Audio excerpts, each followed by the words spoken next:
Cool Figure TV. Revolutionary salute. Revolutionary salute. Like, share, subscribe. Welcome to the House of Revolution.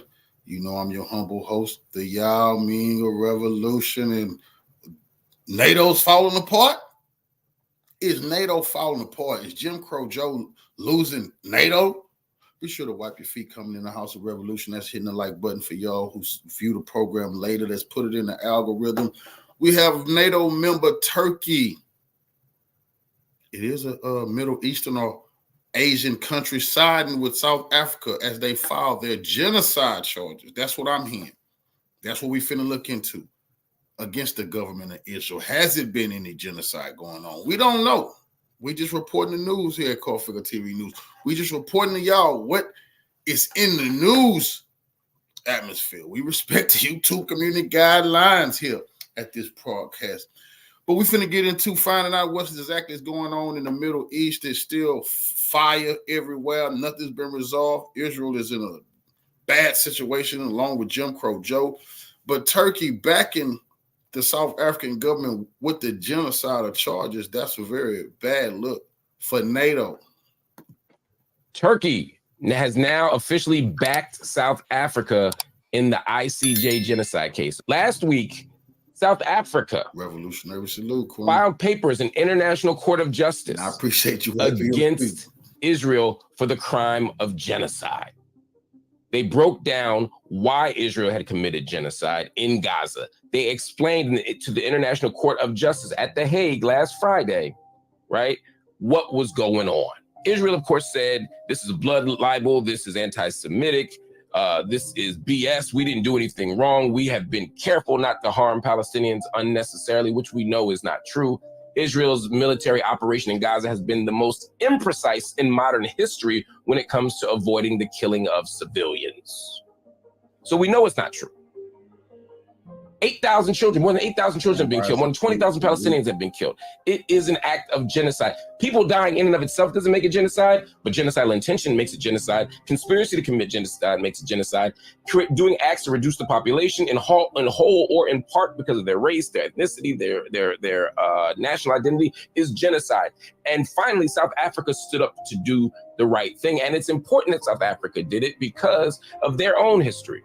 And also because Israel often points to South Africa and says, look, we're not an apartheid state. They were an apartheid state. They know apartheid. We were, and people like Alan Dershowitz and others say, we marched with Mandela to end apartheid in South Africa, to end genocide in South Africa. And we're nothing like South Africa. So when South Africa stands up and says, you know what, y'all look real familiar. Y'all seem a whole lot like we were. That means something. That does something. Not to mention, they broke down piece by piece by piece by piece how Israeli leaders, Israeli military leaders, political leaders, civic leaders have voiced things that are consistent with the case for genocide. Not to mention what's actually happened on the ground, which is genocide. So today, or yesterday, I should say, Turkey, their foreign ministry said they agree. They said, and to be specific, it is expected that within the framework of this application, the ICJ will decide on provisional measures involving those to stop Israel's attacks on Gaza. This application, again, sent to the International Court of Justice by South Africa, is now being amplified by Turkey. Now, what makes that big, remember, that's why I started the program off with this. Turkey is a member of NATO. So you have a NATO member. Revolutionary salute, we in the building. You have a NATO member saying, we back South Africa, we see genocide also. So what is Jim Crow going to do? What is Jim Crow going to do? NATO is saying they see genocide and they're backing. Remember, in the beginning, people say they would never get to the courts. It is in the criminal courts, international right now, the genocide. So now you have a NATO member saying, we agree. This is very bad for Joe Biden and his Lloyd Austin and Anthony Blinken, because they backed allegedly the genocide. They agreed with it. They sent the weaponry. So is Turkey also saying they backed the charges that will soon be filed against Joe Biden? But here's why it's important. You have multiple nations. Now let me be clear. Turkey. Remember, we said that we found out at the beginning of this. for Israel to be held, they also get the accomplices. So for Israel to be guilty, which the evidence is mounting that they are, by their own words, what they wanted to do with Palestine, they also get the accomplices who helped them, who enabled them to do the alleged genocide. Is not a friend of the Palestinian people, or Erdogan is not a friend of the Palestinian people, to be more specific. Let me not say Turkey's not a friend to the Palestinian people, because nations aren't represented in practice sometimes by their leaders. You know, the people might feel one way, the leader might feel something else. But Erdogan may criticize Israel, but he's totally down to have trade relations with Israel, to support Israel, to normalize Israel. So in practice, there's lots of contradictions here, but them speaking up and speaking out right now, Turkey, is an opportunity to say, look, it's not just South Africa, it's not just African nations, which often get ignored. Now we have Muslim nations are agreeing. And now maybe if Turkey's doing it and South Africa's doing it, now maybe we can get some Europe in there, we can get some Latin America in there. And as the global consensus grows, that won't make Israel act differently per se, but what it might do is create a context. It might create a context where some different kind of action takes place. I love this comment. Erdogan is using the Palestinian card to deflect from his domestic issues. I don't disagree. I don't disagree at all. This is a cynical move by Erdogan, but at the same time, it's still good for Palestine. It's not a cynical move by Erdogan. You know nothing about the Ottoman Empire. You know nothing that the Ottoman Empire was over Palestine before the British Mandate. You know nothing, brother. All right, I just want you to bring that. You know what you're talking about. This man not just using Palestine for his political reasons. Heck, that's not the reason he's doing it. He wants to be a sultan. He wants to be. He wants to return the Ottoman Empire, and he definitely got to be for the Palestinian cause. Turkey wants to be the seat of Islam, like it was before. They want to take the throne from the Saudis. They want to take the throne from the Persians. Hey, guess what? Israel, so South Africa is suing Israel over the genocide they're committing in Palestine in the International Court. Is that what that stands for? ICG? So Israel promises to fight South African genocide accusation. How are they going to fight that? Are they going to call them to be fired from their university jobs for plagiarism? So when a former apartheid state like South Africa wants to stop you from committing a genocide, you're committing a genocide. That's like Alec Baldwin telling you better stop drinking. Okay. Israel will appear before the International Court of Justice. That's what it stands for, International Court of Justice in The Hague, to contest South Africa's accusation that it is committing genocide against Palestinians in its war with Hamas, an Israeli government spokesperson says. Really? I'm impressed that they would even show up to that. Yeah, like, because the United States wouldn't. We know the United States actually passed the Hague Invasion Act. You know what that is? It says that we will invade the Hague if they charge us with the crimes we've committed. Really? I didn't even know that. Yeah, George W. was one of his great contributions because there was some worries we might. Maybe they're going to bring Putin up for war crimes. How? We don't belong to that court. That's or right. him or Ukraine. That's right.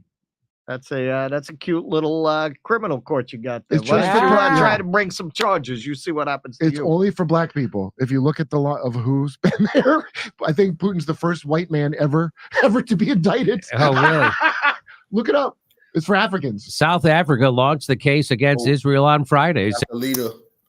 They got the leader of Yugoslavia. That was the only other white man, the only white person. Everybody else been tried and been African leaders. That's what it is to any African leader. Get out of line and call you a dictator and try to send your ass to the Hague. Saying the magnitude of death, destruction, and the extent of the humanitarian crisis in the Gaza Strip meets the threshold of the 1948 Genocide Convention under international law. South Africa also asked the court to order Israel to stop its attacks on Gaza. Boy, I bet you Israel regrets giving South Africa nukes that one time.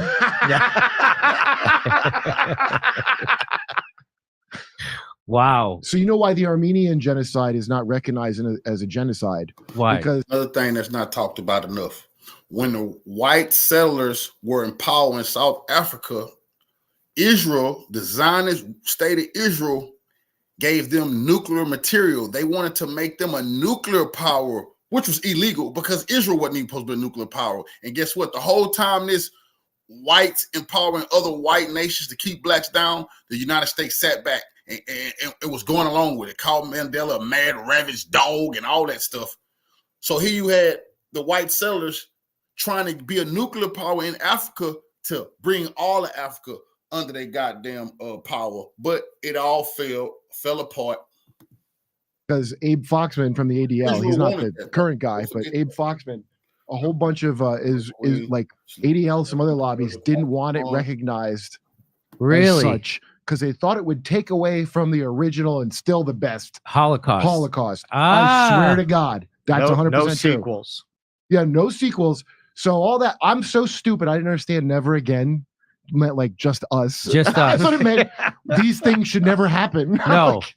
I'm silly. So a spokesperson for Israeli Prime Minister Benjamin Netanyahu on Tuesday accused South Africa of giving political and legal cover to the October 7th Hamas attacks on Israel, which triggered the 3-month-long war.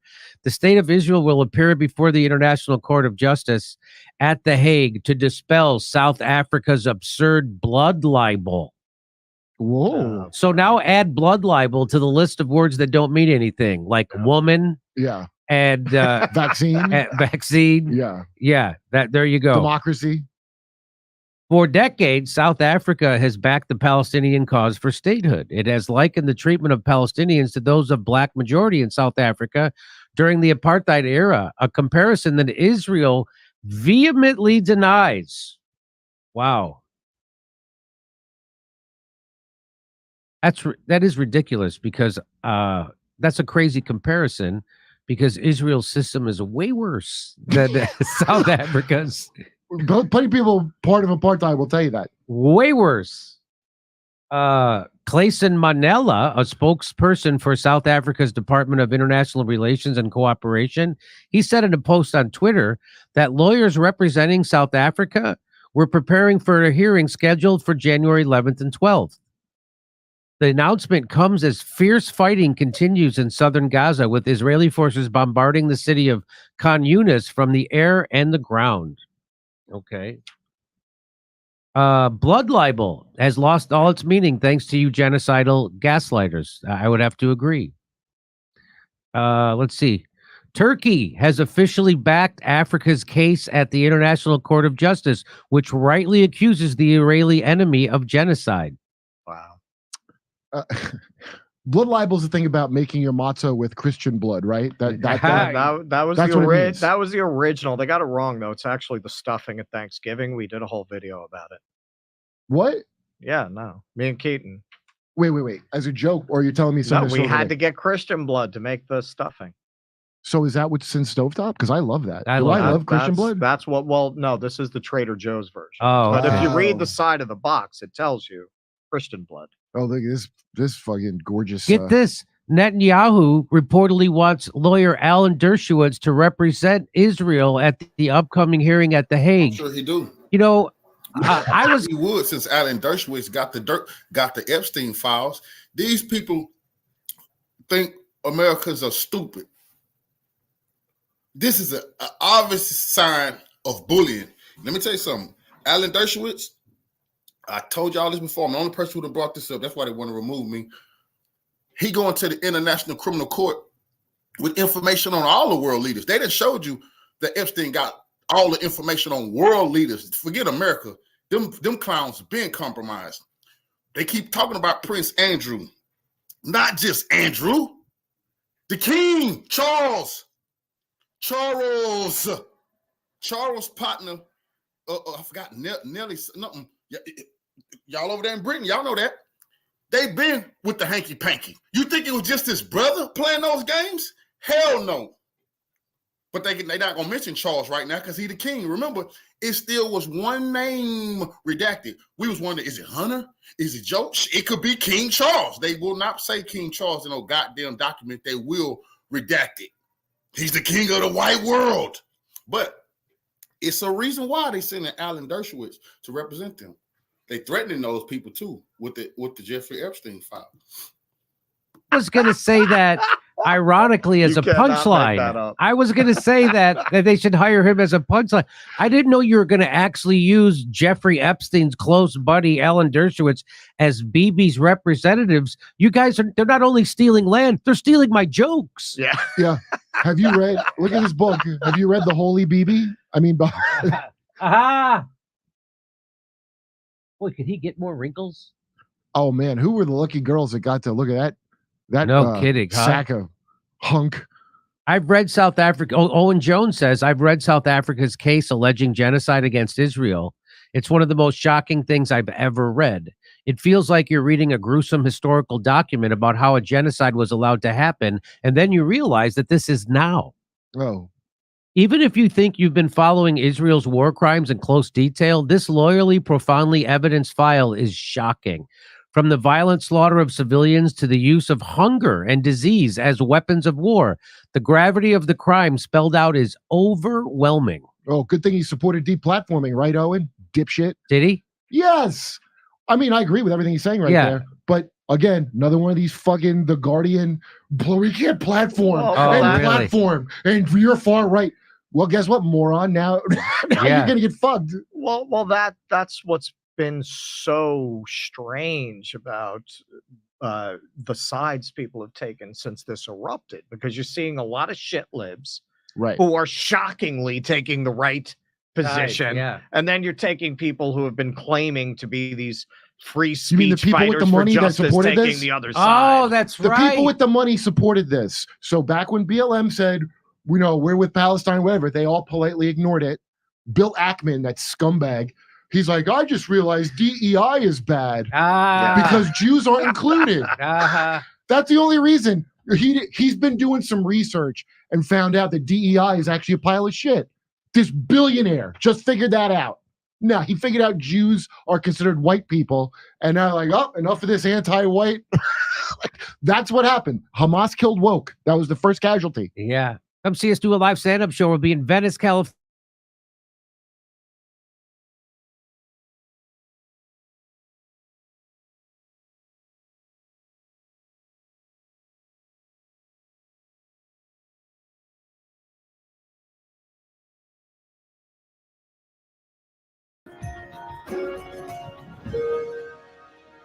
In the upcoming hearing at the International Court of Justice, Israel's defense against genocide accusations from South Africa might be led by American lawyer Alan Dershowitz. Dershowitz, known for defending high-profile individuals like convicted child sex trafficker Jeffrey Epstein, convicted rapist Harvey Weinstein, and former U.S. President Donald Trump, is reportedly Prime Minister Benjamin Netanyahu's preferred choice for the defense team. This is despite his contentious history with the ICJ. In 2004, he contested the ICJ's advisory opinion on the construction of the illegal separation wall in occupied Palestinian territory, which was deemed contrary to international law. He has also claimed that the UN's highest legal body was founded on discrimination. The news of Dershowitz's potential involvement as Israel's representative was reported by political reporter Barak Ravid. According to Ravid, Israeli officials state that Netanyahu desires Dershowitz to represent Israel in the ICJ hearing regarding South Africa's accusation of genocide in Gaza. Dershowitz gained national attention for serving as O.J. Simpson's defense attorney in the infamous 1994 case. When confronted with rape allegations on Fox News, Dershowitz deflected by questioning why attention wasn't being directed towards condemning Hamas instead.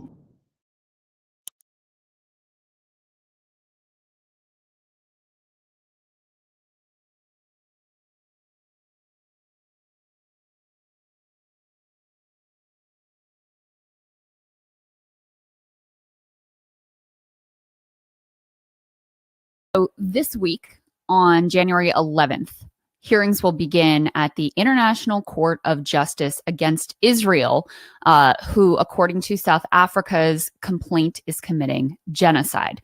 South Africa submitted a detailed 84-page complaint explaining why they have gone forward with this case. And to be honest with you, when I originally saw this filing, I was heartened by it, but I also felt like the US and our allies just do whatever we want willy-nilly on the global stage. And so I was instinctively doubtful that these proceedings would actually matter. However, some events this weekend have kind of changed my mind and shifted my perspective, namely the fact that Israel seems to be taking this incredibly seriously and seems to be very concerned about how all of this may unfold. So with that as context, I wanted to spend some time going through what Israel's counterclaims are going to be, what their defense is, the indications that they are actually freaked out about how these proceedings may go for them. I wanted to give you a little bit of back story and context on what exactly the International Court of Justice is, how this process is going to play out, and what exactly even is the Genocide Convention, how is that defined. And then I want to spend some time too with the actual complaint, some of the details of which, if you follow the news, if you watch our show, you'll be familiar, but it's still worth taking some time to really sit with the claims, the South African document here. The case that they make is very compelling. And part of why it's so compelling is not only because of the numbers and the statements that we've tracked of Israeli politicians and Israeli military officials, but they actually cite UN officials' assessments themselves, which makes it very hard for a UN body, the ICJ, to refute. So let me go ahead and dive into this first part, which caused me to take a closer look at these charges and reconsider how serious this could be for Israel. So this is a report from Axios that I can put up here on the screen that I believe just dropped this weekend about what Israel's response is.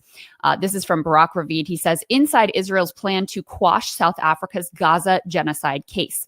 Apparently, the TLDR of this is that they sent out an urgent cable to countries around the world, effectively begging them to come out with statements. We saw our own officials here, Biden administration officials, both Matthew Miller and John Kirby, coming out with this. I want y'all to think about that. What is the coincidence that at the same time Israel is in the International Criminal Court for genocide, they decide to drop some of the Harvey Weinstein files to get all the world leaders on edge, because all of them are in the files. Now you have Benjamin Netanyahu reaching out to these world leaders saying, hey, I need you to come out for us. These is gangsters. What else you think Benjamin Netanyahu saying? You come out for us, your dirty information won't come out in the Epstein file. You don't come out for us, your ass is finna be humiliated and you'll probably be locked up for what you did. It's not a coincidence, I don't believe, that at the same time Israel, who Jeffrey Epstein allegedly worked for, Mossad, and the lady, Ghislaine Maxwell, her father was an alleged Mossad agent before he died, was thrown off his boat after he stole $1 billion and they took the $1 billion back from him. So what's the coincidence? It's not a coincidence. And I believe Benjamin Netanyahu is threatening all these world leaders with that damn Epstein file since they are under pressure right now in court. The sorts of statements that Israel is effectively demanding here of their allies, and also gives a little bit of insight into how they intend to defend themselves against the charge that they are in the process of committing a genocide and they are failing to block the commission or incitement to genocide. So let me read you a little bit of this. They say the Israeli Foreign Ministry is instructing its embassies to press diplomats and politicians in their host countries to issue statements against South Africa's case at the ICJ that accuses Israel of committing genocide in Gaza. So the cable, they say, sent by the Israeli Foreign Ministry on Thursday illustrates Israel's diplomatic action plan ahead of next week's ICJ hearing to create international pressure on the court to not issue an injunction that orders Israel to suspend its military campaign in Gaza. So already that's noteworthy, both because of the fact they're clearly taking this seriously, but also that their primary action isn't to argue against the merits of what's being presented here, but to say we need to create international pressure so that the court feels like they can't issue any sort of injunction against us. So they go on to give some of the backstory here that I've already explained, but they say Israel immediately rejected the case as baseless, but unlike in previous cases at international tribunals, it decided to appear in front of the court because it is a signatory to the Genocide Convention, and Israel will be represented at the ICJ by the British barrister Malcolm Shaw, to everyone's chagrin, not Alan Dershowitz, sadly, who would have been just a perfect choice. It was reportedly being considered and floated, but anyway, this British lawyer, Malcolm Shaw, is going to be chosen instead. Pretoria has asked the court to file urgent provisional measures, including ordering Israel to suspend its military campaign in Gaza while the case proceeds. This part's important too. So it will take years to actually fully adjudicate the charge of genocide against Israel. So what South Africa is immediately asking for is first an emergency hearing, which they've already been granted. That's why this starts this week. And then what they want is these provisional measures to effectively stop any of the actions that could constitute genocide and is continuing to create harm to the afflicted population while the case is being fully adjudicated. So that's what this initial hearing is actually about. Behind the scenes, they say the Israeli Foreign Ministry cable states Israel's strategic goal is for the court to reject the request for an injunction. That's what I was just referring to. Refrain from determining that Israel is committing genocide in Gaza, and recognize that the Israeli military is operating in the Strip according to international law. Quote, a ruling by the court could have significant potential implications that are not only in the legal world, but have practical bilateral, multilateral, economic security ramifications, reads the cable, copy of which was obtained by Axios from 3 different Israeli officials. They declined to comment. What they're asking is for them to say they immediately and unequivocally issue public statements that say they state that their country rejects the outrageous, is that a word? Absurd and baseless allegations made against Israel. They argue that under the 1948 Convention, genocide is defined as creating conditions that don't allow the survival of the population together with the intent to annihilate it.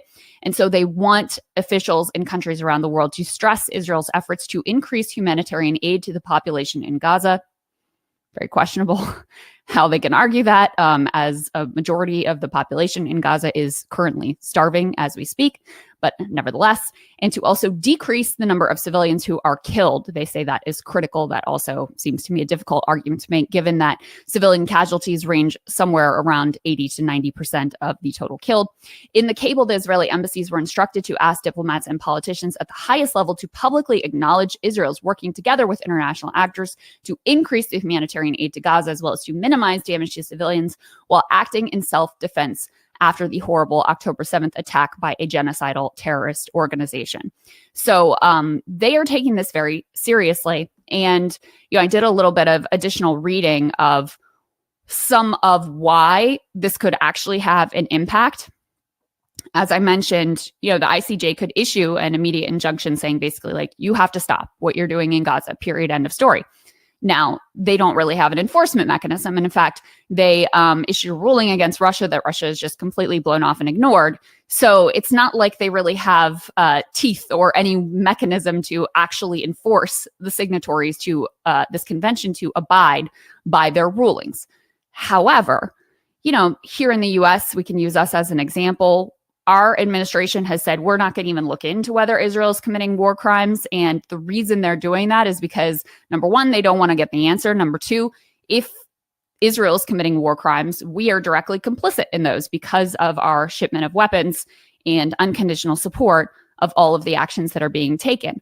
So if you have this international body that the US is also a signatory to, having some finding that it is plausible Israel is committing genocide, that makes things a lot more uncomfortable for the Biden administration. It also could call into question enforcement of things like the Leahy Act, which are meant to prevent shipment of weapons to countries that are using them against civilians. So effectively, what the US government has been doing so far is just pleading ignorance, like, oh, we're not the judge and jury. No, we think these claims are meritless, but also we're not even looking into these claims. If you have this international body that we are participant in saying, yes, the claims have merit, yes, we think it's plausible they're committing genocide, yes, we're issuing a formal injunction, they need to cease and desist right away. Listen, do I think it's going to change what the Biden administration is doing? Not necessarily. I'm not super hopeful on that front, but it will make things a lot more uncomfortable for them. For other countries around the world, which have a lot more respect for international law and international institutions, this could actually change their approach to this conflict, could lead to economic sanctions. It could lead to, issues for diplomats from Israel trying to travel abroad. You've already had France saying that they're going to abide by whatever the ICJ finds. You've already had countries like Turkey say they agree with the South African case and effectively signing on to it as well. So that's some of the bigger context of why Israel is concerned here. And, there's also an emotional aspect. The Genocide Convention and the ICJ comes directly out of the horrors of World War II, and specifically the horrors of the Holocaust. That's why Israel's been a long-time supporter of the Genocide Convention, because of this, incredibly foundational trauma that Jewish people and many Israelis actually experienced, or their relatives experienced, or connected to. So for them to be found to even plausibly be engaging in genocide, let alone, after years, if this is adjudicated, if they are found to have actually committed or attempted or conspired or, enabled a genocide, then that would be a pretty huge blow to their own self-conception. So there's an emotional aspect of this as well. I want to go ahead and get into some of the details here of what exactly is the Genocide Convention. I always think it's a good idea just to start with the language itself, and then we can assess from there. I also want to say that regardless of whether you think the South Africa claims on their face have merit, I really do encourage you. I'm going to go through some of their argument. I do encourage you to read it yourself. And that way, you can have an informed opinion. I also plan to go through, whatever Israel submits in their defense too. But I think, this is obviously one of the gravest things that a country or a government can be accused of. And so if you are able to take the time to go through 84 pages from South Africa and read what they lay out and why they feel what's happening right now is consistent with violation of the Genocide Convention, I really do encourage you to do that. So here is the actual text of the Genocide Convention. And I won't read all of it, but I'll read the first 3 articles here, which are sort of the most relevant. So Article 1, they say the contracting parties confirm that genocide, whether committed in time of peace or in time of war, is a crime under international law, which they undertake to prevent and to punish. Now, this is important because, again, we're a signatory. So not only are we obligated to not do a genocide, which right now, arguably we are complicit in, but we also are obligated to try to prevent it. And South Africa, they make the case that we are fulfilling our obligations to try to prevent genocide by filing this case. Article 2 says, in the present convention, genocide means any of the following acts committed with intent to destroy in whole or in part a national, ethnical, or racial or religious group as such. So these are the type of actions that can be consistent with genocide. You don't have to be doing all of them, but any of the following acts with intent to destroy in whole or in part a group, including killing members of the group, causing serious bodily or mental harm to members of the group, deliberately inflicting on the group conditions of life calculated to bring about its physical destruction in whole or in part, imposing measures intended to prevent births within the group, forcibly transferring children of the group to another group. Article 3 says the following acts shall be punishable, and this is significant as well: genocide, conspiracy to commit genocide, direct and public incitement to commit genocide. And that becomes relevant when we get to all of the many statements that have been made by Israeli officials and military officials that seem to include genocidal intent. Next one is attempt to commit genocide and complicity in genocide. So, this is directly about Israel, but obviously the U.S., because we have provided Israel so much support, not just right now, but over the years, also is implicated. This is something Ryan Grimm actually asked Matthew Miller about, whether he was concerned, and he sort of brushed off. But apparently there is quite a bit of reason to be concerned, and Israel is concerned right now about what all of this could mean. So before I dive into the specifics of the South Africa report, you could do a lot worse if you just want the TLDR of what's in this report than to look at these statistics from Euromed Monitor, which has been tracking, deaths and displacements and destruction in the Gaza Strip since the beginning of Israel's assault. And they track here as of January 4th, 30,676 killed. That includes those who are presumed dead under the rubble. That includes 12,040 children, 6,103 women, 28,201 civilians. That is roughly a 90% civilian death toll. And again, these are many of the things that are tracked at length and really fleshed out and supported in South Africa's filing here. But just to give you the top line, this is as good a way as any to look at some of the actions that are being taken that South Africa is arguing constitute genocide. You've had almost everyone in the Gaza Strip at this point, 1.935 million people who have been displaced. You've got press headquarters, 169 destroyed, 201 mosques damaged, 3 churches damaged, 198 heritage sites damaged, 58,960 injured, over 100 journalists killed.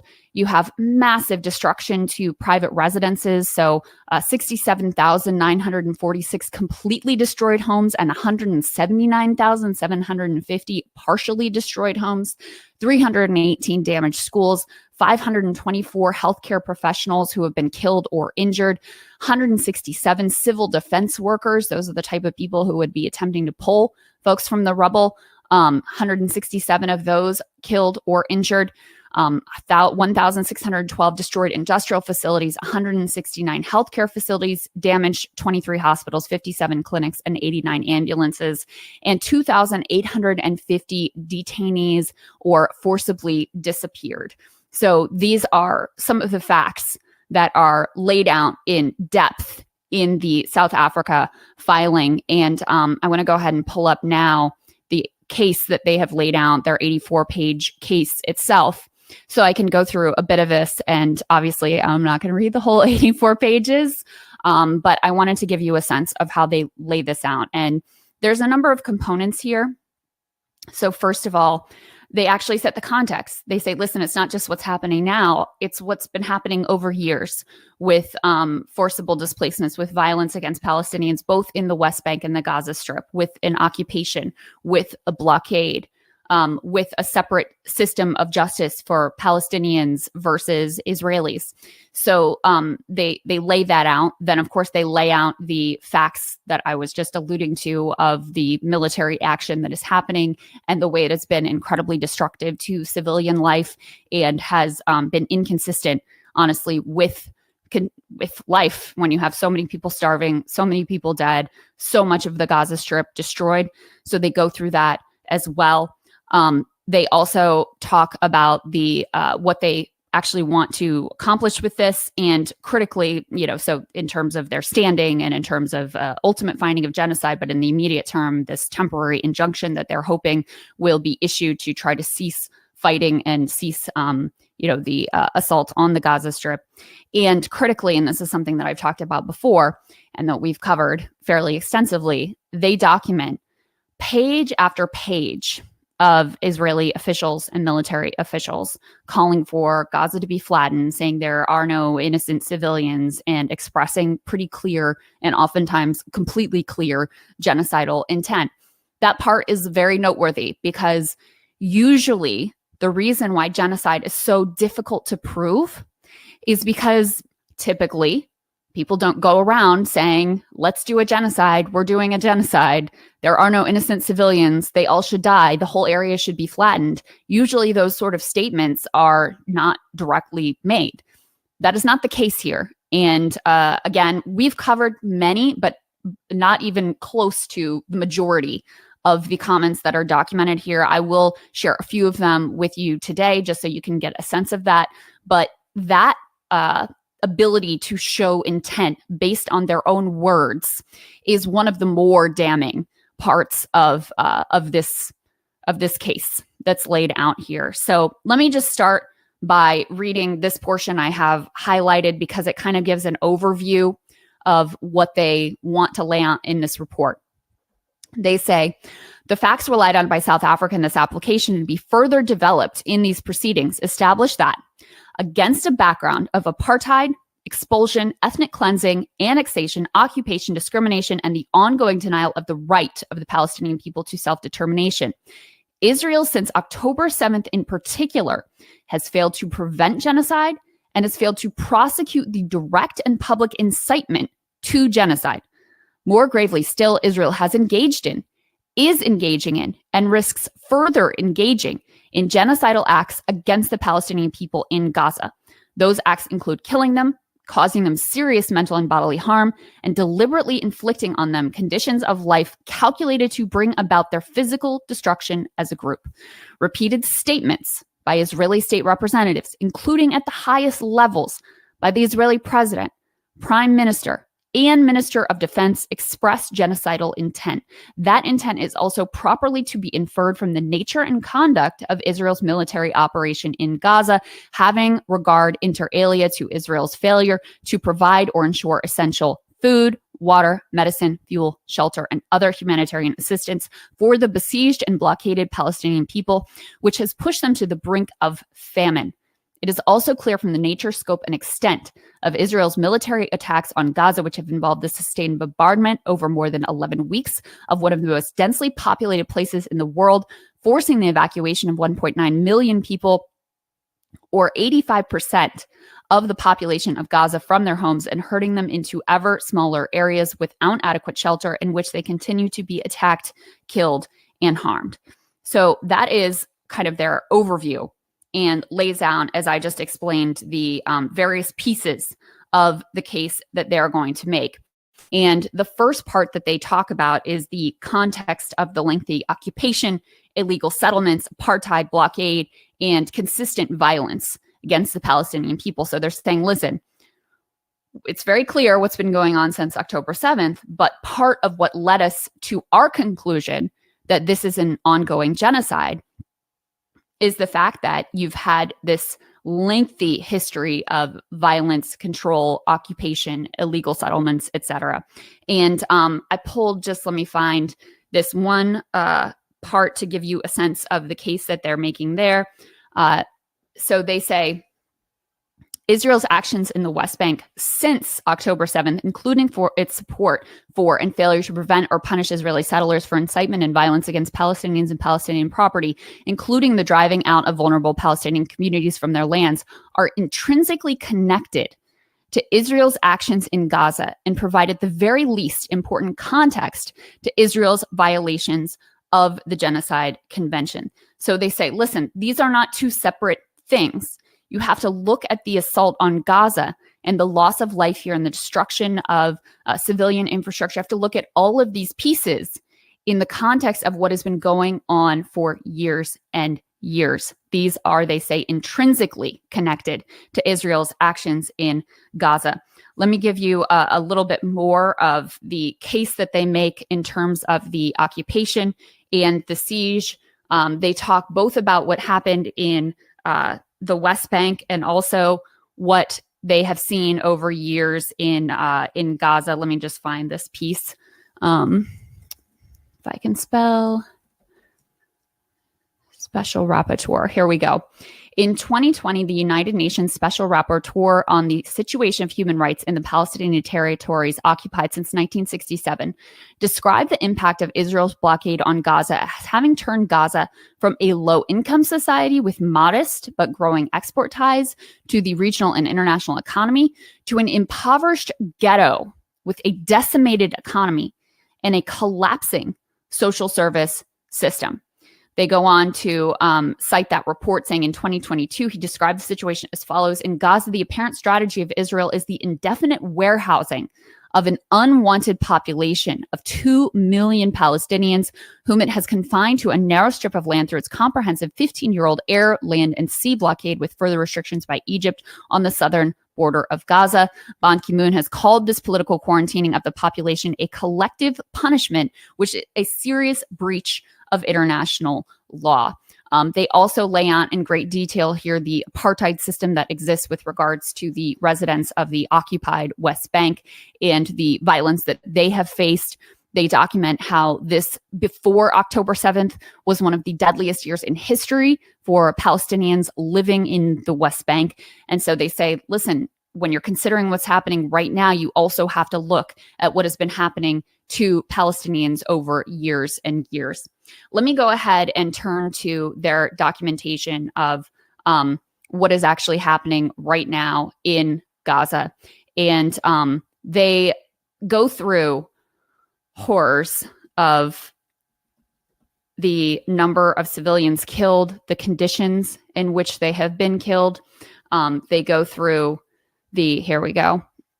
They go through the horrible conditions facing children in particular, and how that has made it impossible for children to be safe, the emotional trauma that they have suffered over many years. And I don't want to dwell too much on this section because I showed you the Euromed Monitor numbers. This is the sort of thing that we try to cover day in and day out at Breaking Points. If you've been watching the videos or the news, you probably are familiar with, not the regular news, but if you're watching us, if you're looking on TikTok, if you're looking at any sort of non-biased news source, you're likely familiar with the extent of the horror and the atrocities. But just to give you a sense of part of what they're documenting here, and just some of the horrors that sometimes don't even get noticed in the melee of the ongoing atrocities that are being committed. They talked about what was unfolding inside of hospitals and the conditions that doctors are attempting to work in, the conditions that patients have found themselves in. At one point, they say, the hospitals, they say they've turned into makeshift morgues. They've had to dig mass graves outside of them. They are more like hospice centers than they are places of ongoing care. And even that is too kind, because hospice centers. None of these news stations is talking about Israel is in the International Criminal Court for genocide. They're not talking about that. What they are talking about is Jeffrey Epstein. It is an open threat to these people to play with them if you want, and they're gonna drag you through the mud. It's an open threat. Why they not talking about the biggest story should be Israel in the International Criminal Court. They not gonna talk about that on MSNBC, CNN, Fox, none of that shit. You wanna know why? Because then they have to go through the documents inside the paperwork, which is plain and simple. And it's a lot of Israel-owned statements. I want you to think about that, because I keep thinking about the two like, damn, I didn't know the trial was coming up on the 11th. The 11th. It's the 7th. And CNN, MSNBC, they don't want to talk about this. That goes to show you who own those stations. They want to talk about anything except them being in the International Criminal Court for genocide. We should be talking about that. That's the centers indicate an ability to provide some sort of care for people who are at the end of their lives. And they say in particular here, I'll read this section, those hospitals which are still functioning are described as scenes from a horror movie. The critical shortages of staff and supplies, including anesthetics, analgesics, medicine, and disinfectants, have led not only to... When you hear the American Anthony Blinken, all them say, these allegations are baseless and they're this is preposterous. It is the same thing they were saying when whites was ruling South Africa. They was doing this type of stuff. They were saying the same thing. Baseless, groundless. These are slanderous accusations. Then all of a sudden, everybody knew apartheid was going on. Don't let that ever happen again. But when it's actually going on, they say it's lies, it's rumors, it's slander, it's fake BS. Otherwise unnecessary amputations of limbs, but also to amputations without anesthesia. Imagine that. Amputations without anesthesia. And I know some of these have been conducted on children, often undertaken by flashlight. Pregnant women also being subjected to cesareans without anesthetic. Patients are being treated on dirty floors covered with blood, with family members having to stand holding saline bags where saline is even... Now, if any of my children had to have surgery without no anesthetics, if I have to have it, I'm going to want to get back. I'm going to be so mad. But if my children, all my neighbors' children, all my relatives, if the children have to go through surgery without any type of anesthesia. Do you know what that's going to make them people want to do to you? I mean, if they wasn't part of Hamas before it started, I mean, they might join now. Been available. There are insufficient staff and resources for adequate wound or post-operative wound care. Unclean wounds, often infested with worms and flies, rapidly become infected, necrotic, or gangrenous. Patients plead for food and water. Even basic pain management treatment is often unavailable, and patients are at risk of dying from treatable conditions. One doctor described having to do procedures without anesthetic. He said, "I was forced to do dressing changes on massive wounds, excruciatingly painful wounds. There was a girl with just her whole body covered in shrapnel. She was 9. I ended up having to change and clean these wounds with no anesthetic and no analgesic. I managed to find some intravenous paracetamol to give her. Her dad was crying. I was crying, and the poor child was screaming." So these are the sort of accounts that are provided in this lengthy report. And there's quite a bit too on the level of hunger, starvation, the famine conditions which have been imposed. At the beginning, they announced a complete siege. Now there has been some numbers of trucks, aid trucks that have been allowed in, wildly insufficient for the needs. They go into great detail about the sanitation failures, raw sewage running in the streets, one toilet for hundreds and hundreds of people, one shower for thousands and thousands of people, the mass displacement. They go into all of it here. And part of what makes it so difficult for, again, a UN body here in the ICJ to deny is that much of this is being documented by the UN. And remember, UN aid workers have been killed here in larger numbers than any other war in the UN's history. So they have had, a very personal view of what has been happening here on the ground that is documented in this report.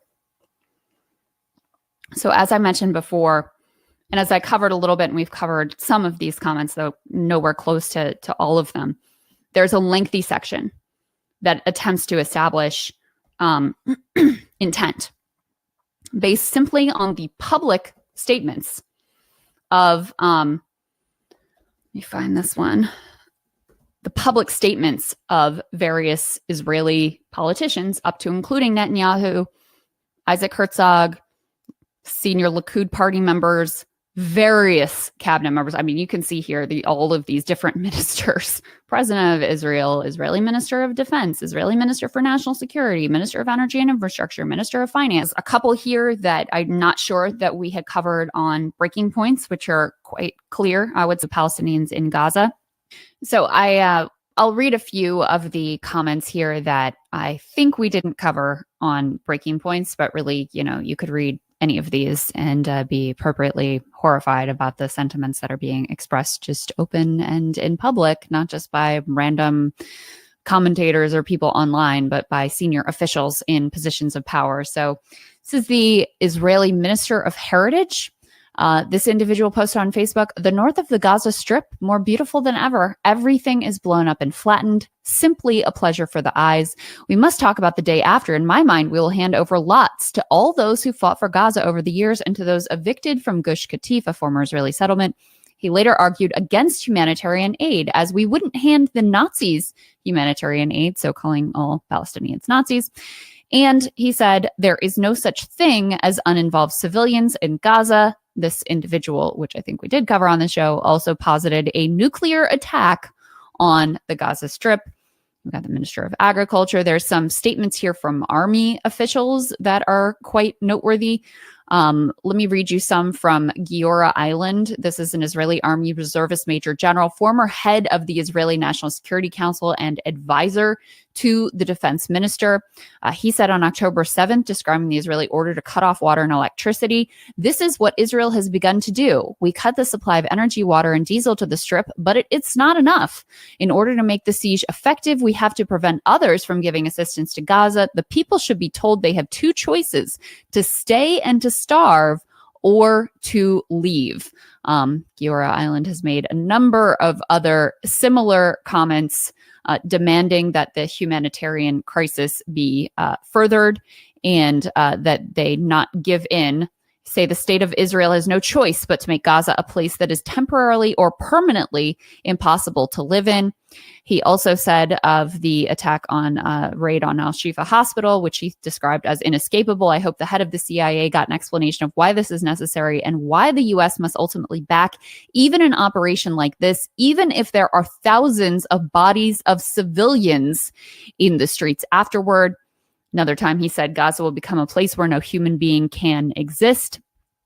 Also echoed the words of President Herzog, has repeatedly underscored there should be no distinction between Hamas combatants and Palestinian civilians, saying, who are the poor women of Gaza?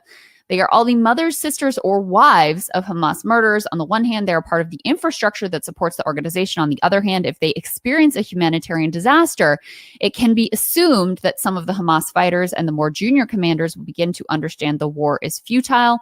The international community warns us of a humanitarian disaster in Gaza and of severe epidemics. We must not shy away from this. After all, severe epidemics in the south of the Gaza Strip will bring victory closer. It is precisely its civil collapse that will bring the end of the war closer. So very clear there. This one is wild. I actually hadn't even seen this particular speech. Israeli Army reservist motivational speech delivered on October 11th. This is a 95-year-old Israeli Army reservist, Ezra Yakin, a veteran of a massacre during the 1948 Nakba, reportedly called up for reserve duty to boost morale amongst Israeli troops. He, ahead of the ground invasion, was broadcast on social media, inciting other soldiers to genocide as follows while being driven around in an Israeli Army vehicle dressed in Israeli Army fatigues. You guys ready for this one? Be triumphant and finish them off, and don't leave anyone behind. Erase the memory of them. Erase them, their families, mothers, and children. These animals can no longer live. Every Jew with a weapon should go out and kill them. If you have an Arab neighbor, don't wait. Go to his home and shoot him. We want to invade, not like before. We want to enter and destroy what's in front of us and destroy houses, then destroy the one after it. With all our forces, complete destruction, enter and destroy. As you can see, we will witness things we've never dreamed of. Let them drop bombs on them and erase them. Don't think you could get any more clear than that. And you can see the list of genocidal statements continues from there. And reportedly, the Israeli planned defense for these comments is, oh, these people are just talking. This is just populist rhetoric, was the language that I saw reported in Israeli media. And that would be their case for why these statements should be disregarded. But it would be one thing if it was just random commentators, random, people on Facebook or Telegram or whatever.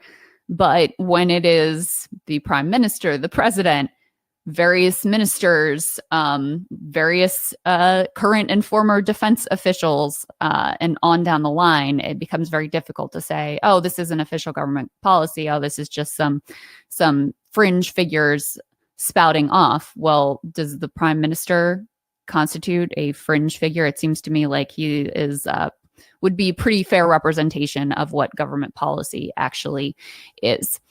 The last part that I want to underscore here for you guys is that effectively to win in the temporary injunction, emergency injunction that they are seeking, they don't have to prove that this is a genocide that's going on. They just have to prove that it is plausible that Israel is committed and is committing or capable of being characterized at the very least as plausibly committing genocide. So that's the standard here. They go into, legal analysis of the acts that are documented and how they are consistent with certainly a plausible reading of potential genocide. And that is the legal standard for these immediate measures. As I mentioned before, though the actual adjudication of whether or not genocide is being committed, that'll take years. But this immediate temporary ruling could come in weeks or potentially months.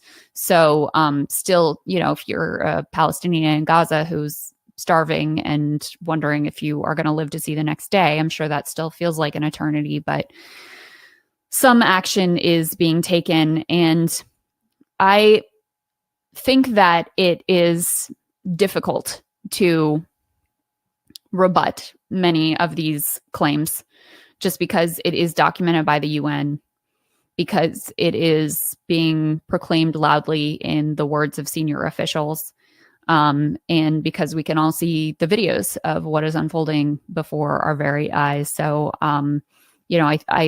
I guess that's why Israel, to go back to the first report we were talking about, is trying to put pressure on their allies around the world, thinking that maybe a political route is more likely to succeed than a legal route. But we'll have to see how all of this plays out.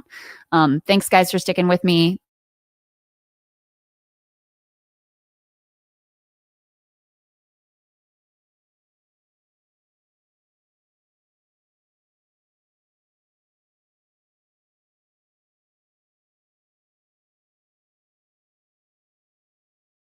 So look at this headline from Newsweek.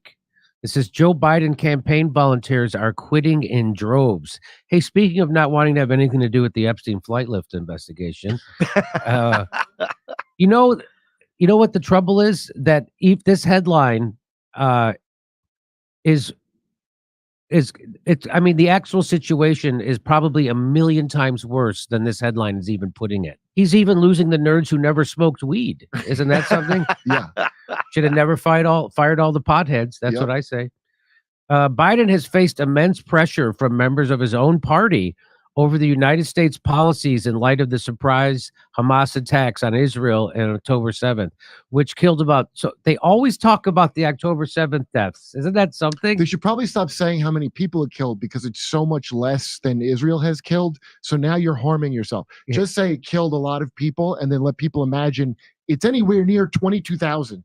Because in response, it says here, Israel launched an extensive air and ground offensive in Gaza, killing nearly 22,000 Palestinians. Wow, that's 3,000 shy of Dresden. We're not reaching our goals here, people. Yeah. Come on. The Dresden Pledge, we're 3,000. We could do it, guys. I get it. Joe Biden doesn't have a chance in hell to win. Wait a minute. We are in hell. So apparently, see the vagary. It goes 240 hostage, including some Americans. Well, how many Americans? They don't tell you, because it's probably more than they want you to know. So that's where what I'm saying. Don't say 1,200.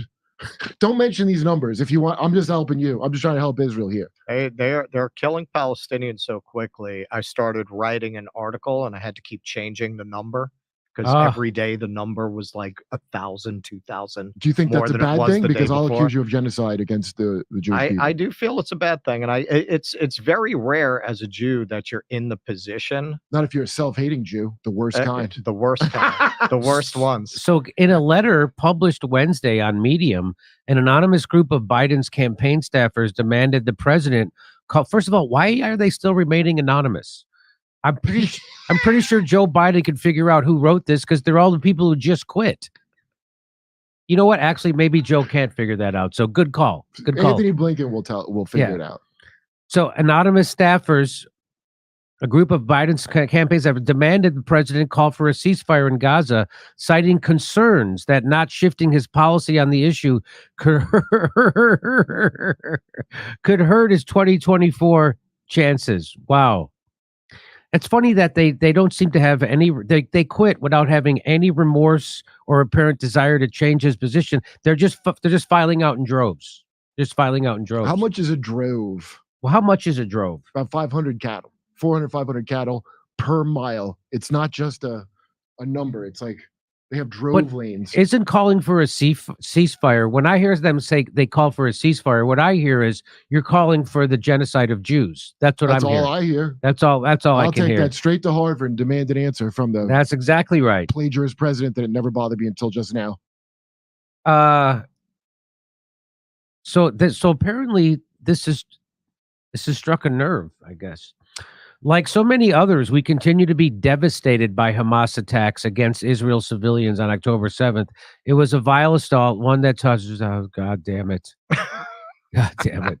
The subsequent killing of 20,000 Palestinians, however, has struck the same societal nerve. Really?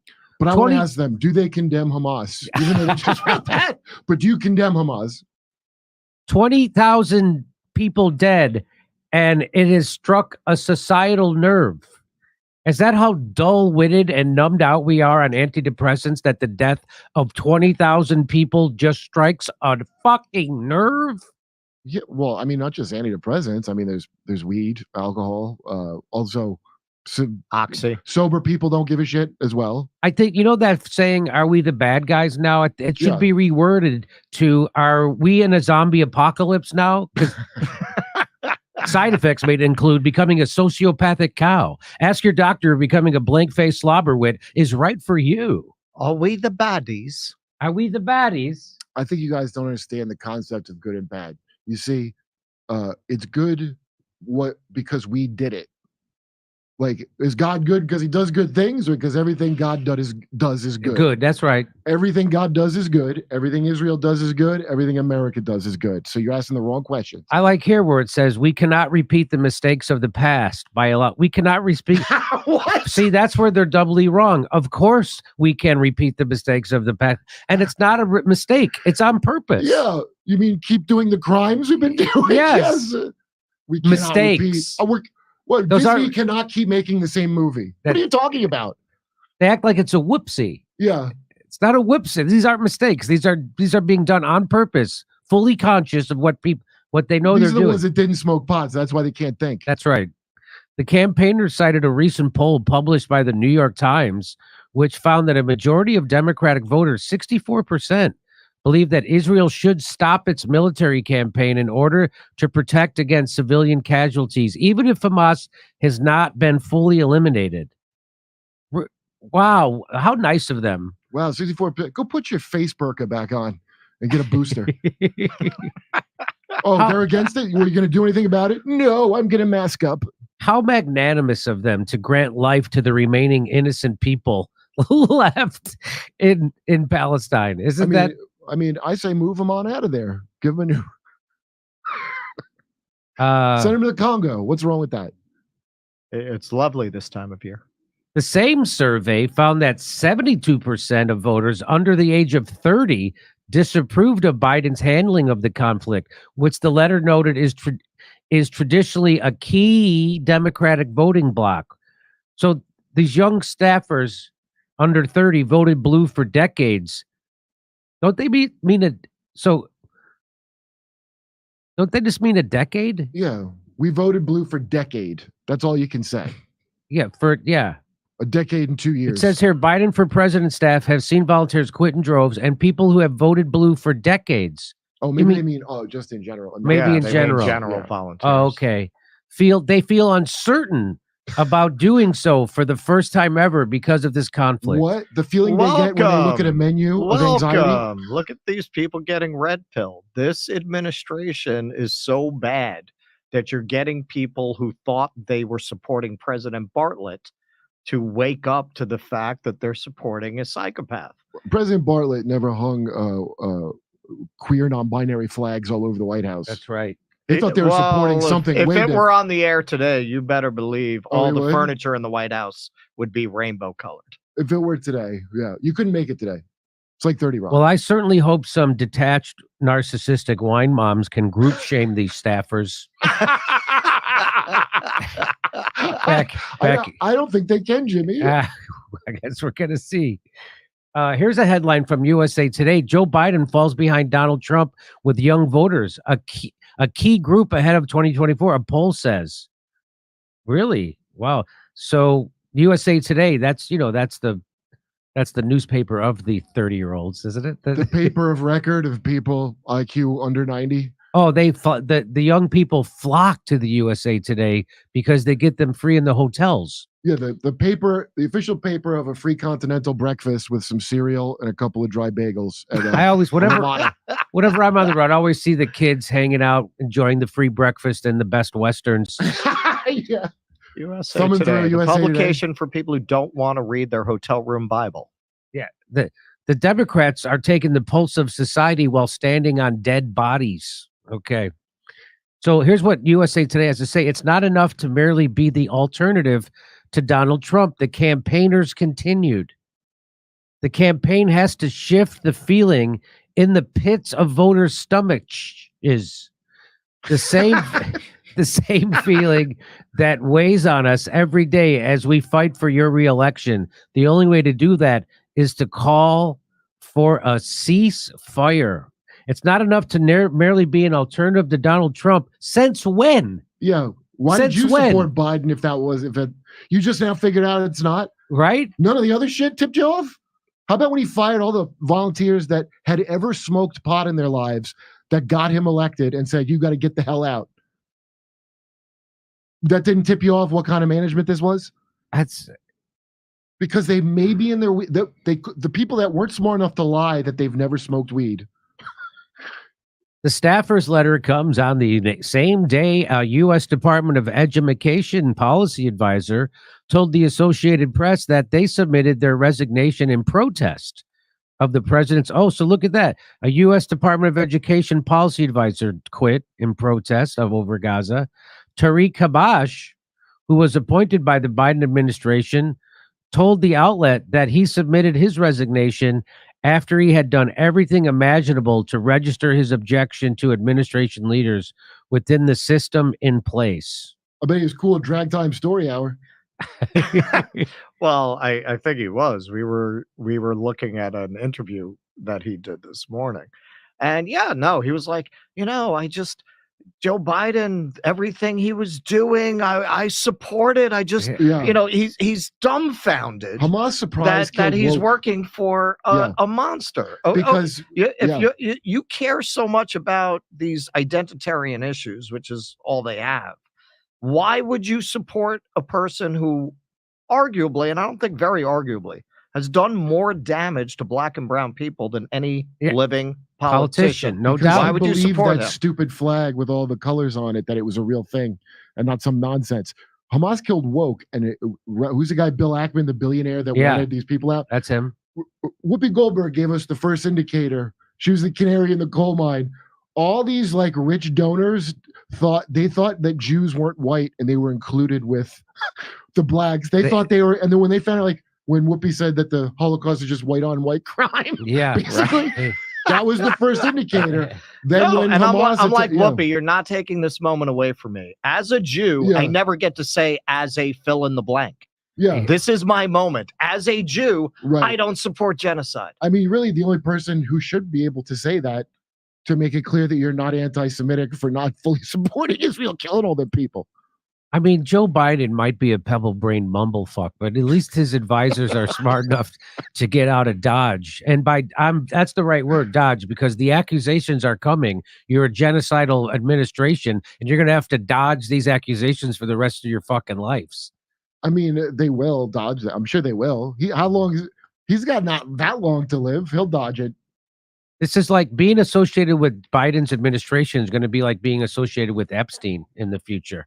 Yep. Well, Epstein gave his life to protect Israel, and everybody's spitting on his sacrifice. White House Chief of Staff organizes morale boosting party. Do they call it that? That must have been really exciting. Come to Morale Boosting Party 2024. Biden's millionaire chief of staff is using his personal funds to throw a morale booster party for hundreds of Biden staffers because of the genocide they're turning a blind eye on. Didn't they literally just have holiday parties? This is Hunger Games level of dystopian. So who is his chief of staff? Yeah, that's what I was about to look up right now because I'm curious. Hey, Siri, who's Joe Biden's chief of staff? Ronald Klain. Is that? Yeah, he was born in 1961, so at least someone's still older than me. And he's an American attorney, political consultant, former lobbyist. It's nice when your chief of staff is a former lobbyist, right? Mm-hmm. I mean, what else would he have? He knows the game. Yes. So there you go. The Biden's staff quitting in droves. Let's see if they kept the potheads. They could have had an easily morale boosting. That's right. All you have to do is get the pothead some hash, and they're like, "Oh, this is a real bump up." I normally don't get hash. We normally just go with the weed. We have to be in Afghanistan because they have the best hash. I would love to be the comedian at that party, that morale boosting party. Oh my God. Hey, how's everybody doing here tonight? Hope I'm not keeping you from abandoning the campaign right now. I'll only be a couple of minutes.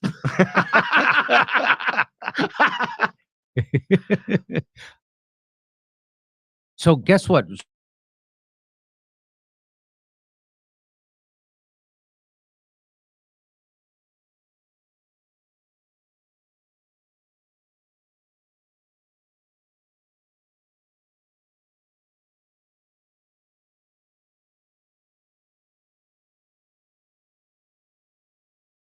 To paedophile Jeffrey Epstein have been released. The documents have been highly anticipated after a US judge ordered them to be unsealed in December. And they name a number of Epstein's associates, mostly men. The hundreds of pages released relate to a 2015 defamation case brought by Virginia Giuffre, one of Epstein's victims. She sued Epstein accomplice Ghislaine Maxwell after Maxwell publicly branded her a liar. That case was settled in Giuffre's favor for an undisclosed sum. Now, what this guy is finna talk about is the rumors of Jeffrey Epstein allegedly working for Israel won't go away. Now, like I brought up earlier, for y'all who just getting into the House of Revolution, it's not a coincidence that Israel has got to defend themselves in the International Criminal Court on the 11th. And now a second batch of Jeffrey Epstein files come out with names of world leaders and real powerful people and international movers and shakers. A lot of these people don't want their dirty laundry out. Well, yeah, go along with Israel and you might be okay. Some thought to be millions of dollars. Maxwell is now serving a 20-year prison term for sex trafficking convictions. One of the most interesting of the documents is a record of the deposition of Joanna Sjoberg, another alleged victim of Epstein. And her testimony once again appears to implicate disgraced royal Prince Andrew. Andrew was named in a sexual assault lawsuit brought against him by Giuffre in 2022. He reportedly paid Giuffre $12 million to settle that case. Afterwards, Andrew stepped back from public life and the Queen stripped him of his titles. Here's what Sjoberg alleges about the prince in her deposition. Sjoberg: at one point, Ghislaine told me to come upstairs, and we went into a closet and pulled out the puppet, the caricature of Prince Andrew, and brought it down. And there was a little tag on the puppet that said Prince Andrew on it. And that's when I knew who he was, lawyer. And what did the puppet look like? Sjoberg: it looked like him. And she brought it down and presented it to him. And that was a great joke because apparently it was a production from a show on BBC. And they decided to take a picture with it in which Virginia and Andrew sat on a couch. They put the puppet on Virginia's lap and I sat on Andrew's lap. And they put the puppet's hand on Virginia's breast. And Andrew put his hand on my breast. And they took a photo. Now that puppet is thought to be one of the Prince Andrew caricatures that featured on the BBC Spitting Image show. This is just one example of the puppets used to satirize Andrew on that program. It appeared in the mid-1980s. Sjoberg's deposition supports Virginia Giuffre's claim that she was sexually abused by Prince Andrew. It's, of course, an allegation Prince Andrew has always denied. And Giuffre also claimed she was abused by high-profile lawyer Alan Dershowitz. This is what the document alleges about him.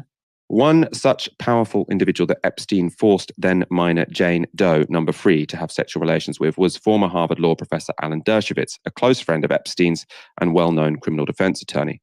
Epstein required Jane Doe, number 3, to have sexual relations with Dershowitz on multiple occasions or numerous occasions while she was a minor, not only in Florida, but also on private planes in New York, New Mexico, and the US Virgin Islands. In addition to being a participant in the abuse of Jane Doe, number 3, and other minors, Dershowitz was an eyewitness to the sexual abuse of many other minors by Epstein and several of Epstein's co-conspirators. Now, Jane Doe, number 3, has been identified in media reports as Virginia Giuffre.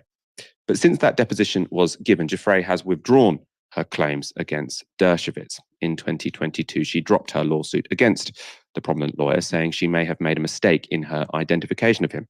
And Dershowitz has released this statement since this latest release of documents. The documents prove my innocence. The woman who initially accused me subsequently stated that she may have misidentified me and she withdrew her lawsuit against me. I hope that all the documents are released, as I have always urged. Dershowitz also appeared on Fox News, where he made this rather bizarre argument. I understand all the feminist groups and the radicals who think this is the worst thing in the world, that anybody ever had any contact with Jeffrey Epstein. Where are all those radical feminists when it comes to the Hamas rapes of young Jewish girls, sexual abuse, beheadings? They are quiet. They are silent. The incredible hypocrisy of the Me Too movement. Me Too, except if you're a Jew. And I want to have a list of all the radical feminists who are pushing hard, and I understand that, to get all these names revealed. And I want to know how many of them have ever actually condemned Hamas for the rapes that we now know occurred and the murders that occurred. How many have been silent, and how many, like the National Lawyers Guild, have actually approved of what Hamas did? So let's put this in context. Let's put this in context. The two things you were talking about have absolutely nothing to do with each other, right? I have never seen a more bizarre non sequitur, right? Let's make I was on the Epstein list, but let's make another list. And it's a list of feminists who haven't condemned Hamas. What? What are you talking about? Dershowitz is set to, apparently, it's been reported that Netanyahu wants him to represent Israel in the International Court of Justice to defend them against claims of genocide. So I don't know if Dershowitz is going to be sort of putting forward arguments of that standard. I know he recently wrote in a conservative magazine, Compact, that it can't be genocide because there aren't gas chambers like in the Holocaust, which is not a particularly valid legal argument. A number of other well-known people are named in the papers, though, of course, that doesn't implicate them in any wrongdoing. In her deposition, Sjoberg reports that Jeffrey Epstein told her, quote, "Clinton likes them young," referring to girls. That, of course, there was referring to former President Bill Clinton. Sjoberg, it's worth noting, says she never met or saw Clinton personally. A magician, David Copperfield, is also mentioned, with Sjoberg alleging, quote, "He questioned me if I was aware that girls were getting paid to find other girls." Other celebrities mentioned include Michael Jackson, who Sjoberg alleges she met at Epstein's Palm Spring house, but says there was no contact between them. Another document unsealed by the court is an email from Jeffrey Epstein to Ghislaine Maxwell. In it, Epstein writes this: "You can issue a reward to any of Virginia's friends, acquaintances, family that come forward and help prove her allegations are false. The strongest is the Clinton dinner and the new version in the Virgin Islands that Stephen Hawking participated in an underage orgy." And so they're discussing sort of paying people for evidence that can disprove Virginia Giuffre's claims. Stephen Hawking mentioned there was photographed on Epstein Island in 2006 while he attended a physics conference on a neighboring Caribbean island. I say Epstein's Island, not Epstein Island. There has never been any accusation of wrongdoing against the late physicist. Also appearing in the documents is former US President Donald Trump. He is mentioned just 4 times, but no accusations are leveled against him.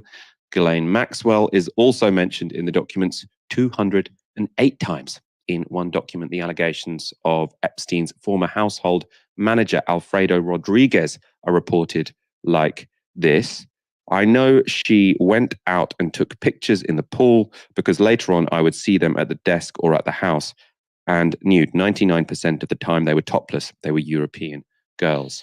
Rodriguez is then asked, did they appear to be doing anything sexual? He says, "Yes, ma'am." And in these instances, were the girls doing sexual things with other girls? He says, "Yes, ma'am." And I'm still talking about the pictures on Miss Maxwell's computer. "Yes, ma'am." After he left Epstein's employment, Rodriguez also testified that Maxwell threatened him, alleging that she told him never to discuss her or contact her again.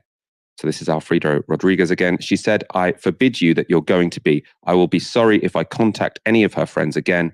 She said something like, "Don't open your mouth," or something like that. "I'm a civil, humble. I came as an immigrant to service people. And right now you feel a little, I'm 55 and I'm afraid. First of all, I don't have a job, but I'm glad this is on tape because I don't want nothing to happen to me." So clearly someone who's very scared of Ghislaine Maxwell and someone who knows about what Ghislaine Maxwell was doing. You can read between the lines what's going on there. Following the release of the files, Ghislaine Maxwell's lawyer, Arthur Adila, appeared on News Nation. You talk to Ghislaine almost every week.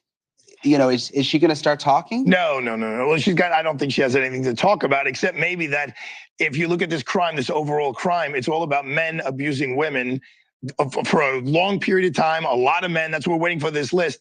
And there's only one person in jail, a woman. It's not one guy behind bars for all of these crimes, this sex trafficking. She brought him the women, the girl. I should say women, young girls, right? First of all, she is absolutely unequivocally denying all of that. She always has. #MeToo, but for Ghislaine Maxwell, who procured underage girls for a paedophile. Epstein, of course, did spend time in jail, where he died by apparent suicide in 2019 after being charged with sex trafficking minors. And French model scout, Jean-Luc Brunel, that's another Epstein associate accused of sex trafficking by Giuffre, also supposedly committed suicide in 2022 while in a Parisian jail cell. That was after he was charged with drugging and raping a 17-year-old girl. The deaths were, to say the very least, suspicious. And another question that won't go away is whether Epstein's abuse ring had purposes other than sexual gratification. Now, according to the Daily Mail, Epstein list reignites suspicion the pedo financier was working for Mossad and blackmailing the elite with help of information he gleaned from useful idiot Prince Andrew after meeting Israeli Prime Minister Ehud Barak at least 36 times. Of course, Mossad is Israel's intelligence agency. Now, the article quotes a former Mossad operative, Ari Ben Menash, as saying this: Prince Andrew wasn't being blackmailed. He was being used as a useful idiot. He was being used to bring in some of the celebrities. Ben Menash worked for Israel's military intelligence directorate from 1977 to 1987, and his allegations were backed up by Epstein's former mentor, Stephen Hoffenberg, who claimed that Epstein had referred to his relationship with Prince Andrew as his Super Bowl trophy. The article goes on to say, this Epstein was introduced to the spy game by Ghislaine's father, Robert, according to Mossad agent Ben Menash, who claims to have been the British media tycoon's handler. A friend of the Maxwells, Laura Goldman, further stated she believed not only that Robert Maxwell was a Mossad spy, but that Ghislaine carried on his work. Robert Maxwell is a very interesting figure in all of this. And like Epstein, he was subject to a mysterious, suspicious death. The Mail writes this.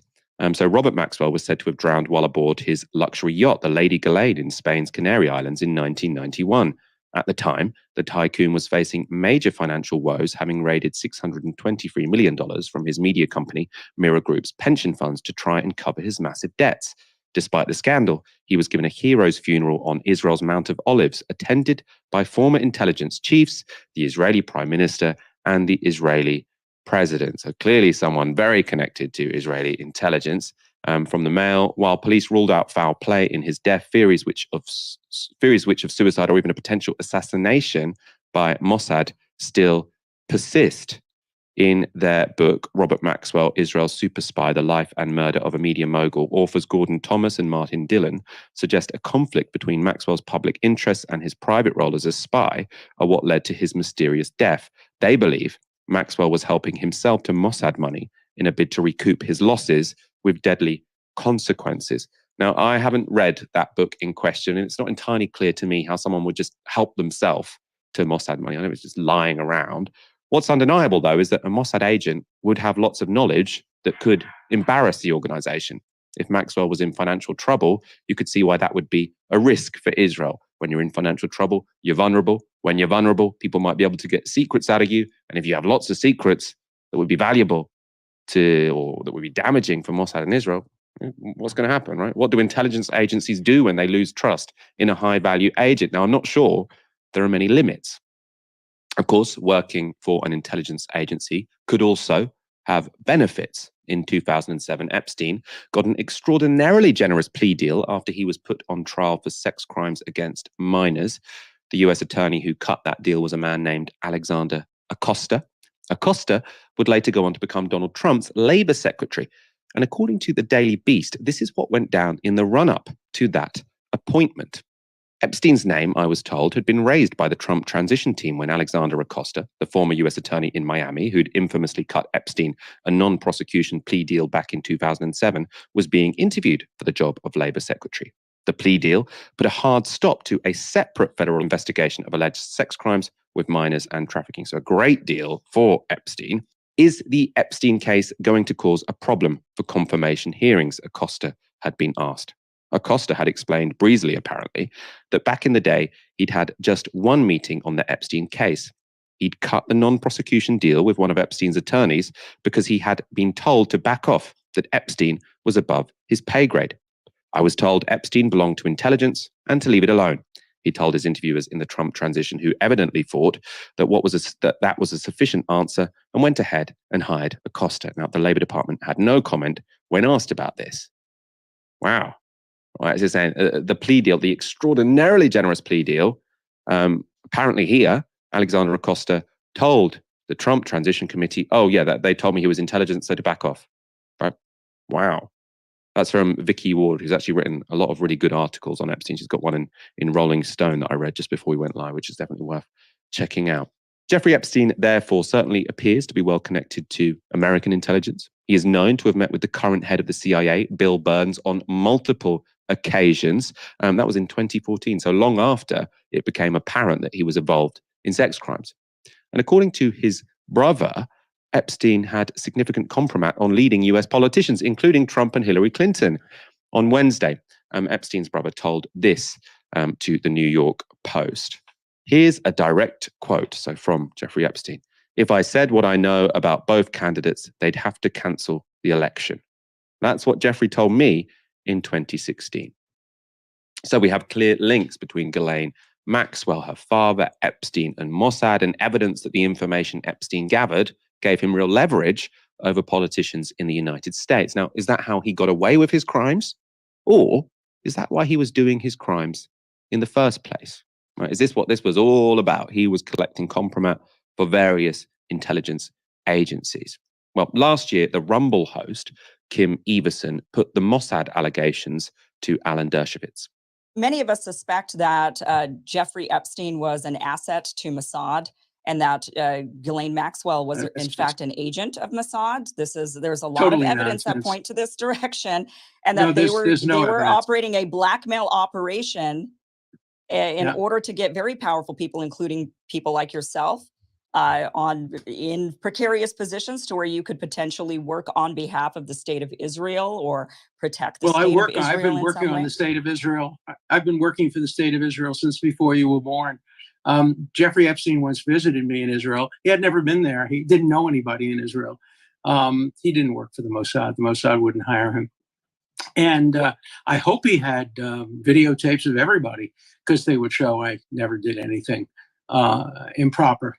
I have one other question. Are you used to having people come on your show to talk about one subject and then sandbagging them on another subject without any warning? Because it's nice to know you do that, and it will make certain that I have nothing to hide. I'm happy to talk about any of this, but I'm used to more ethical journalism. No, we actually did notify the people who booked you onto the show that you would be asked about Epstein, and they assured us that you were aware of this. No, they never notified me about that, and you'd have to show me that email. Okay. One last question. Do you think that Jeffrey Epstein killed himself? No, of course not. Well, he didn't kill himself without the help of some people. He'd kill himself, but he killed himself with the help of guards. He didn't do it by himself. He couldn't have done that, obviously, though. The videos were turned off, and the guards turned their back, and his cellmate left. So I think he killed himself, but he killed himself with the assistance of some people in law enforcement. That's a great last question. I really got a lot out of him on that last question. Aaron, what do you make of all of this? Sort of these, when this is covered in the mainstream media, in the UK at least, it's nearly always just sort of, oh, how embarrassing for Prince Andrew. But it does seem like potentially we can sort of understand a bit more about how intelligence agencies and power and social connections between elites works by sort of looking at this case. Obviously, lots of it is somewhat speculative, but it does seem like there is a fair amount of circumstantial evidence that intelligence agencies were involved in sort of the Epstein ring. I mean, the Epstein story is extraordinary. It's an extraordinary story. And like you say, in the UK, somewhat understandably, we're viewing it entirely through the prism of Prince Andrew. Of course, he's one of the most high-profile names associated with this. Some say the favoured son of the previous monarch, Elizabeth II. So that's understandable, but still, I think it can sometimes undermine what's happened here. Let's get to first facts here. You know, the New York Times last year wrote that the estate that Epstein left behind was valued at $600 million. $600 million. This was a guy without a degree. He'd started a mathematics degree at NYU, never completed it. He'd worked for Bear Stearns, very junior role. He'd done like consulting and he'd done this and he'd been involved in like a hedge fund, but nobody really knew what this guy did for a job. And when he died, he left £600 million that we know of. Okay? That we know of. There was stuff before the global financial crisis saying that he was worth about $1 billion. And at the time, people were saying, oh, it's all kind of not really real. It's not fake. It's all front, you know, like people say about Trump or like people say about Elon Musk. It's equity in these overpriced, stock in these overpriced businesses. It's not real money. He's left assets worth £600 million. Obviously, that's winding down because of legal costs and whatnot, but £600 million. And one of the primary beneficiaries of his estate was his most recent girlfriend. So this is another layer to all of this, Michael, is this guy knew everybody. He was able to entrap so many powerful people. Nobody really knows where his money came from. Some people have asserted that really he got particularly wealthy after his relationship with Robert Maxwell. But of course, Robert Maxwell had his own problems. But when you hear that, alarm bells should go off. And like you say, it is circumstantial, Michael. This person made allegedly tremendous amounts of money after coming into contact with Robert Maxwell, who allegedly had contact with certain security agencies. It is strange. It is strange. And I think it actually says something quite significant about early 21st century sort of liberal politics, that, you know, he was welcomed into, he was giving money to Harvard. He was a big funder of Harvard. He was in the Trilateral Commission. I'm not making any suggestions about what that means or there being a big conspiracy. These are very powerful mainstream organizations, institutions. He was close to Bill Clinton. He repeatedly visited the White House. This was a serious person, taken seriously, seen as a big patron of the arts and good causes. And nobody sort of thought, well, where's the money coming from? Because 600 million is a lot of cash. And you can work on the assumption he lost a significant amount during the global financial crisis. Many people, of course, did in the financial services industries. And look, it's almost like you take away Prince Andrew and there is an even better story here, bigger story here. Going back to what Dershowitz was saying, I mean, that's just, it was an interesting answer, right? I find it not particularly credible that in that environment, you would ask guards to turn their backs, turn off the camera, your cellmate leaves, and then you kill yourself. Maybe. I mean, he made his last will days before his death, as I understand it. Who knows? We can speculate. It's something I think in 2024 I want to cover a lot more here at Novara Media, Michael. You know, Ghislaine Maxwell, Robert Maxwell, and Jeffrey Epstein, because it really underscores the very ad hoc nature of how global elites talk to one another. You know, Bill Gates would hang out there and Prince Andrew, and he'd be pals with Bill Clinton. And we like to look at power as systemic. We like to look at power, of course it is in many ways, and operating very rationally when at an elite level. But on the other hand, actually, lots of the people have no idea what they're doing. They are charmed by somebody with charisma or who they think is wealthy.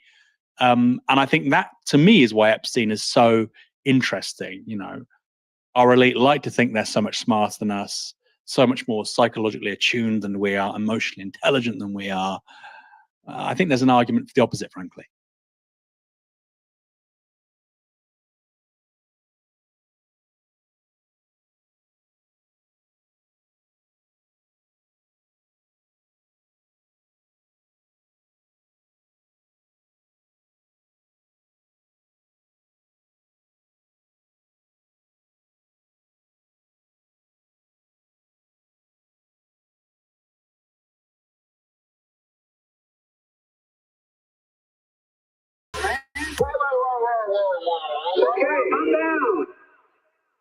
According to Axios journalist Barak Ravid, Benjamin Netanyahu wants Alan Dershowitz to represent Israel.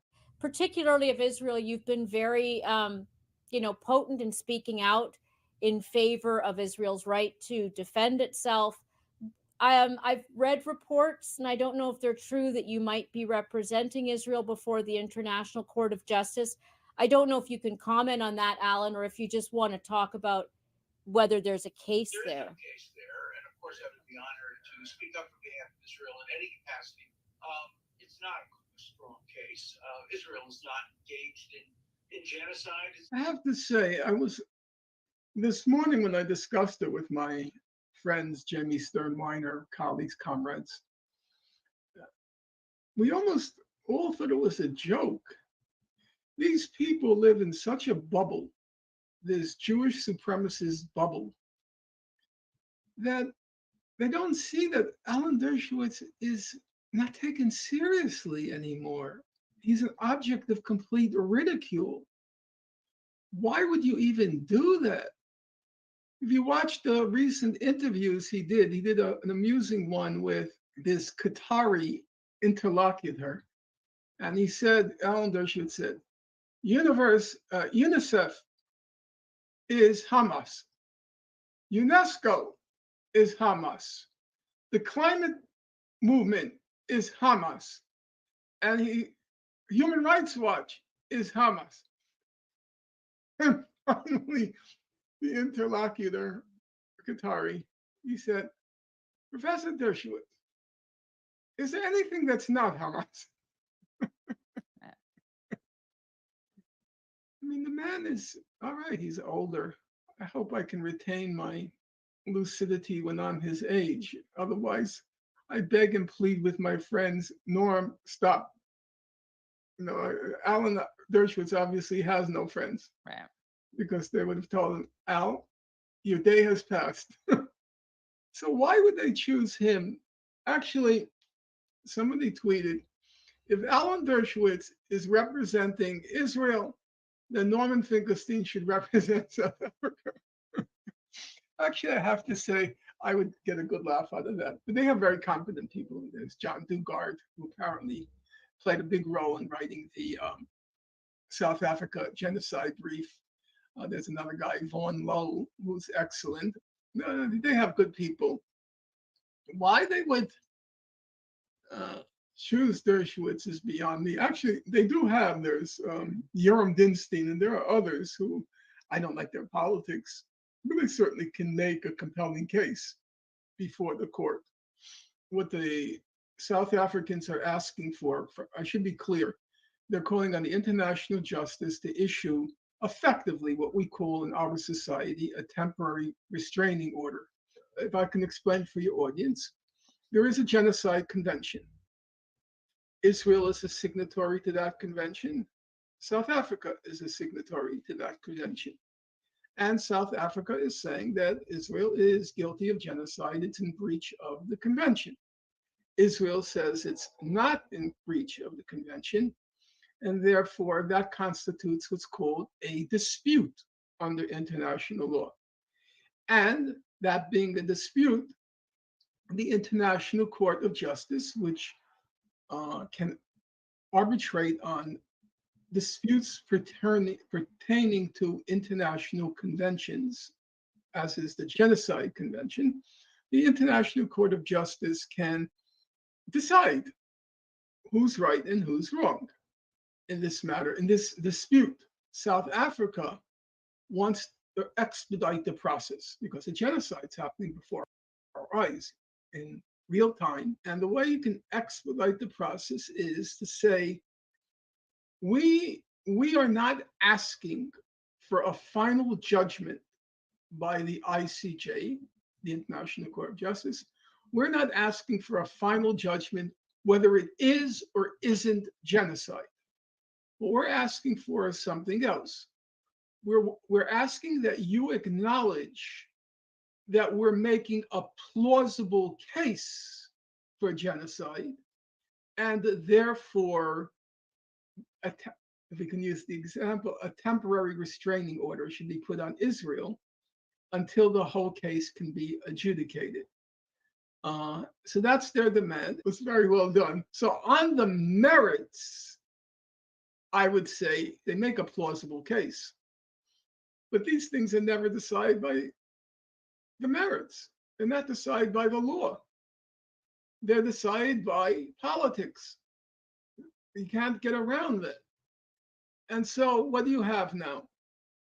The ICJ consists of 15 judges. The 15 judges comprise the Security Council and 10 other states.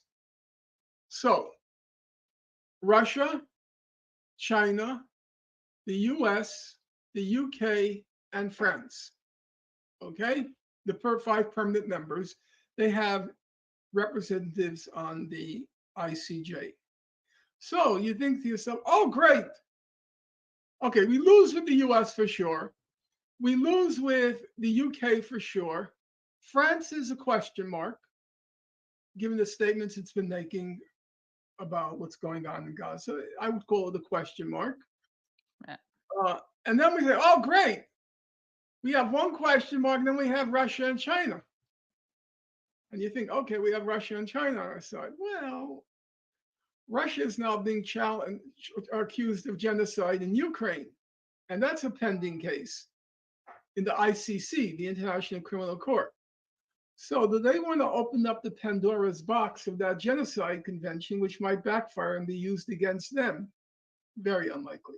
China, well, as everybody knows, China is being accused of genocide against the Uyghurs. So do they want to open up the Pandora's box of the genocide convention and it's used against them? I would say very unlikely. So right now, we have 1 of 5, which is France, maybe. Then Germany's on this year. Forget it. They'd vote for it. They'd be worse than Israel on it. They would vote for the genocide. Yeah. We agree it's genocide, but we're for it. Right, exactly. Then Uganda, which always votes with Israel, don't ask me why, it's on. So we have 4 probably will not vote for its plausibility. Then Germany, then Uganda. So that's 6. Morocco is on. Morocco will vote, I think, yes. It's a plausible case. And a few others. It'll be very tough. They need 8 votes. They need 8 votes. If you want to bring it up now, are you in front of a screen? Yeah. So just go International Court of Justice, judges today. And we'll see which countries are up there. Current members. So America, forget, hopeless cause. Russian, I would say unlikely. Slovakia, maybe a yes. Slovakia, France, I would say 50-50. So we have 2. Morocco, I say a yes. So we have 3. Somalia, probably a yes. That will be 4. China, probably a no or an abstention. Uganda, a no. India, well, since Modi's committing genocide against Muslims, Right. I would say a no. And he's close with Netanyahu. Right. Jamaica, maybe a yes. Lebanon, a yes. Japan is so terrified of the United States, I would call it a no. Germany, I would call a no. Australia, no. Brazil, definitely a yes. Oh, so I you got 7? I got 6.5 because we don't know about France. Okay. I would get 7. That would be my guess. Yeah. All we need is 1 to flip to reach 8. It's hard to get 1 to flip. But you've been obviously saying from the get-go that this is genocide, as have a lot of. I had a very simple argument. It was so simple. Sometimes, the most obvious is also the most correct. What is it? Razor. Occam's razor. Occam's razor.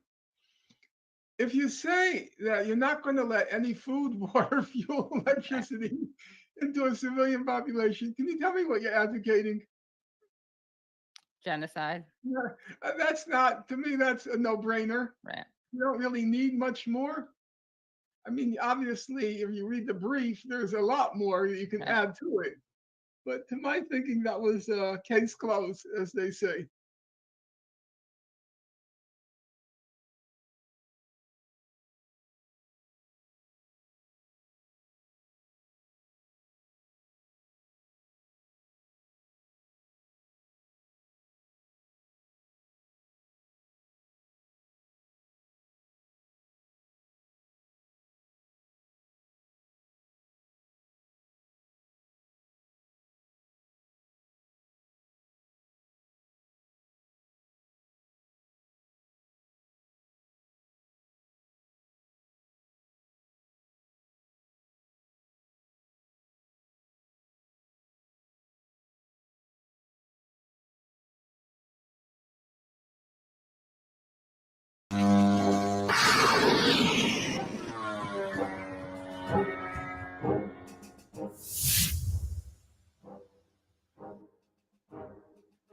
The Islamic resistance in Iraq has again targeted the U.S. occupation base Harir, near the city of Erbil in northern Iraq.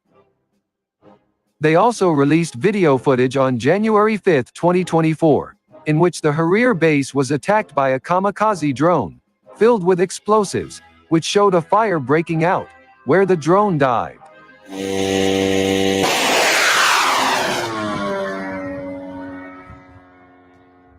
According to information from the Kurdistan Region Counterterrorism Unit, on Friday, an explosive-laden drone targeted the Harir military base in Erbil, Iraqi Kurdistan's counter-terrorism agency said.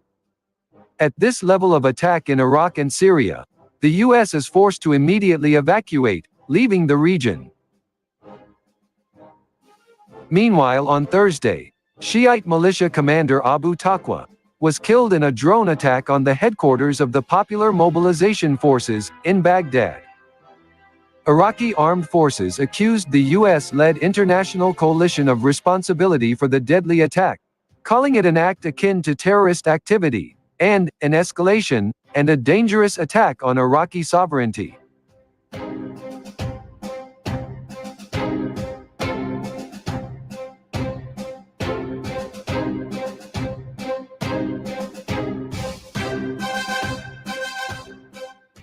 On Friday, Iraqi Prime Minister, Shia al-Sudani, announced the start of the process of withdrawing all U.S. troops from his country, after condemning the illegal killing of the U.S. drone in downtown Baghdad.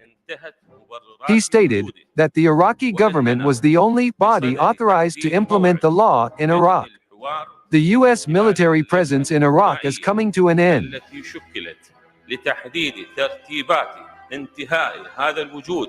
وهذا هو التزام لن تتراجع عنه الحكومة ولن تفرط بكل ما من شأنه استكمال السيادة الوطنية على أرض وسماء ومياه عراقنا العزيز. Recently, former Iraqi Prime Minister, Nouri al-Maliki, also made important comments about Iraqi sovereignty.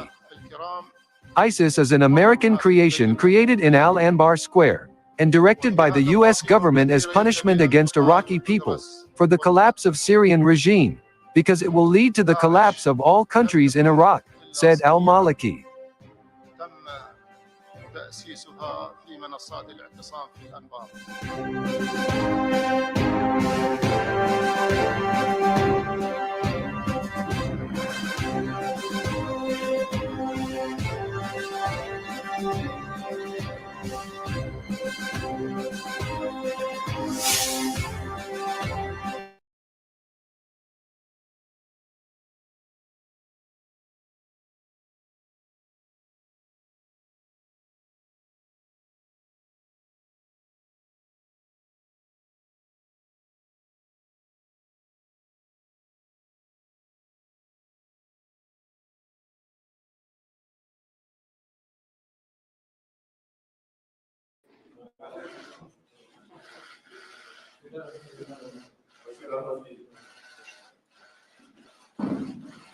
The Islamic Republic of Iran has opposed the efforts of world powers to stop Yemen's operations in the Red Sea, aiming to disrupt the economy of occupying forces by blocking essential goods and services. This approach from Yemen has started to show results, with more shipping companies opting out of using the Red Sea route, despite assurances from the US-led Maritime Security Coalition. Despite pressure from regulatory bodies, the OMT News team is committed to delivering accurate information.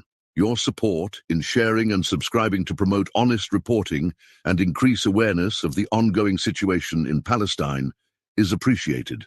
Iran's Revolutionary Guards leader, Hossein Salami, has expressed determination to face challenges on various fronts, particularly concerning heightened tensions along critical shipping routes. During a ceremony in Bandar Abbas, Salami emphasized their ongoing significant struggle with adversaries. He unveiled a new vessel named Abu Mahdi and highlighted the deployment of 100 missile launchers by the Guards' Navy. While Salami did not explicitly name the adversaries, he referenced nations in a coalition led by the US, aiming to protect Red Sea commercial traffic from Yemen-linked operations. These operations, viewed as a show of support for Palestine during its conflict with Israel, have led major shipping companies to seek alternative routes, bypassing the Suez Canal, which handles a significant portion of global trade.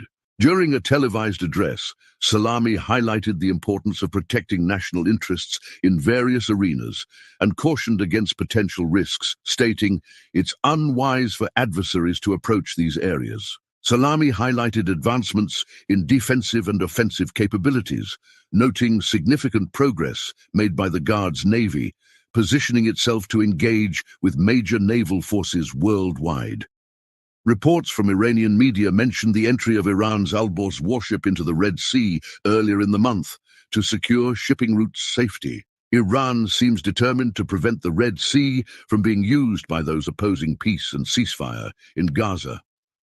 They've consistently deployed warships and support vessels to ensure navigation freedom and purportedly assist the Yemeni military in their operations. The heightened tensions in the Red Sea region have affected global oil prices. Since Iran sent ships to the narrow shipping lane, oil prices have fluctuated. The recent decline in oil prices is tied to the escalating Red Sea tensions, coinciding with record-high U.S. crude production and concerns about demand in China. The West Texas Intermediate contract for February dropped by $1.27, marking a 1.77% decrease, settling at $70.38 per barrel. Similarly, the Brent contract for March saw a reduction of $1.15, a 1.49% decrease, trading at $75.89. Earlier in the trading session, crude prices surged by over 2% due to escalating tensions in the Red Sea, a crucial choke point for global trade. OMT News notes that the ongoing tension in the Red Sea is impacting various factors, including oil prices, and is likely to disrupt economic indicators in the occupied Palestinian territories. In the short term, these disruptions could have lasting effects, although the long-term impact remains uncertain as more shipping companies seek alternative routes to supply the occupied economy. However, the absence of peace in Gaza could result in high inflation for consumers in occupied Palestine. They may face increased costs due to expensive shipping, leading to higher prices for goods and services. This pressure might urge occupation authorities to address the situation in Gaza. Raising awareness and fostering informed discussions about this situation is crucial. Please consider sharing this information and subscribing to stay informed about developments in Palestine. Here's to hoping for peace and stability in the region. Until the next update.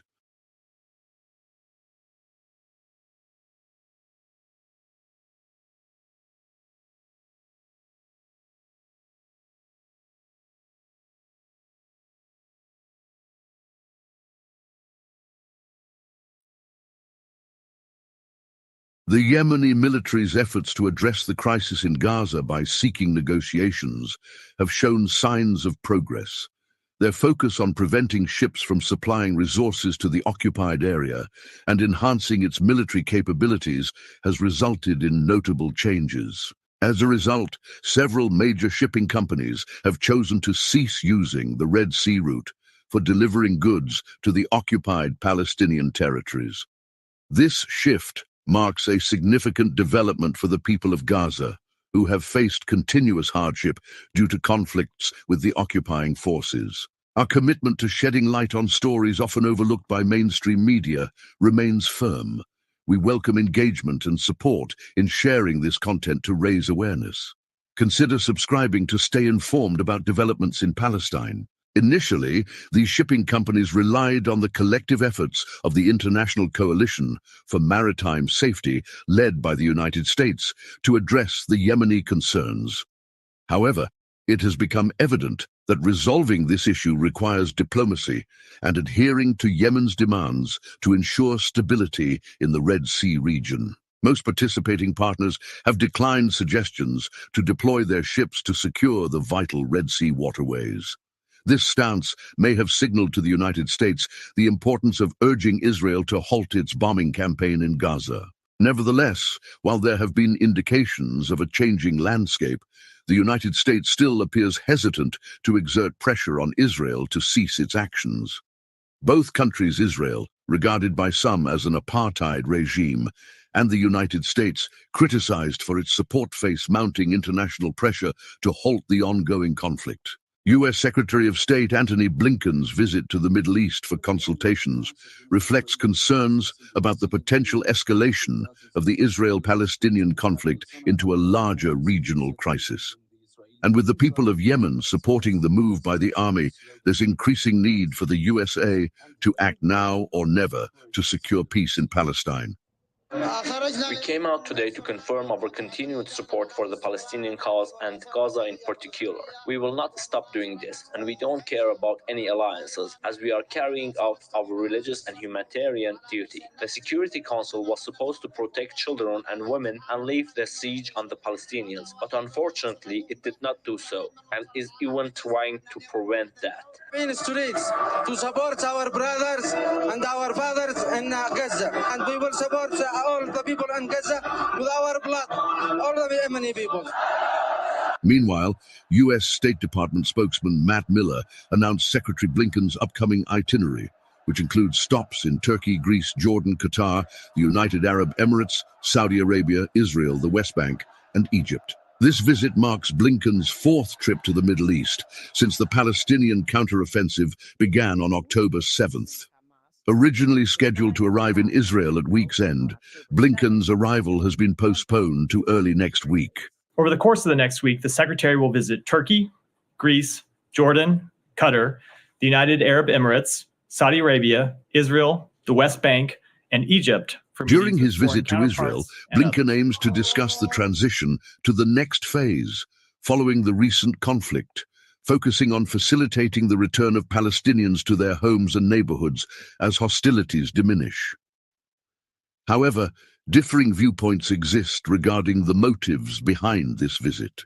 While the stated purpose is to aid in de-escalating tensions and potentially prevent further conflict in the region by urging Israel to reduce its military activities, concerns persist about the potential destabilization of the Red Sea and broader regional repercussions if Israel continues its bombing campaign in Gaza.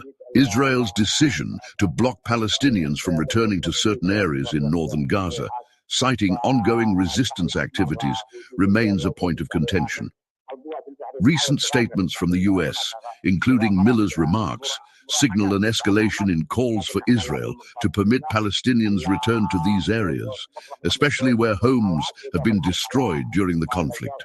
The international response to developments in the Red Sea region has notably influenced major shipping companies' decisions. For instance, Maersk, a significant shipping company, has opted to avoid the Red Sea route due to security concerns. Following attacks on its merchant ships by Yemeni rebels, Maersk declared its decision to reroute all vessels away from the Red Sea and Suez Canal, choosing instead to navigate around Africa via the Cape of Good Hope due to the current instability and heightened security risks in the region. Earlier, the shipping giant announced the suspension of passage along that route until further notice, following an incident involving the Singapore-flagged Maersk Hangzhou. During the incident on Sunday, the container vessel, owned by Denmark and operating under their authority, en route from Singapore to Port Suez in Egypt, reported being hit by a missile while passing through the Bab al-Mandab Strait. Since November 18, there have been 25 reported attacks on commercial vessels navigating the southern Red Sea and Gulf of Aden. A coalition of 12 nations, led by the United States, collectively urged Yemen's army to cease these attacks immediately and release unlawfully detained vessels and their crews. They cautioned of potential consequences if these actions continue. The Red Sea serves as a crucial waterway linking the Mediterranean to the Indian Ocean and is integral to global trade, facilitating approximately 12% of worldwide trade, according to the International Chamber of Shipping, ICS. This connectivity is vital for trade between Europe and Asia. Annually, approximately 20,000 ships traverse the Suez Canal, the primary entry and exit point for vessels in this region. Maersk, among other major global shipping entities, suspended its ships' passage twice recently due to operations in the area carried out by the Yemeni army. Initially planning to resume operations on December 24th, Maersk subsequently postponed its restart date to December 31st.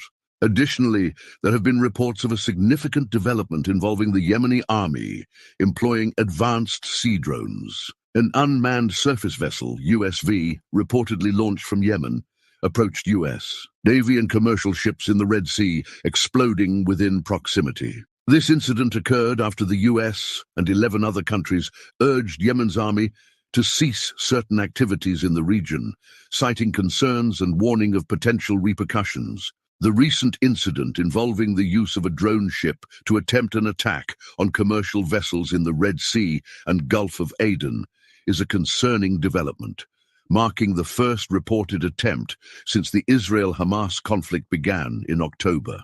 Vice Admiral Brad Cooper, head of U.S. Naval Forces Central Command, acknowledged this occurrence, noting a series of 25 Yemeni operations on merchant vessels in the southern Red Sea and Gulf of Aden since mid-November. There's a concern that this persistent behavior poses challenges to regional stability and the safety of crucial maritime trade routes. The utilization of unmanned surface vessels, USVs, for such attacks signals a shift in conflict strategies, highlighting the adoption of unconventional methods to disrupt conventional security measures in the region. This incident underscores the vulnerability of commercial vessels, emphasizing the need for enhanced maritime security protocols in the Red Sea and Gulf of Aden. It's crucial to urge all involved parties to prioritize the safety of maritime activities and allow humanitarian aid to reach vulnerable populations affected by conflicts in the region, including Gaza. The Yemeni stance linking the cessation of attacks in the Red Sea to an end to the conflict in Gaza reflects their perspective on the situation. While addressing these concerns, it's essential to navigate diplomatic channels and seek resolutions that prioritize peace and stability for all involved parties. The involvement of various nations in the maritime coalition might be driven by a range of interests, and while security considerations might be among them, it's crucial to ensure that all actions align with efforts to promote stability and address humanitarian needs. Your support in sharing this information is appreciated to raise awareness. Please consider subscribing for updates on developments.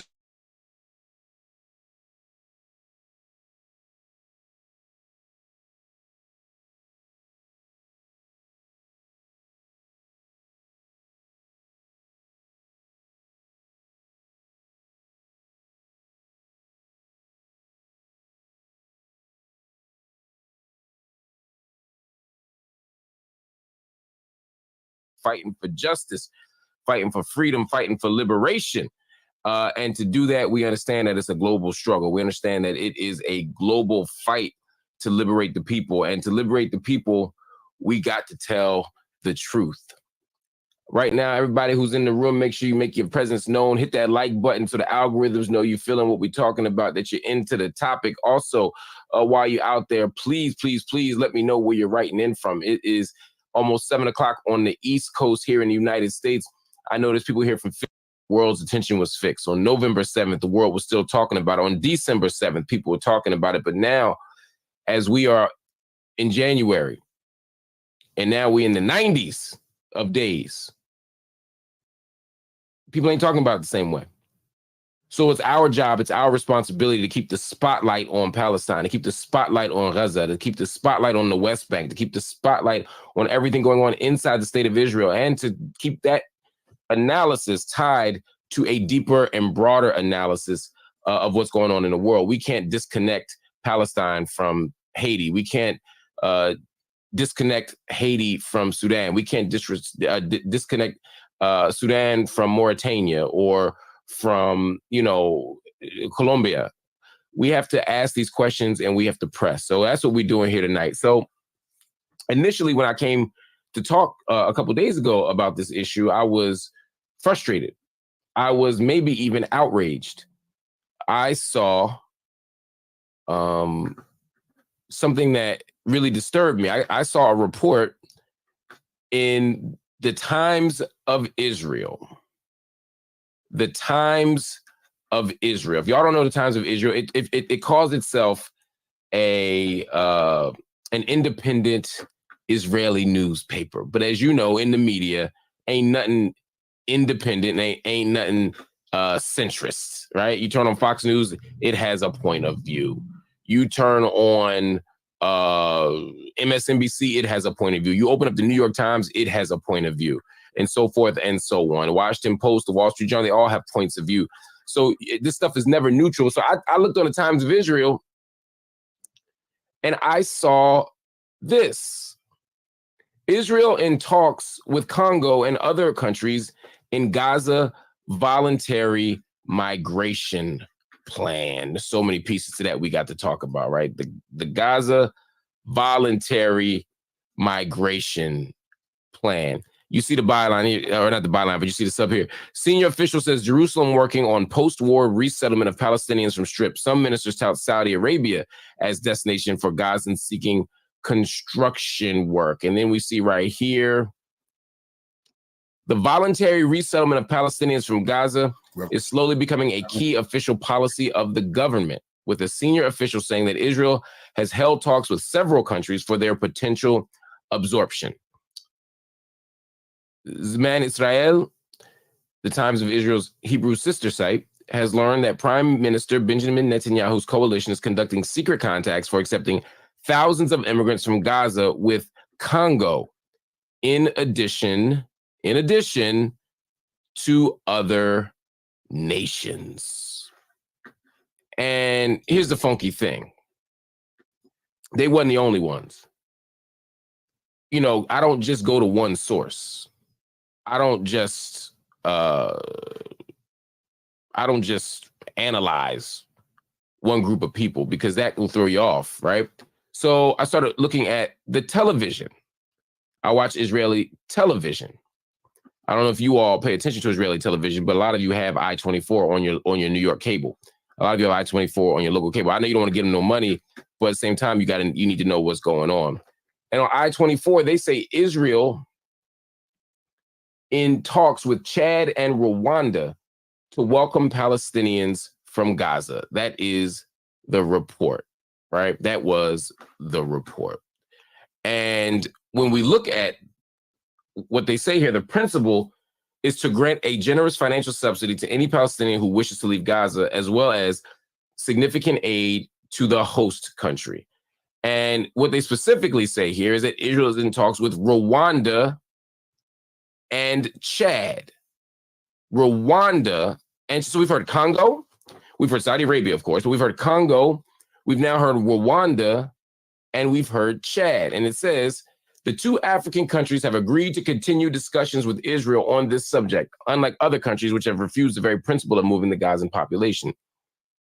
Then this is according to a source, a political official, a senior Israeli official. I want you to understand that newspapers have these sources and they don't tell you who they are. So you don't know if it's a real source, if it's a made up source, if it's a half a source, if it's a lying source. You just know that somebody said something allegedly. That same source indicated that negotiations are underway with Mossad and the Ministry of Foreign Affairs. And read the quote. Listen to this quote. We must move forward with this solution while paying close attention to international reactions that could interpret it as a forced transfer and not a voluntary migration. This is why we work closely with legal advisors. So they're also floating the idea that there's nothing illegal about this. So what is happening here in Israel? That's what we're going to break down for y'all, man, because this is absolutely ridiculous. I was thinking to myself, okay, if this is happening, it's not the first time that these things have been attempted. There is a population of African asylum seekers, which we'll talk about another day. A population of African asylum seekers, mostly from Eritrea and from Sudan, who are in Israel. And one of the things that Israel did was, one, deny them residency, deny them citizenship. They call them infiltrators rather than refugees, so they can look as if they are not violating the refugee conventions and the international laws around refugees, and instead acting like these are infiltrators, right? And the infiltrator law, side note, if you're interested, is a law that was created. The Infiltration Act was a law created in the 1950s to prevent Palestinians from returning to their homes. So that's the backdrop for this. I just want y'all to know that. So it wouldn't be crazy that this could be happening, because when those infiltrators, those refugees from Eritrea and from Sudan came, one of the things that Benjamin Netanyahu attempted, in addition to self-deportation, i.e. make the conditions so bad that they leave themselves, is to pay African nations to take them. Netanyahu loves to pay African nations to take people. The Israeli government loves to pay African nations to accept people. Why? Because it takes people they don't want out of their hair. It makes it look as if it's a plan that is democratic and fair and even humanitarian and philanthropic. It makes things seem normal when in fact they are deeply problematic. So I said, okay. And then of course, Rwanda is in a tough situation. And we understand the challenges of the Rwandan government. You should see my interview. I have an interview with one of a high-ranking member of the Attorney General of Rwanda, where we talk about all sorts of things, from the arrest and false arrest of Paul Rusesabagina to what's happening on the ground with regard to human rights. But Rwanda, we know what's going on. Congo, we know what's going on. A humanitarian crisis going on in Congo. There is economic tension. There are economic contradictions. There's gross exploitation. And it wasn't implausible to me. It wasn't implausible to me that one of these nations would say yes. Now, most nations were saying no. Why? For the same reason that the Arab nations were saying no, the same reason that Egypt was saying no, the same reason that Jordan wasn't willing to take all these Palestinians, the same reason that Syria wasn't. Well, just multiple reasons why Syria wouldn't. But the point was, we are not going to normalize ethnic cleansing. Yeah, part of it is a capacity issue. I mean, how many Palestinians can be in Jordan? Half of Jordan is Palestinian already since the Nakba, almost. How many people can the neighboring Arab countries hold? How can Egypt economically sustain more Palestinians given what's going on right now under Abdel Fattah el-Sisi? But there was also an ideological and political reason, and that is we are not going to replicate the Nakba with complicity. We're not going to let y'all come out here and kick out these Palestinians and make it seem like, oh, you can just come into our home. When I interviewed Danny Denham from the Israeli government, when I interviewed a former Israeli general, they've all talked about this. Oh, they can leave whenever they want. But they don't mean through the Eretz crossing. They mean through the Sinai. They're saying, if you're Palestinian and you're tired of getting bombed in Gaza, you can leave to Egypt. The problem is they're not going to be allowed back. So the Arab nations said no. And so the African nations who had been reached out to said no as well, according even to the Israeli sources. According even to the Israeli sources. Shout out to Cave Wall Musings. I appreciate the love. I appreciate the donation, man. Y'all are really helping keep this channel going and helping it grow. Same thing to you, Hobby Ish. I appreciate that super sticker. It means so much, Iron Man. You too. I appreciate and love the love that y'all are showing out here today, man. I really appreciate y'all. So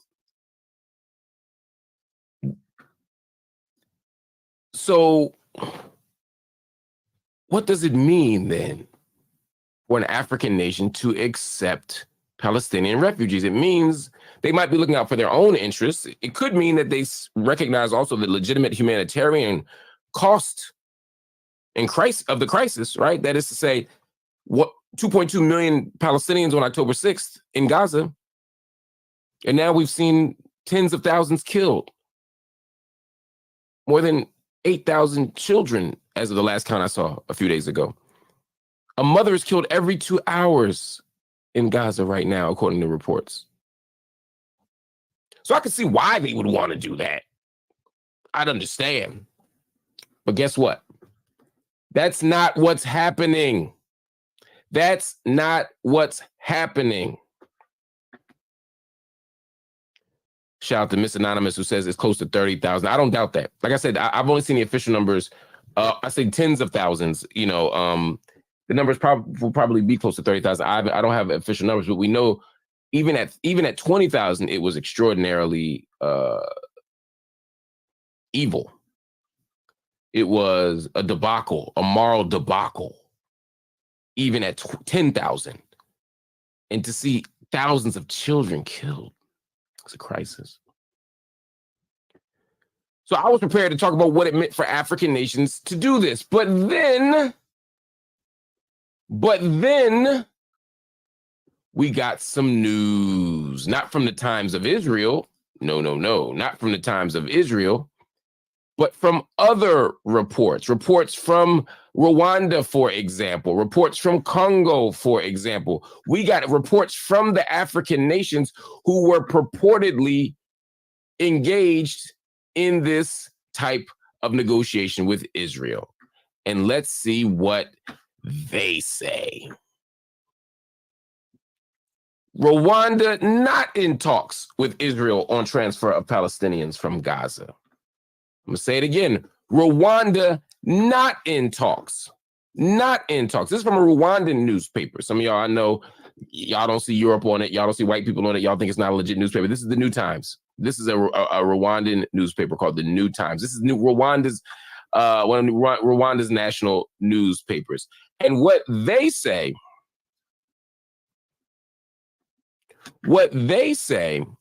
is Rwanda is not in any discussion with Israel on the transfer of Palestinians from Gaza, as alleged by an Israeli news outlets. That is according to the Ministry of Foreign Affairs and International Cooperation.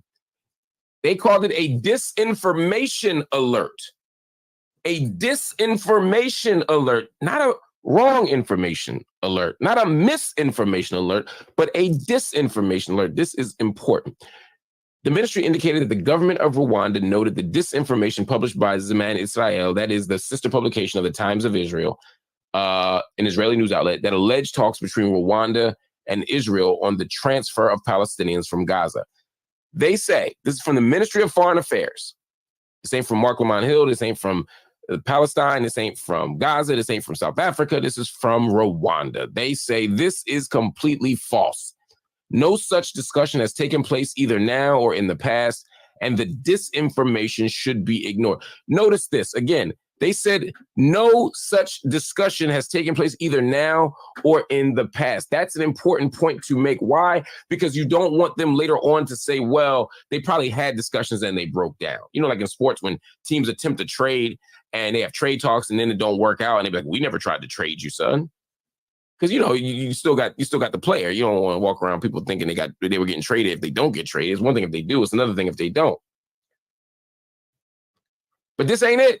Rwanda very clearly said, we haven't even had the conversation.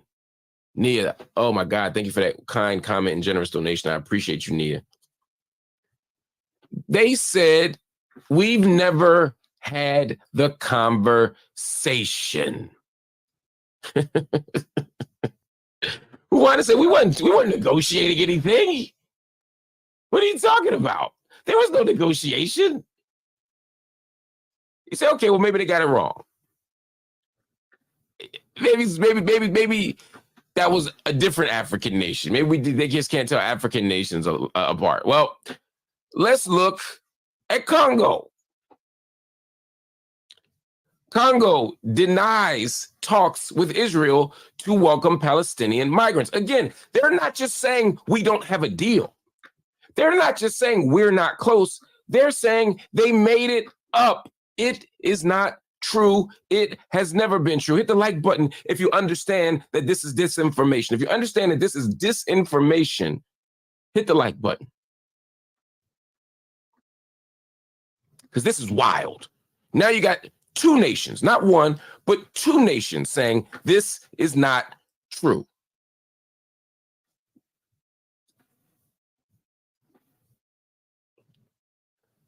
This is straight from Kigali. And I'm going to give you Patrick Muyaya. And for those who don't know, Patrick Muyaya is a Congolese government spokesperson. Patrick Muyaya said, there has never been any form of negotiation, discussion, or initiative between Kinshasa, of course, you know, that's like saying from DC, and the Israeli state on the alleged reception of Palestinian migrants on Congolese soil. Wow. Read that again. Never been any form of negotiation, discussion, or initiative between Rwanda and Israel on the alleged reception of Palestinian migrants on Congolese soil. That's according to their report. It's getting wild, y'all. So the African nations, forgive me for saying, yeah, I should say the Congo, not Congo. Forgive me. Yes, thank you for that correction. I appreciate that correction, Lisa. Thank you so much. I appreciate I always appreciate these corrections, man. We got to get this right, especially when it comes to our own homeland, our own people. All right. So thank you for that, my sister. So help me understand this, y'all. The allegation was that Israel was in negotiations to resettle Palestinians in Africa. Voluntary migration, and that they were taking great pains to make sure that people knew that it was voluntary so they wouldn't look like they were kicking people out. Oh, that sounds so good. That sounds like some serious statecraft there. Now, let me be very clear, because some of y'all are like, oh my God, I can't believe Israel did that. Well, you should. Israel does that. The United States does that. The UK does that. France does that. Germany does that. And our African nations do that. Our Latin American nations do that. Our Caribbean nations do that. Now, the West nations, the conceptual West does it way bigger and way more broadly. The violence and the lies and all of it that comes from, the Western bloc is something else. So I'm not saying apples to apples. But nation states lie, governments lie, that's what they do. Politicians lie, that's what they do. I can't tell you that I've had some knockdown dragouts with the Rwandan government. Look at my engagement with the Rwandan government over Paul Rusesabagina, just as one example. But this type of lie is so deep and so transparent. I'm gonna break this down, then I'm gonna leave y'all alone. I'm gonna break this down and I'm gonna leave y'all alone. Thank you, Frank, for gifting a membership, y'all. We love that. So hopefully someone scoops up that membership so they can become part of MLH fam. We appreciate you. We love you. Nia, again, thank you for the shout out. Thank you for the love. Thank you for the generosity. I'm so grateful. I'm so grateful. I'm so grateful. So why would this be happening? Why would this be happening? Well, here's the first thing. In politics and in political media, there's something called a test balloon. Politicians like to, and administrations in particular, like to float an idea. They like to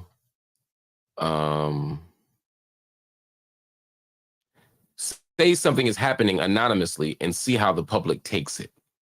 So when Israel floats the idea that African nations are going to receive them and get money, the idea is Congo and Rwanda, like, we are, but Congo and Rwanda also have the opportunity to say, you know what, we will do that. And if Congo and Rwanda and Chad and whomever else want that kind of deal, then they'll stay silent and they'll contact Israel. Because to do that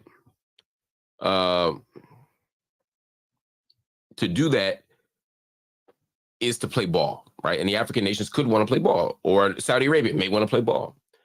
So it's a test balloon in that way. It's also a humanitarian test balloon.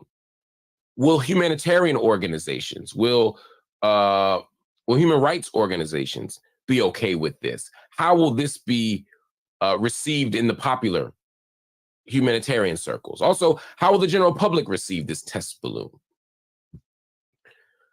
How will Palestinians receive this test balloon, right? Because what they're doing in the media is floating the idea that, oh yeah, going to Palestine could make sense, but going to Rwanda or Congo or Chad makes even more sense. And so let's see what happens. So that's part of why they do it. The other thing, the other reason why they do this is to make resettlement a foregone conclusion. Well, let me back up. It's to normalize this idea and language of resettlement. They want you to believe that Palestinians who leave Gaza and go somewhere else are simply resettling. Resettling. Resettling sounds cool, right? You know, we settled here and then we settled somewhere else, right? We went somewhere better. We got greener pastures. Palestinians don't want to go anywhere else. They want their homeland. Many of the people living in Gaza right now were already kicked out of what is now Israel in 1948. And so they were forced into places like Khan Yunis. They were forced into places like Mukhayyam Jabalia, like Jabalia refugee camp. They were forced into these places, and they still continue to live as refugees. They continue to struggle as refugees. And so now they're doing the same thing again. They took them from the north, they bombed them to the south, they're pushing them toward the border of Egypt, and then they're saying, well, you know, if you don't like it here, you can always resettle. And then they have the popular media and the talking heads and all the paid liars to go out and say, well, why aren't the Arab nations taking them? As if it's a moral failure of Egypt and Jordan and Lebanon and Syria to not take Palestinians when it is Israel that is bombing them and kicking them out of their homes. And there's the Arab nations that are saying, we're not going to replicate 1948. We're not going to reenact the Nakba by taking other people again and not allowing and not forcing Israel to meet its responsibility as an occupying nation, to meet its responsibility as a modern democratic nation. Isn't that what they say they are? If you're modern and you're democratic and you're civilized, then you can't kick people out and you damn sure can't transfer people. See, this is the fundamental point. Transfer of people is a form of genocide. Read the Genocide Convention, particularly children, right? Transferring children is genocide. Transferring people during a war, and they're calling this a war, right? It's a war on Hamas. If it's a war on Hamas, then you can't transfer populations during a war. I can't win the war and take your land. That's a war crime. I can't win the war and force people out to live somewhere else permanently. That's a war crime. I can't win a war and kill civilians and innocent people. That's a war crime. I can't win a war or prosecute a war and blow up mosques and churches and cultural sites and schools and hospitals. That's a war crime. And so these war crimes are being witnessed by the world. The question is, what are we going to do about it? Some of them have been hidden through lies, right? Oh, well, the El Shifa and El Ahli Hospital are command centers for Hamas. Therefore, we have to blow them up to cover up the war crime. Oh, there are no Palestinian innocents. So when you kill a 16-year-old boy, you say, oh, well, you know, he might have been part of Hamas. To hide the war crime. And now the transfer of people is being hidden. The transfer of people, thank you, Hobbyish. The transfer of people is being hidden by making it seem like people are just going to resettle. So you normalize the language of resettlement because the resettlement sounds better than ethnic cleansing. It sounds better than depopulation. It sounds better than genocide. It sounds palatable. Thank you, Hobbyish. Also, thank you, Dr. Daniel LaRoche. I'm so grateful, so grateful. And so part of why they tell this story is so that even if the people don't end up in Africa, the idea of resettlement becomes normalized in the minds of the people. Oh yeah, they're just resettling. Wherever they go, they just resettle. Israel's not kicking them out, they're resettling.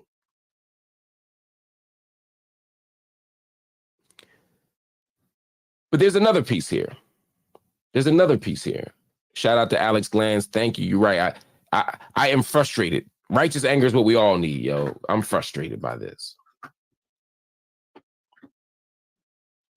The other piece of this is they want to make it seem like Palestinians not returning is a foregone conclusion, a fait accompli, right? This idea that, oh, well, 2.2 million people were in Gaza on October 6th, but right now on January 6th, right?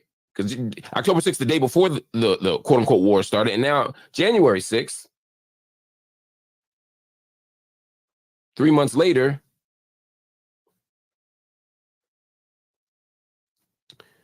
not only are tens of thousands of people dead, but 1.7 million of the 2.1, 2.2 million people living in Gaza, 1.7 million of the 2.1, 2.2 million people living in Gaza are homeless. They're unhoused. They're dispossessed of a place to go.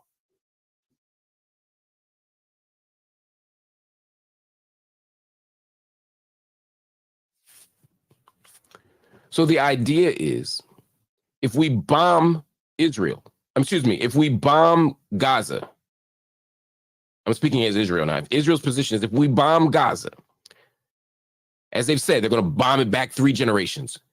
If we destroy the homes, if they have nowhere to go, if we rip up their civilian infrastructure, if we tear down the mosques and the hospitals and the schools and the churches, if we tear down everything that makes Palestine, everything that makes Palestine, then maybe they'll just leave. And then we can finally get the real one-state solution, because that's what we're seeing here. There's no room for a 2-state solution anymore. There's a one-state reality. There's Israel. There's the West Bank, which has been occupied since 1967, the largest or longest military occupation in modern history. And then there's Gaza, over which Israel has exercised effective control from the moment they left in 2006. So Israel controls everything. It's a one-state reality, which is what makes it apartheid.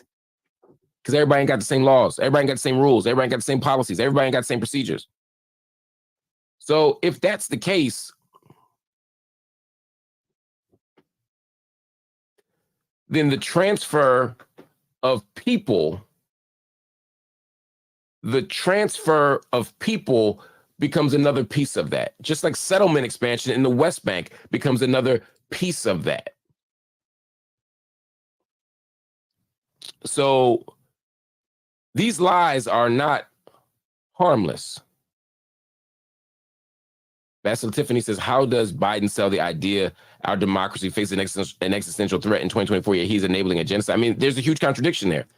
And Biden is enabling the genocide through weapons, through money, and through political support. And so the next interesting move will be, Basil, to see how the United States responds to claims that other nations may take these Palestinians. Because even if these claims are refuted, Rico BK21, I love you, I appreciate you, thank you, family, thank you, family, thank you, family. Even if these claims are refuted, the question still becomes, are they going to continue to say, well, you know, resettlement might not be the worst thing? Because there is no 2-state solution. There is no final status that gives people equal rights, because Palestine has been occupied, because settlements are expanded, because Israel has lived and really said it quite clearly at this point and unabashedly that they are a one-state reality.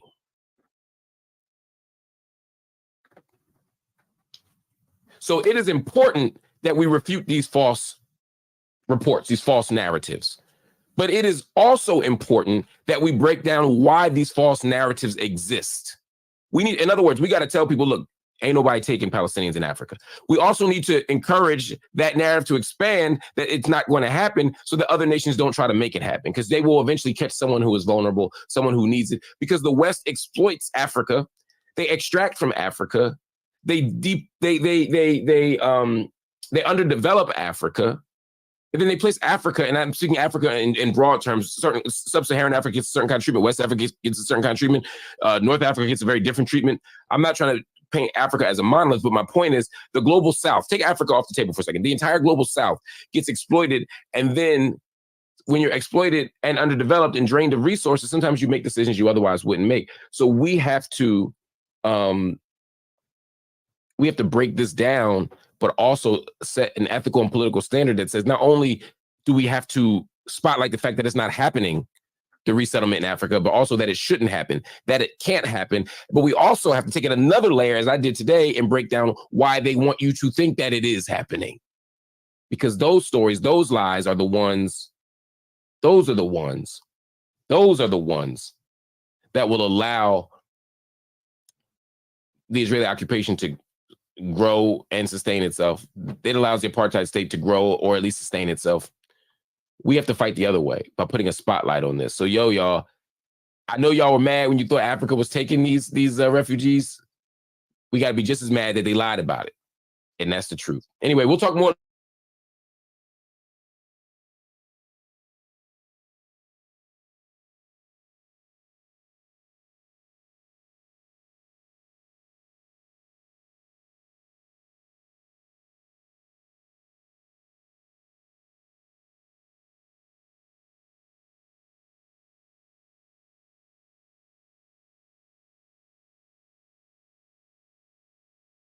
Support our work at democracynow.org/give. This is Democracy Now!, democracynow.org, the War and Peace Report. I'm Amy Goodman.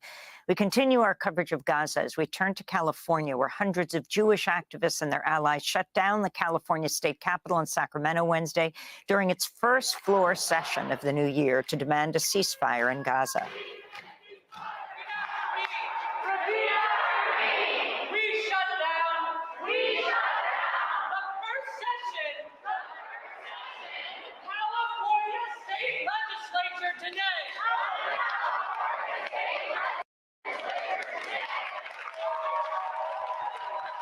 As chants rang out, the activists dropped banners that read "No U.S. funding for Israel's genocide in Palestine." Another banner noted California taxpayers contribute some $600 million to U.S. military aid to Israel each year. The direct action was organized by Jewish Voices for Peace, If Not Now, and the International Jewish Anti-Zionist Network, among others. One of the protesters was a former Israeli IDF soldier, an Israeli Defense Force soldier, who will join us in a minute from San Francisco.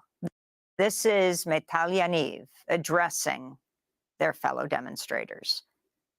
My elders, state, family had meticulously taught me how to recognize genocide from infancy,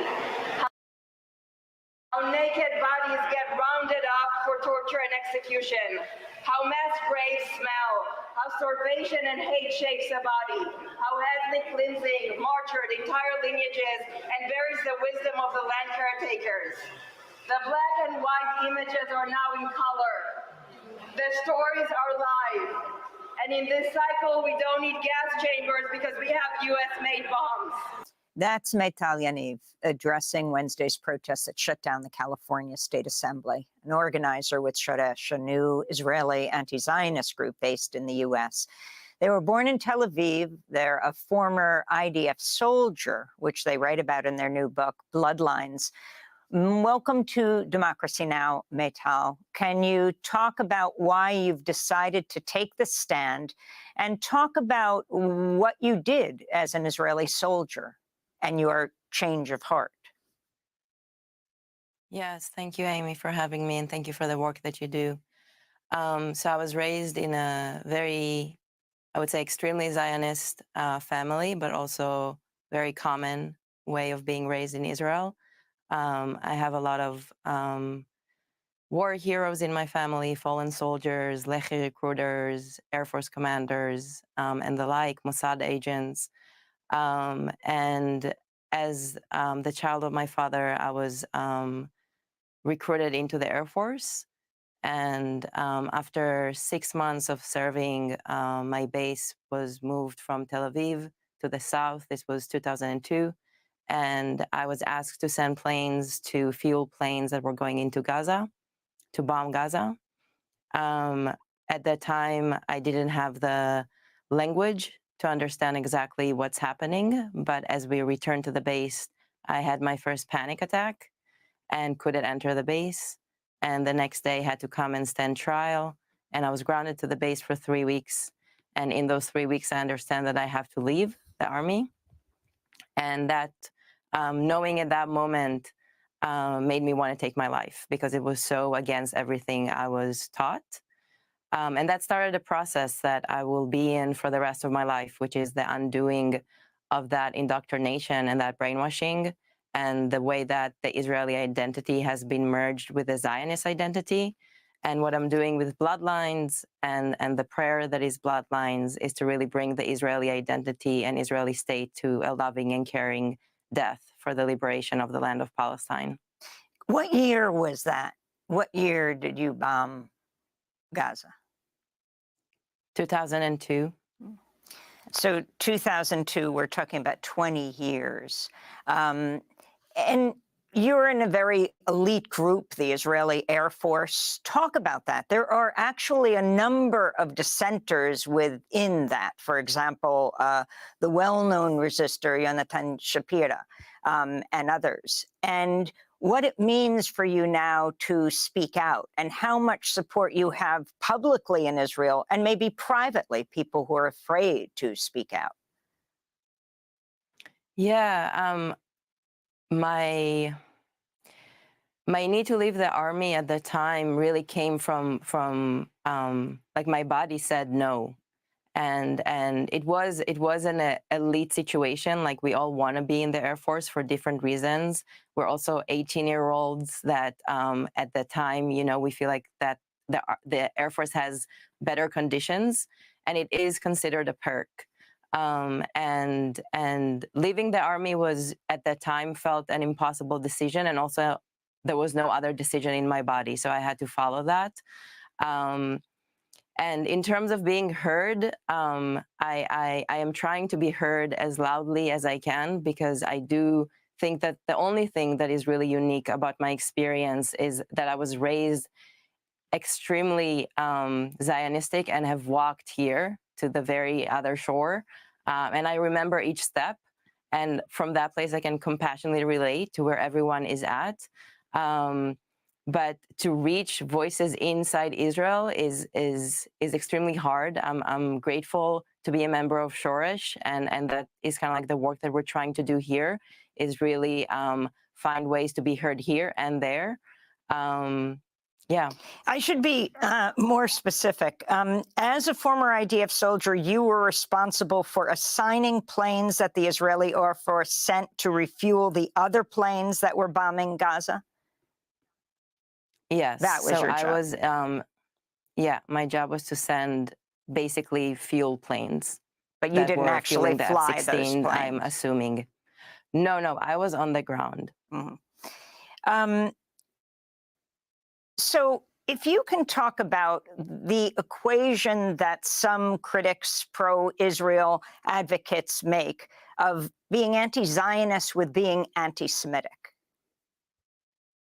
Yeah, I think the issue here, you know, I was raised extremely Israeli, which was also meant that I wasn't raised very Jewish, which is also a very common thing. The way that the assimilation into Israeli identity happened within my lineages was to really like remove the Jewishness and really become this like tzabar, heroic IDF soldier identity.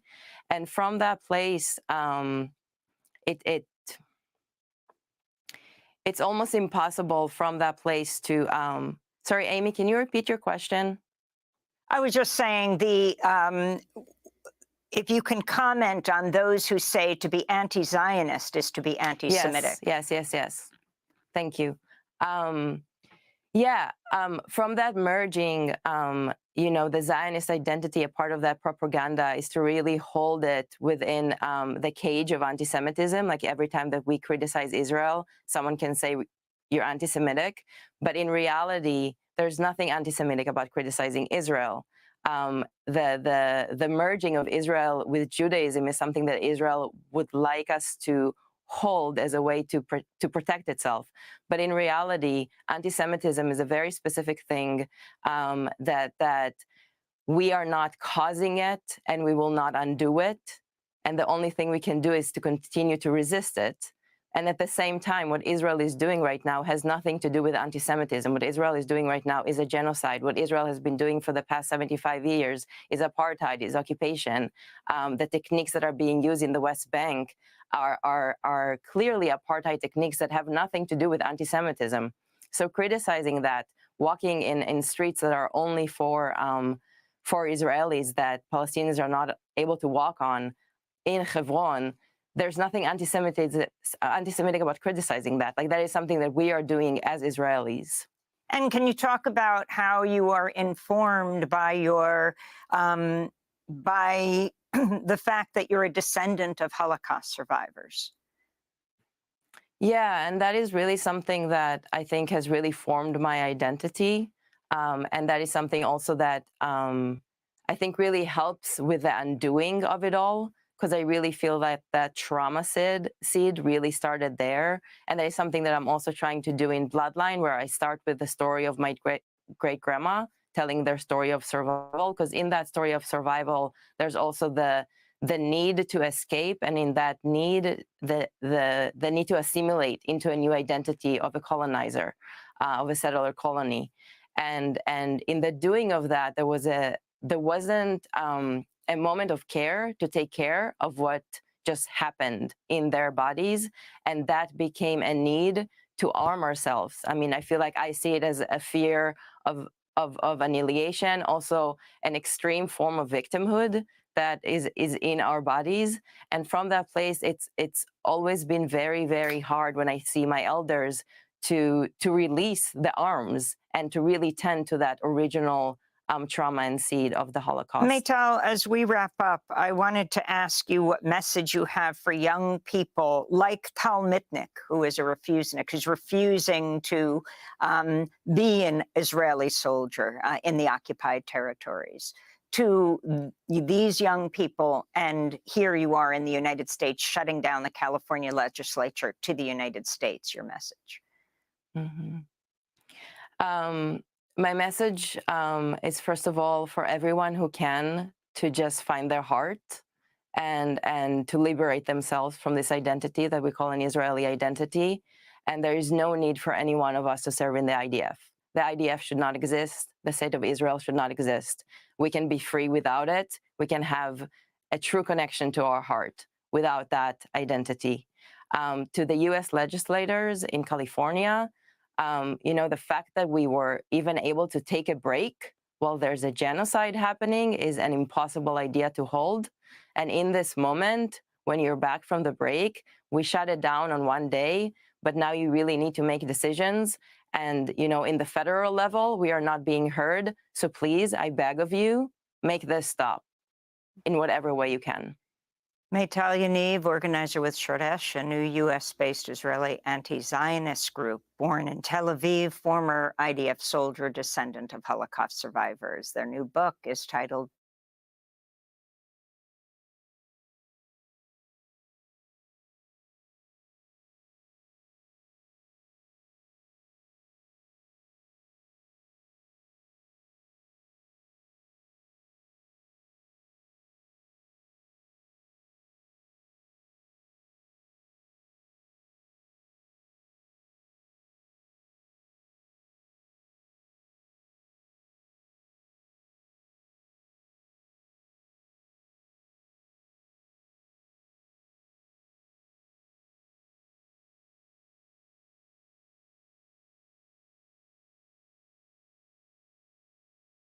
what we were talking about on the main show when it comes to Israel. We went over the South Africa charges against Israel, claiming that they are committing genocide. They are taking them to the International Criminal Court. I want to continue on because there's been a couple of comments that have been made. I was reading off some of the comments that they put into their packet of comments made by Israeli government officials. And recently there have been some more comments made. The genocidal comments have not stopped. So this is Finance Minister Bezalel Smotrich and Itamar Ben-Gvir both made some pretty outrageous comments about repopulating Gaza with Israelis and moving all of the Palestinians out of the Gaza Strip. Now, the United States government has come out saying, wait a minute, we don't agree with this. This is not what we like. And then the Israelis came back and said, we don't care what you like, America. I mean, we're friends and all, but not like that good of friends. So let's go over what they said. So we're going to start off with Finance Minister Bezalel Smotrich. He said, he said the correct solution to the ongoing Israeli-Palestinian conflict is to encourage the voluntary migration of Gaza's residents to countries that will agree to take in the refugees. Smotrich told members of his religious Zionism party, predicting that Israel will permanently control the territory of the Gaza Strip, including through the establishment of settlements. He also went on to say what needs to be done in the Gaza Strip is to encourage immigration. He told this to Army Radio. He said, If there are 100,000 or 200,000 Arabs in Gaza and not 2 million Arabs, the entire discussion on the day after will be totally different. So we can manage 100 or 200,000 of them. We'll allow that many to stay. That's very similar to the number of Palestinians that are inside of Israel proper. There's about 2 million of them. And they say, well, see, we're not a totally racist society. We have Palestinians here, but they only make up 20%. And when they only make up 20%, that means they have absolutely no political power whatsoever. And there have been statements made by previous Israeli government officials who've said that 20% is the magic number. You could have 20% minorities in your Jewish state who are not Jewish, and that's okay. You can have 20% non-Jews. Then you will still retain a Jewishness to the state. You'll retain the character of the state and the power of the state. And you'll also get to point to those minorities and say, see, we're not a racist society. We got others here. So they're kind of saying the same thing about this 100 to 200,000 Arabs in Gaza. They're thinking that's manageable because they intend on having like 1 million Israelis living in the Gaza Strip beachfront property. Wouldn't you want to live there? So they're thinking if they get 1 million to move into that region, and there's only 100 or 200,000 Palestinians amongst them, that's 20%. That's okay. Certainly can't have the 2.3 million living there now. So he goes on to say that the 2.3 million population were no longer there growing up on the aspiration to destroy the state of Israel. Then he said Gaza would be seen differently in Israel. And he said that didn't have all those millions of Palestinians there who just wanted to get rid of Israel. Then he said, then Gaza wouldn't be this kind of treacherous place that Israelis imagine. He said, instead, most of Israeli society will say, why not? It's a nice place. Let's make the desert bloom. It doesn't come at anyone's expense, he says. So people will be enticed to move to Gaza if the 2.3 million Palestinians are not there. Now, Ben Gvir went on to say on Israel's Channel 12 that his right, his wife's right, and his children's right to walk through the streets of the West Bank was much more important than Arabs' right to movement and travel, he said. He said, excuse me, Mohammed, but this is the reality. This is the truth. My right to life outweighs your right to move on the streets. So sorry about, you don't get any freedoms because my right to just live is bigger than your right to freedom. Not realizing that stripping these people of their freedom is what's causing your life to be at risk. He goes on to say, he actually said this in a speech and then he put it in a tweet. And he said, we must promote the solution to encourage the migration of Gaza's residents. This is a correct, just, moral, and humane solution. We have partners around the world that we can help. Encouraging the migration of the residents of Gaza will allow us to bring home the residents of the Otaf and residents of Gush Katif, which are settlements that were moved out of Gaza. When Israel withdrew from Gaza in 2006, they forced a lot of the settlers to leave the Gaza Strip. And because they knew what they were going to be doing to the Gaza Strip, which was turning it into a giant ghetto. So they forced them to leave. And now he's saying that we're going to bring them home. They're going to be allowed to come back. So they can go home to the settlements they had in Gaza, but the Palestinians can't go home to the whole of the land, of the Holy Land of ancient Canaan. They can't go back to that land and live amongst everybody. They should all be able to roam free. That is my opinion of the situation. I think that they all need to be allowed to roam freely all across the region, all of them Israelis and Palestinians together in one land. And there would be 7 million Israelis. There would be 7 million Palestinians. It would be 50-50. They would have to share government. They would have to share power. I believe that they could do this. It would be rocky. I do think there would be violence for a couple of generations, but then things would level out if there's a rule of law and if all that commit acts of violence on either side are held to account. If there's true justice and fairness, then I think that it would calm down and people would start living amongst each other just fine. In fact, Israel, once again, continues to point out those 2 million Palestinians living inside of Israel. They're not complaining of terrorist attacks. Those people are given full rights and freedom, and they're allowed to go anywhere they want. They don't have the same exact rights. They don't have the same exact community rights as the Jewish people do. But for the individual, the basic individual Palestinian Israeli has the same individual rights as another Israeli for the most part. They don't have the same national rights. They can't, for example, an Israeli Jew can marry a Jewish person anywhere in the world and bring them to come live in Israel, somebody who's never been there at all. A Palestinian Israeli on the other hand, could marry somebody 20 minutes away in the West Bank, whose family home was right there where Israel is today, and they cannot bring them into Israel to live with them. So they don't have the same, the rights are targeted against the Palestinian people as a whole, but they do have the same individual rights in their day-to-day life. And guess what? Where's the violence? They're always pointing out those 2 million Palestinians living there, and they're saying it's peaceful, it's peaceful. Well, why can't you then integrate everybody and keep it peaceful? You can do that. Crack down on the extremists on both sides, crack down on the extreme settlers, crack down on Hamas. You could do that and keep it fair, and everybody lives together peacefully. You probably would not be able to call it Israel anymore. You'd probably have to call it Canaan or Canaan or the Holy Land, or you could call it Israel-Palestine or Palestine-Israel. I don't know. I don't care what you call it, but it's got to be a fair society for all. And that is, I think, what most of us have gotten to the point of. That's the only real path forward. No other path is really truly fair or just. Even, I believe it was during the Ottoman rule, actually, when there were the three groups, there was a larger Christian presence living in the Holy Land. The Christians have largely been driven out, and the Christian Palestinians will tell you it was the Israelis that drove them out. It wasn't the Muslims. But there was, all three groups living there. And I believe the way the Ottomans divided it up is they said, okay, you all live there under kind of there's like a general law, but then you're each under the command of your own leadership. Like you have your own laws for your group, and your group has its own, and, there's like their own administrations and their own laws. And it's kind of a creative and an interesting way to solve the diversity that is in the Holy Land. And there should be more diversity. It really should not just be, in my opinion, 7 million Jews and 7 million Palestinians.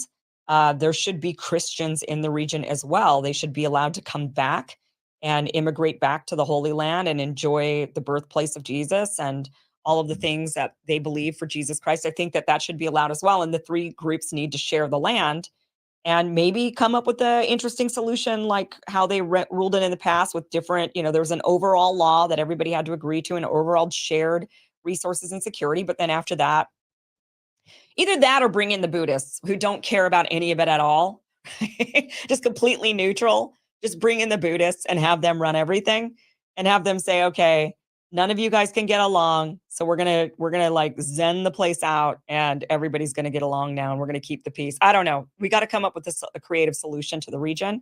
But what is happening now in this idea of splitting the land between Palestinians and Israelis and everybody living separately is not working, mostly because the Israelis will not allow it with their settlement building in the West Bank and their determination to get that beachfront property in Gaza.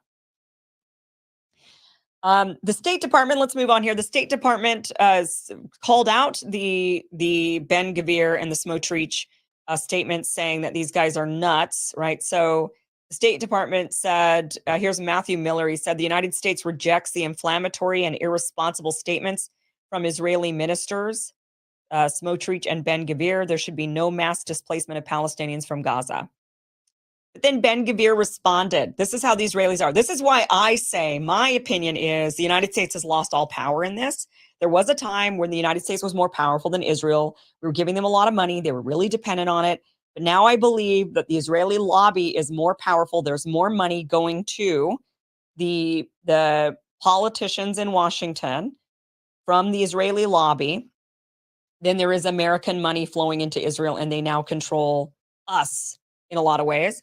But Ben-Gvir responded and he says, I appreciate the United States very much, but with all due respect, we are no longer a star on the American flag. Not really sure what that means. No longer a star on the American flag.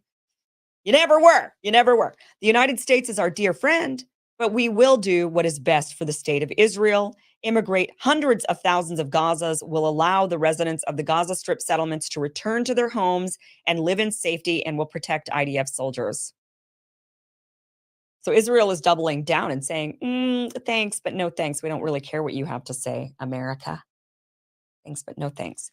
So, yeah, okay. They are dead set to do what they want to do, and they really do not care what the United States says. So we'll see how this goes. It is really about time, though. I mean, it's about time the United States just says, okay, then we're not going to allow you to continue doing what you're doing. We're cutting you off. But I think that would humiliate the government, because I really believe that the power is shifted. A lot of people disagree with me on this. I had this conversation last night with Trita Parsi on the show, and he believes that no, the United States still wields the stick. A lot of other people, my dad was saying that he thinks that he agrees with Trita that the United States still wields the stick. I think we lost it. I think that Israel now wields the bigger stick in American politics, and I think that American politicians are afraid of Israel's lobby. And I think that they know that they will lose their campaigns. If you go to AIPAC's website, they even tout how they get like 97 or 98% of their candidates win their elections. So they have a lot of power. They have a lot of power. So let's talk about this. The Hamas leader was taken out in Beirut. This has been making the big news all day today, that the leader was, they wiped him out with a drone. The thing about this that I look like, Hezbollah is not likely to respond to this. This is not going against their particular red line. Hezbollah is about Lebanon and protecting Lebanon. Taking out this Hamas leader inside of Beirut is something that they're probably very concerned about, the fact that Israel was able to do this or even dared to do it. But I don't think that this is going to widen the war. However, what this does bring out is this leader was sitting in Beirut. That is not Gaza. They are leveling Gaza, and they know that these leaders are not in Gaza. And they say that they're out to destroy Hamas.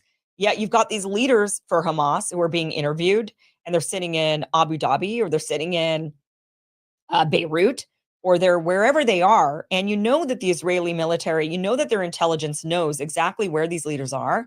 And you know that they would be able to take them out or assassinate them, as they've been doing, as they take out Iranian generals or they take out Hamas leaders in various areas around the Middle East.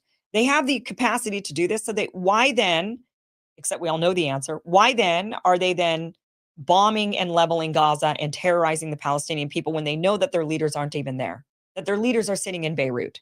If they know that, then why in the world are they bombing the hell out of Gaza? Well, because the goal is not really to debilitate Hamas. If they really wanted to get rid of Hamas, they would just target the leadership and be done with it and say, we took out the people responsible for October 7th. We got our revenge on the people who were absolutely responsible. That would be the fair and just thing to do completely. And I think they have every right to do that. I do think Israel had every right to respond to October 7th by making the people responsible pay. But that's not what they did. What they did was they made everybody pay. They made all the Palestinians pay, and they used it as an opportunity to march in a genocide in order to clear the land so they could take the land. It was just an opportunistic moment for them where they could say, oh, we've been wanting the Gaza Strip back for 2 decades now. Now it's our time to go take it. That's the issue with what happened, with what's happened since October 7th. Had they just gone after Hamas leadership and targeted these guys who were sitting on camera doing interviews, I think that many of us would have said, well, yeah, I mean, what do you think is going to happen to you?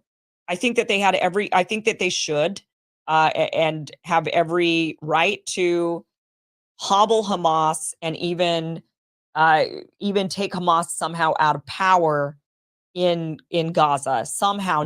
Definitely not the way that they're doing it, but I do think that, Israel created the monster.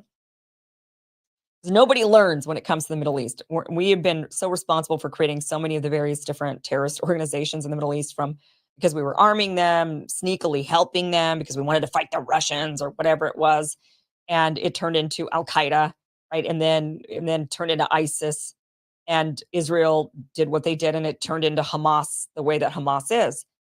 I think clearly the strategy of propping up your enemy, hoping that it will keep them weak, is not a working strategy. Hopefully everybody's learned that lesson. Doubtful.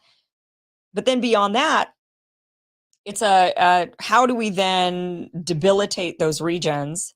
The right way to do it in a lot of ways is to build up the communities around them to where there's no desire for the young people to be recruited into these terrorist organizations.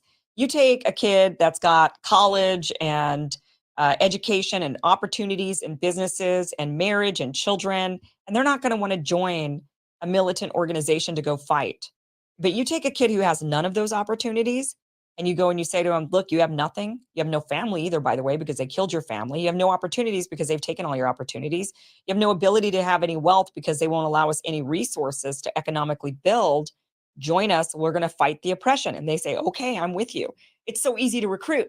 So the way to counter that is to ensure that the people have something better to do than to become militants. That's how you do it.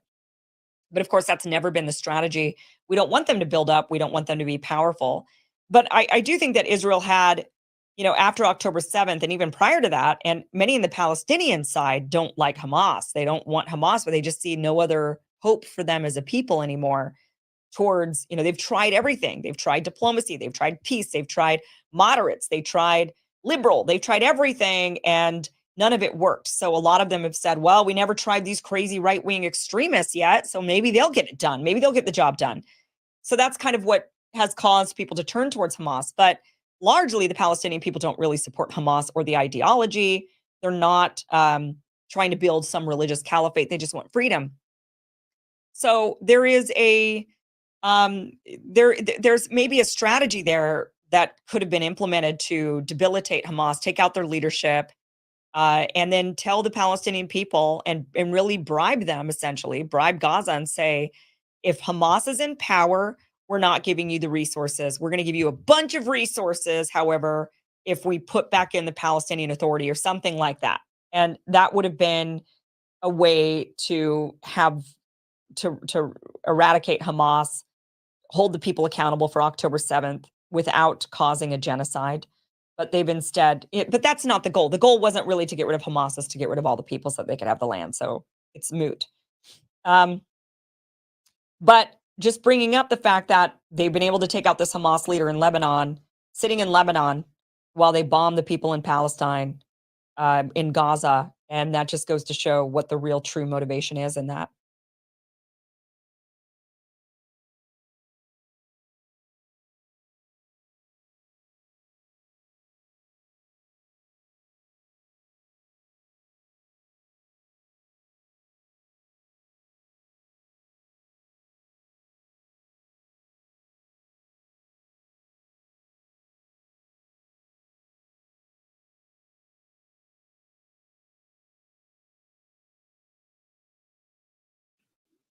Hello, everyone. I'm Rania Kalik, and this is a special live episode of Dispatches. After 90 days of live stream genocide in Gaza, Israel has yet to achieve its military objectives. It hasn't destroyed Hamas, it hasn't released all its hostages, and it's losing the propaganda war. At the same time, its leadership looks increasingly irrational and desperate as it seeks to escalate on all fronts. Israel has been playing with fire, attempting to drag Hezbollah into an all-out war in Lebanon after assassinating a senior Hamas leader with an airstrike in Beirut. Days earlier, the Israelis assassinated an Iranian commander in Syria. But if Israel can't defeat Hamas's Qassam brigades, which are operating under the harshest conditions from inside a besieged death camp, how on earth do they think they can even begin to properly face the much larger and far more powerful Hezbollah without severe consequences? Hezbollah has so far responded to Israel with a balance of power and restraint, asserting its deterrent capacity while avoiding full-scale war. Meanwhile, the U.S., despite public pronouncements of wanting to contain the genocide to Gaza, has in the last week killed Yemeni naval officers for blocking ships in the Red Sea and assassinated an Iraqi commander in an airstrike in Baghdad, all to protect Israel's ability to continue carrying out its genocide unimpeded. As the imperialists climb higher and higher up the escalation ladder, it's becoming clear that Israel and the U.S. are behaving like rogue and reckless states, while the resistance axis are the adults in the room. The restraint and patience of those the U.S. labels terrorists is the only reason the Middle East isn't on fire right now. But the longer the genocide in Gaza goes on and the longer the U.S. and Israel provoke their adversaries, the more likely regional war becomes. So what happens next? Can Israel even win militarily? Can the U.S., if regional war breaks out? What might that escalation look like in the coming days, weeks, and months? And who decides if and when the big war breaks out? To discuss this and more, I'm joined by veteran war correspondent and analyst Elijah Magnier. Elijah, welcome to the show. Thank you for having me. Well, I really appreciate you coming on to give us some military analysis of what's taking place across the region. And I want to go across the different fronts. But before we get into some of the recent developments, I just wanted to point out that you were one of the first correspondents to visit Sabra and Shatila back in the 80s after the Israelis oversaw essentially far-right Lebanese massacre of Palestinians in these two camps. And, you know, you've seen from that what the Israelis are capable of. I mean, it's one of the most horrific massacres to take place throughout the Lebanese civil war. So I'm curious if you could talk a little bit about that and relate it to what we're seeing in Gaza. Well, actually, I covered the Israeli invasion to Lebanon in 1982. And I very much remember when the Israelis bombarded all the media offices in West Beirut. And they were very upset about the coverage of all the media, including the American, the French, the Italian, the Spaniard, everybody. And I remember that the Israeli at that time killed more than 18,000 people when they have surrounded Lebanon or Beirut, and then they broke into most part of Lebanon. And one day I received a call from an officer in the Lebanese army. He was a first lieutenant at that time, and with whom I had some good contacts as a journalist. And he asked me around the middle of the night if I know anything about firearm taking place in the camps of Sabra and Shatila. And I said, no, I haven't heard anything. Because at that time, the Israelis were imposing a curfew in the city. And as a journalist, I could have moved, it was possible for me to move around. But it was dark pitch, no electricity, nothing, because we had no water, electricity. And it's more or less exactly the same case of Gaza, apart from the intensity of the bombardment. And he said that he had a small unit inside the camps who were referring to him, telling him that they were confronted with a group of armed people, instructed them not to come out, whatever they hear or whatever happened outside. And they reported that to the command, and this officer phoned me. So I have decided to go and have a look. So it was around midnight, and there was nobody in the street. It was completely black. And I walked out of my office in a very dense street, going down toward the right, toward the city, the sportive city that was called, and the UNESCO area. And this is where I found an Israeli checkpoint that stopped me, because it was only the checkpoint and I walking toward in that direction. And then I identified myself as a journalist, and I said, I'm going to the flat where I stayed. So I had to lie, because I really want to go and have a look what's happening. So I walked in the middle of the night until I reached just a few hundred meters before the beginning of Sabra and Shatila, and that was the roundabout of the Kuwaiti embassy. And before that, there were the houses of the Lebanese officers. It's a place where it is still there, but it is built for the Lebanese officers to give for a free rent or whatever. And this is where I heard a lot of firing coming just ahead of me and on my left-hand side. And the left-hand side was the Palestinian camp. So because it was dark and I didn't want to be shot at without being able to identify myself, I waited until the first light of the morning. And then I ventured outside, where I stayed all night on the stairs. And then I saw in front of me, just not very far, a large number of vehicles of Saad Haddad, the pro-Israeli Lebanese army that controlled the south of Lebanon, and several Israeli vehicles that were standing with them. So I waited, and then they left, and I went to the roundabout, and then turned left, and then left again into the camp. And inside the camp, I saw piles of a lot of ground with a work of a bulldozer, and I could have seen many legs and arms and bodies coming out. And then I went inside the camp, and I saw like more than 15 people that were all killed against the wall, because one can see all the bullets behind them.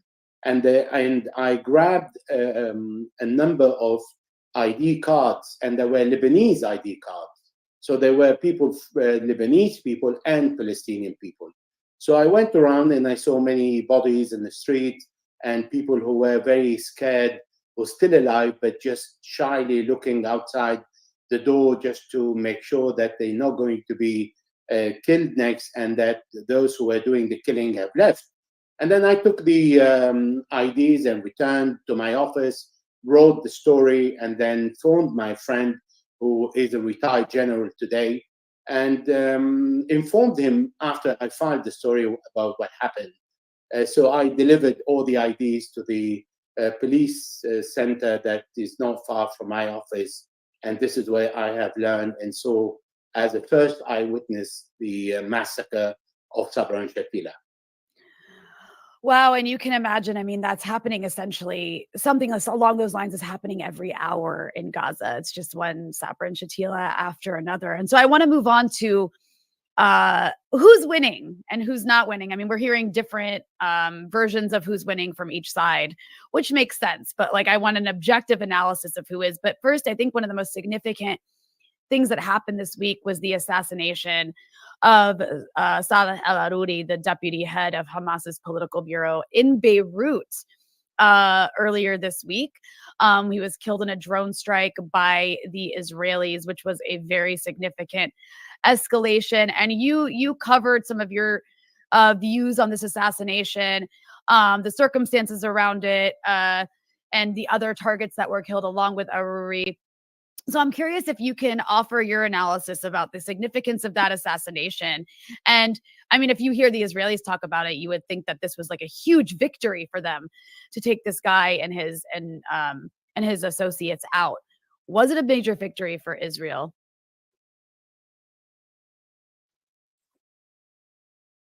So I heard your question. Okay. So who is winning? This question has different aspects. So from the military aspect, we see that any army declares objectives before the war, and then these objectives need to be met to justify all the casualties. So far, the Israelis announced, according to Haaretz, they have suffered more than 10,500 wounded. That's according to the hospitals that the Israeli newspaper managed to bring out to the public. And then the Israelis are recognizing only around 560 soldiers and officers killed so far.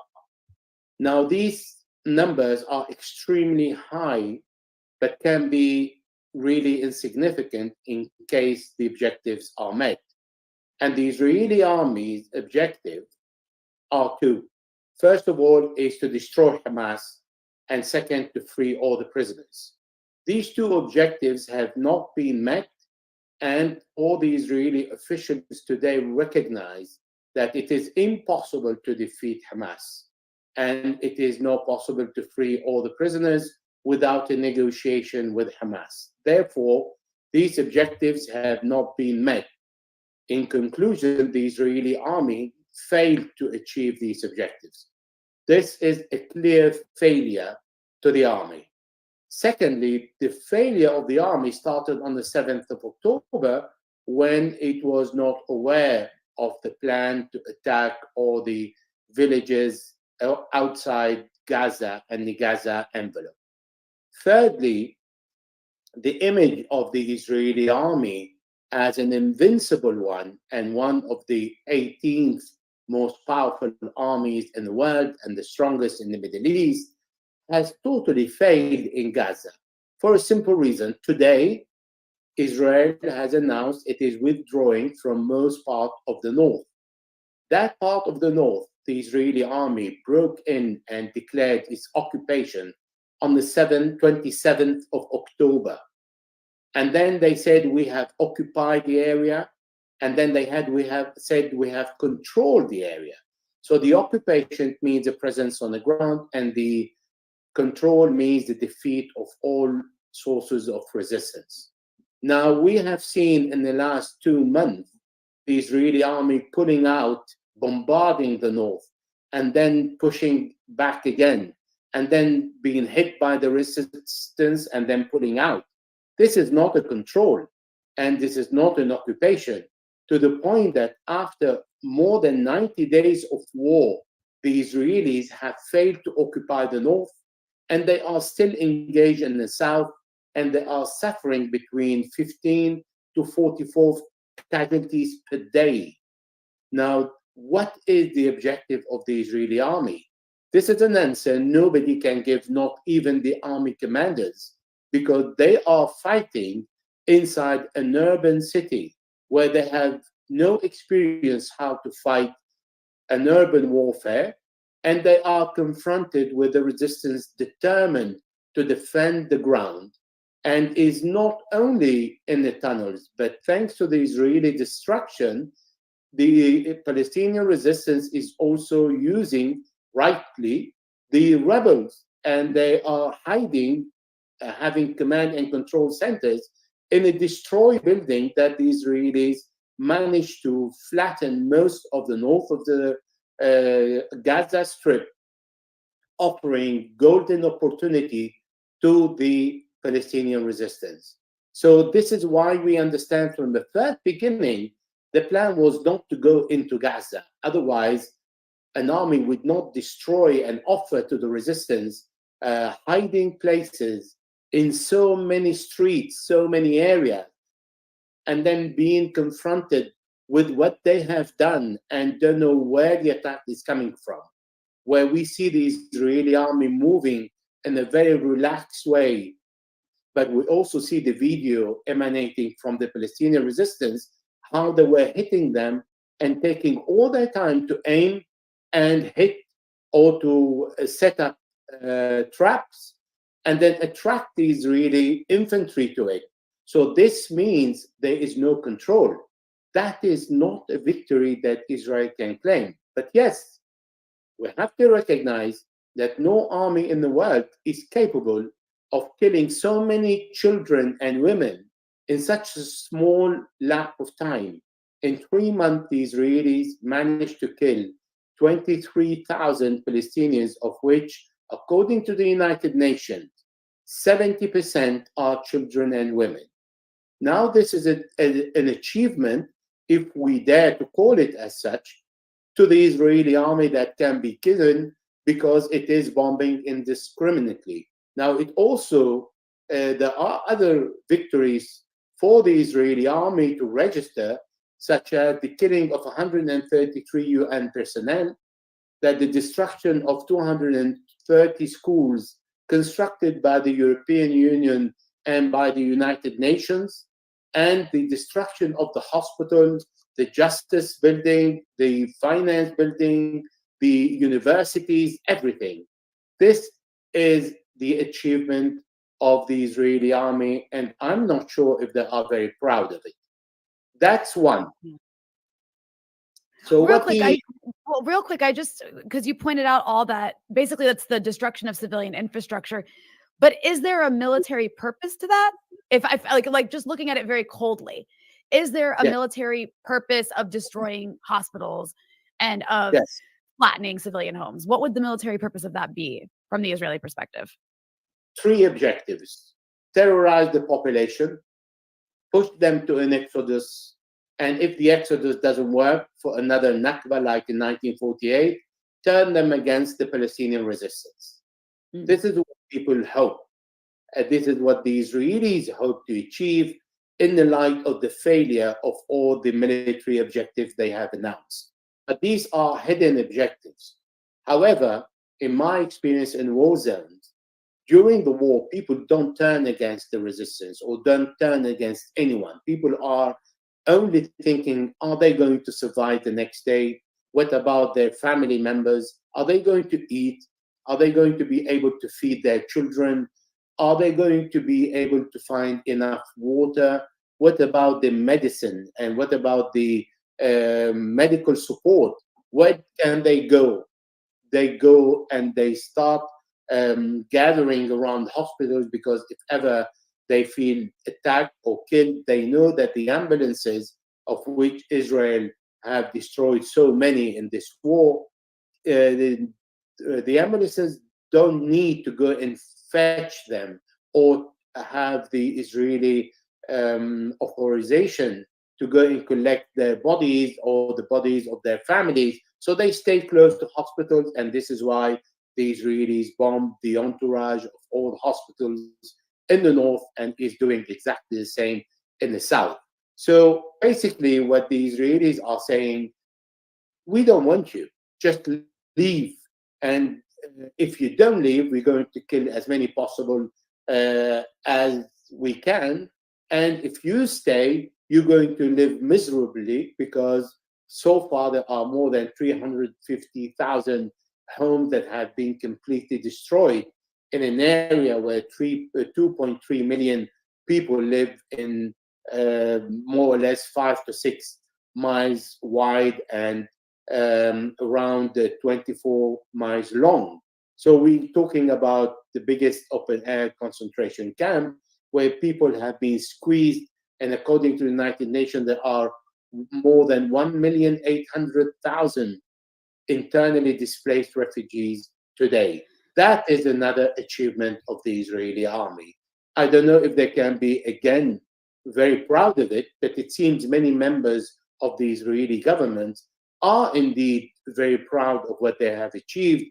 And they're talking about there is another way of killing the Palestinians. This is what the Heritage Minister today said.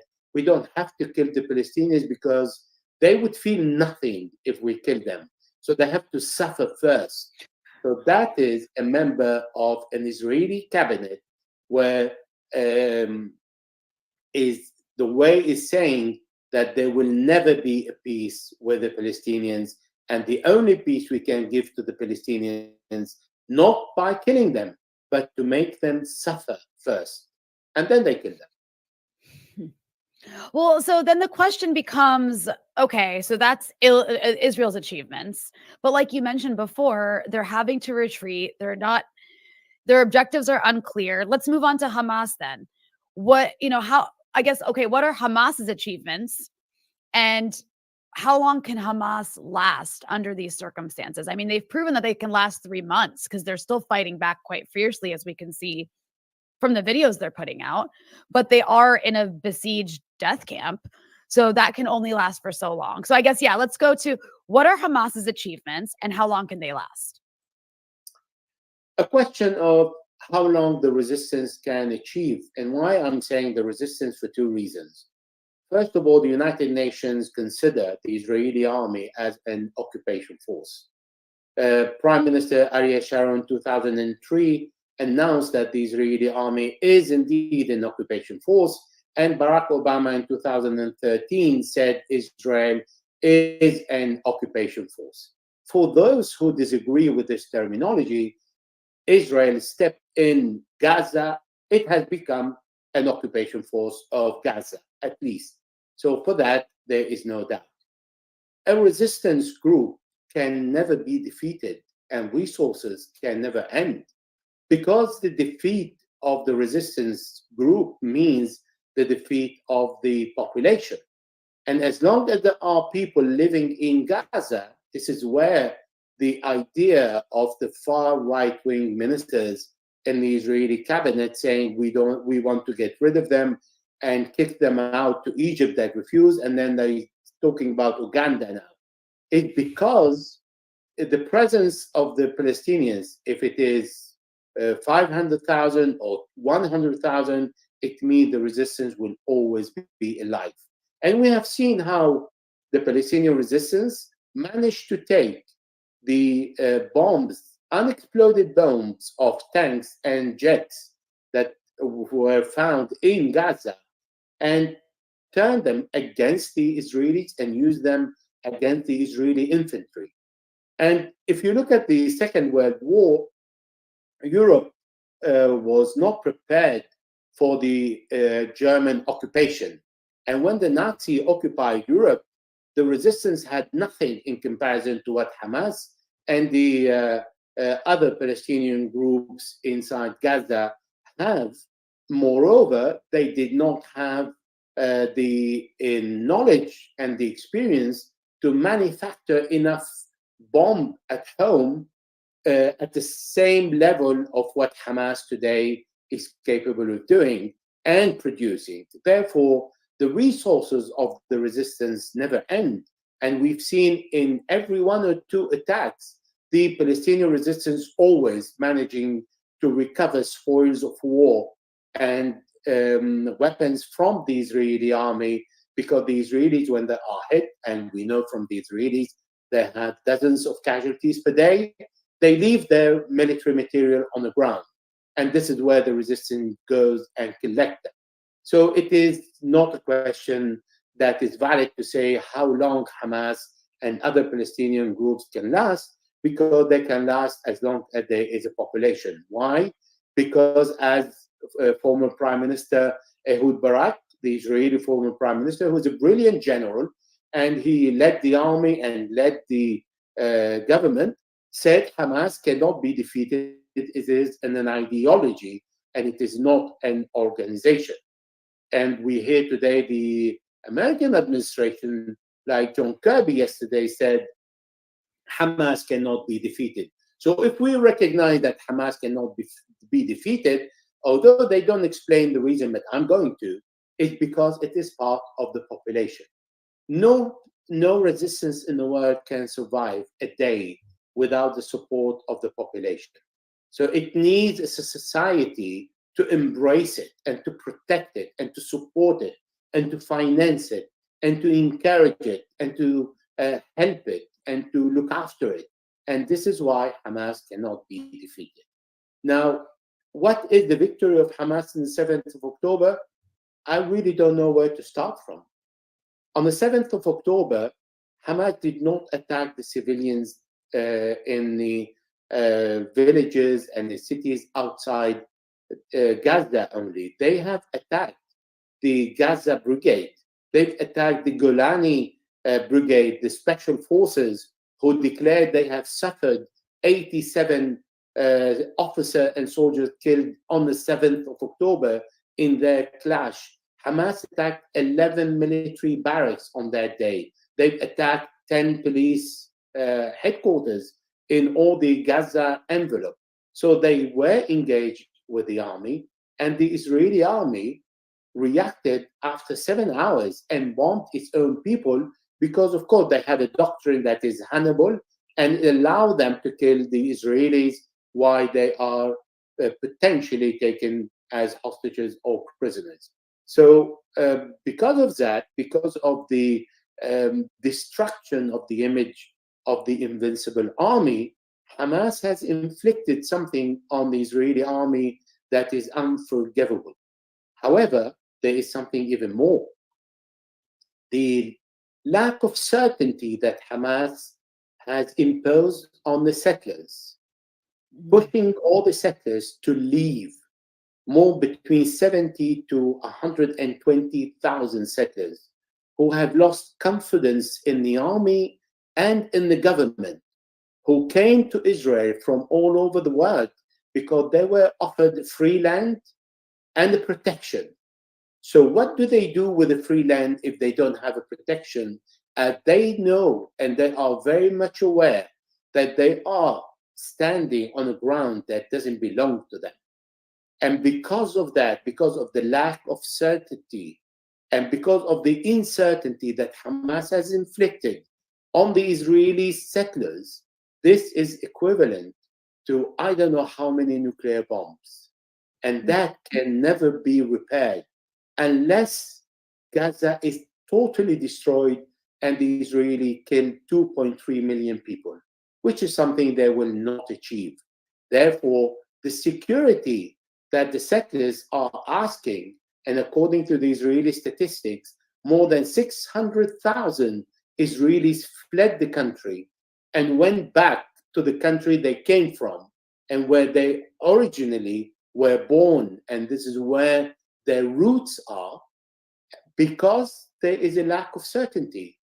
That is one of the biggest achievements of Hamas. Now, if we want to move to other tactical issues, that of course the Israeli army bombed Gaza. It's extremely easy for any army, very well equipped, one of the most modern armies in the world, with the support of 230 aircraft and 30 ships full of ammunition from the United States, Canada, the UK, France, to bomb Gaza and to have unlimited resources of ammunition.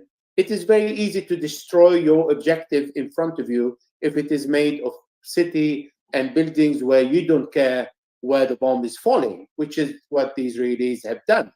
However, once the bombardment has stopped, no Hamas fighter ever raised the white flag to an Israeli jet or an Israeli artillery or a navy. The Israeli infantry has to go in, and the Israeli infantry went in. And that was Hamas' feast, because they were giving the possibility to prove that they can engage with the Israelis face to face and defeat them. And why I'm saying defeating them is not because I have a stand to take here, it's because the Israelis today, they have announced we have pulled out of the north of Gaza, and at the exception of one main street. So by saying we pulled out, I don't think this is a win.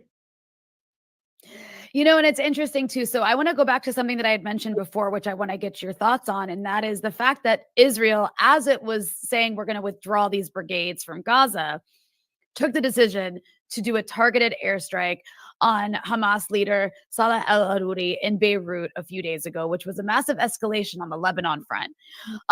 So can you talk a bit about the significance of that targeted assassination?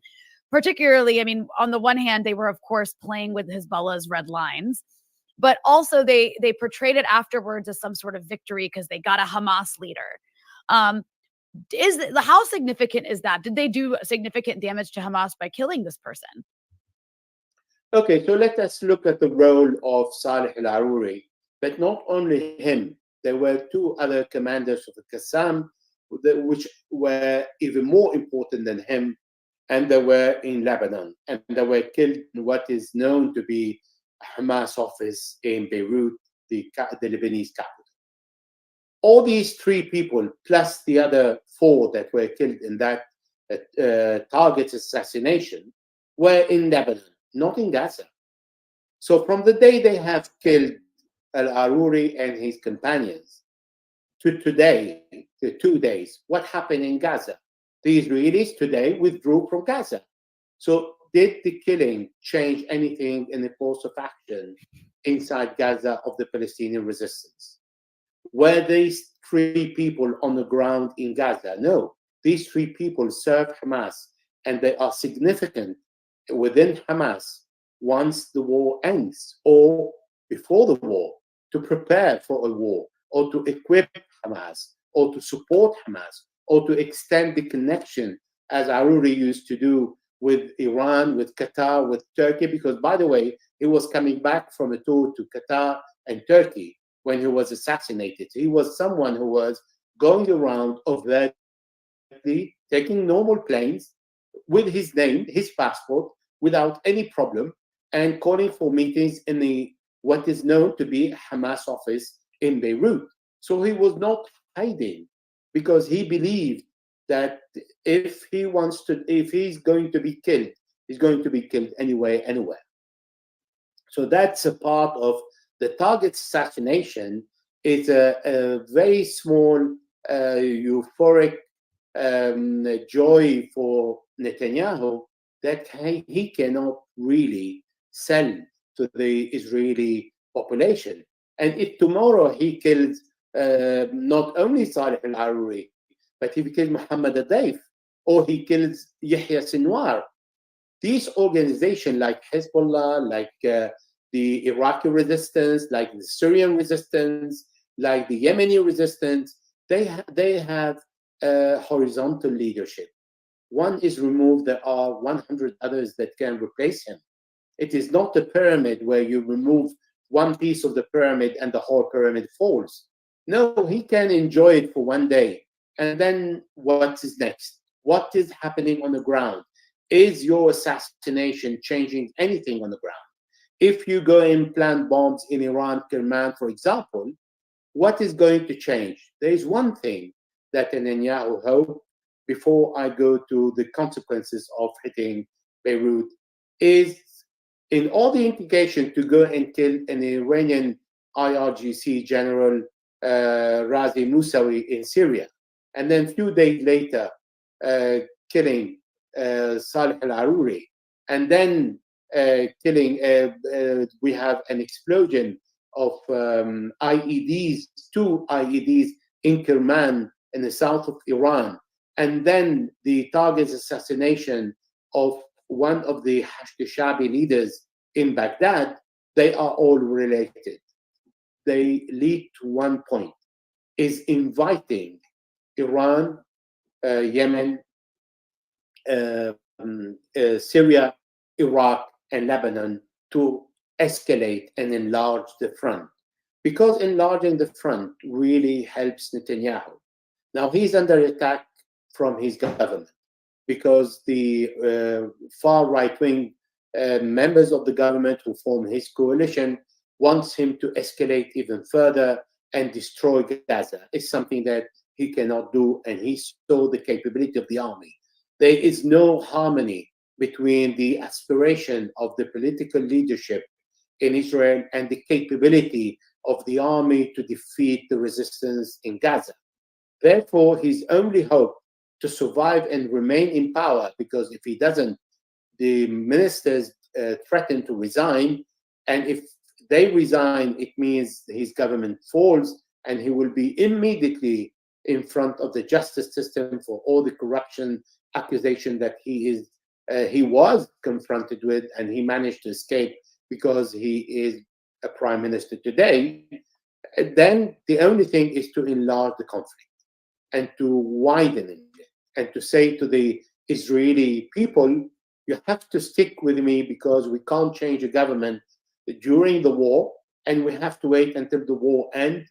But now we have another enemy, like Hezbollah, for example. So the war is against Iran and its allies, and they love to say Iran and its proxies.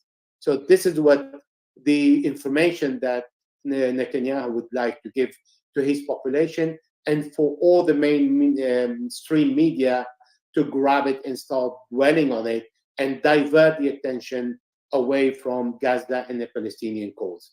Because the Palestinian cause has earned the support of most of the population worldwide, and because Netanyahu is embarrassed by the American insistence on the fact that he needs to achieve his objectives or find a way out, and the find way out means going to prison, then he's trying to drag other countries with him.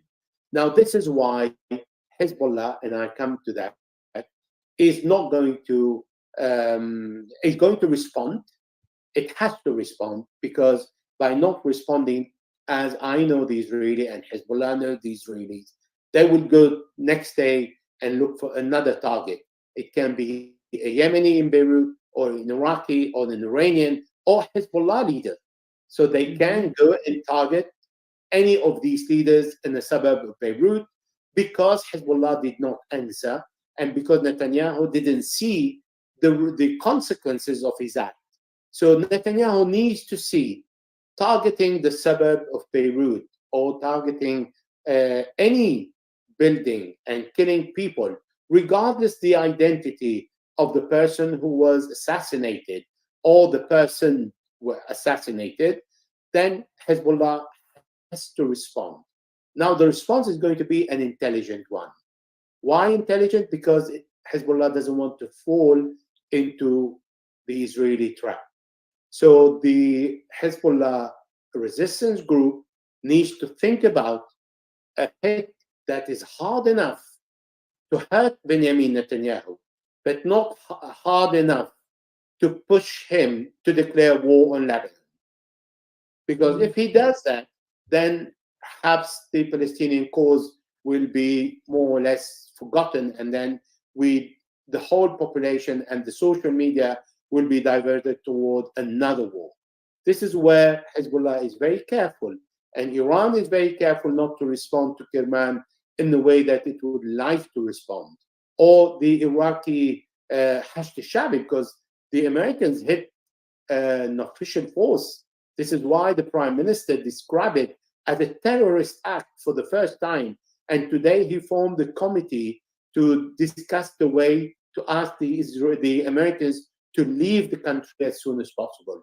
It's going to be hard because the Americans hold many cards, above all the Article 6 of the United Nations that they can push to turn it into 7. And if not, all revenue that come to Iraq goes to New York first.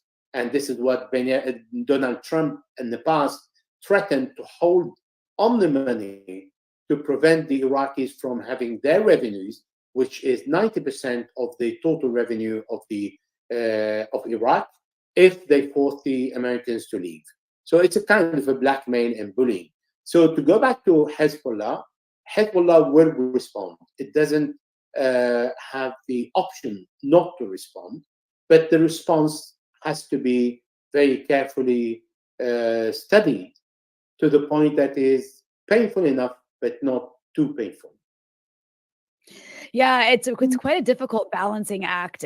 It's, and I must say, I mean, the level of patience and restraint that the forces of resistance across the region have to have, it's pretty stunning. You look at the way that they behave, and there's so much strategy and thought that goes into every decision they make, because like you said, they don't want all-out war. Whereas the US and Israel are just completely reckless and just keep playing with fire. And real quick, before I go to my next question, I do want to thank Tarani Ahmadi Parker and Nestor Gonzalez for the donations and the super chat. And also remind everybody who's watching to make sure you like this episode. It helps boost us in the algorithm so more people can see Elijah give his very informed analysis, which you won't see on CNN. But Elijah, I want to, since we're not talking about other parts of the region, I want to move to the issue of Lebanon for a moment. You know, Nasrallah gave 2 speeches this week. I know you watched both of them. And there's a few things he said that I thought were interesting that he hadn't said before. One thing in particular was that the decision for Hezbollah to enter or to open the Lebanon front on October 8th was made, of course, in large part to, in solidarity with Gaza to help relieve pressure on Hamas. Which they've certainly done by diverting a lot of Israeli army resources to the northern front, or their southern front. But moreover, for the first time, he said that this was also done as a preemptive way to prevent Israel from launching a parallel attack on Lebanon.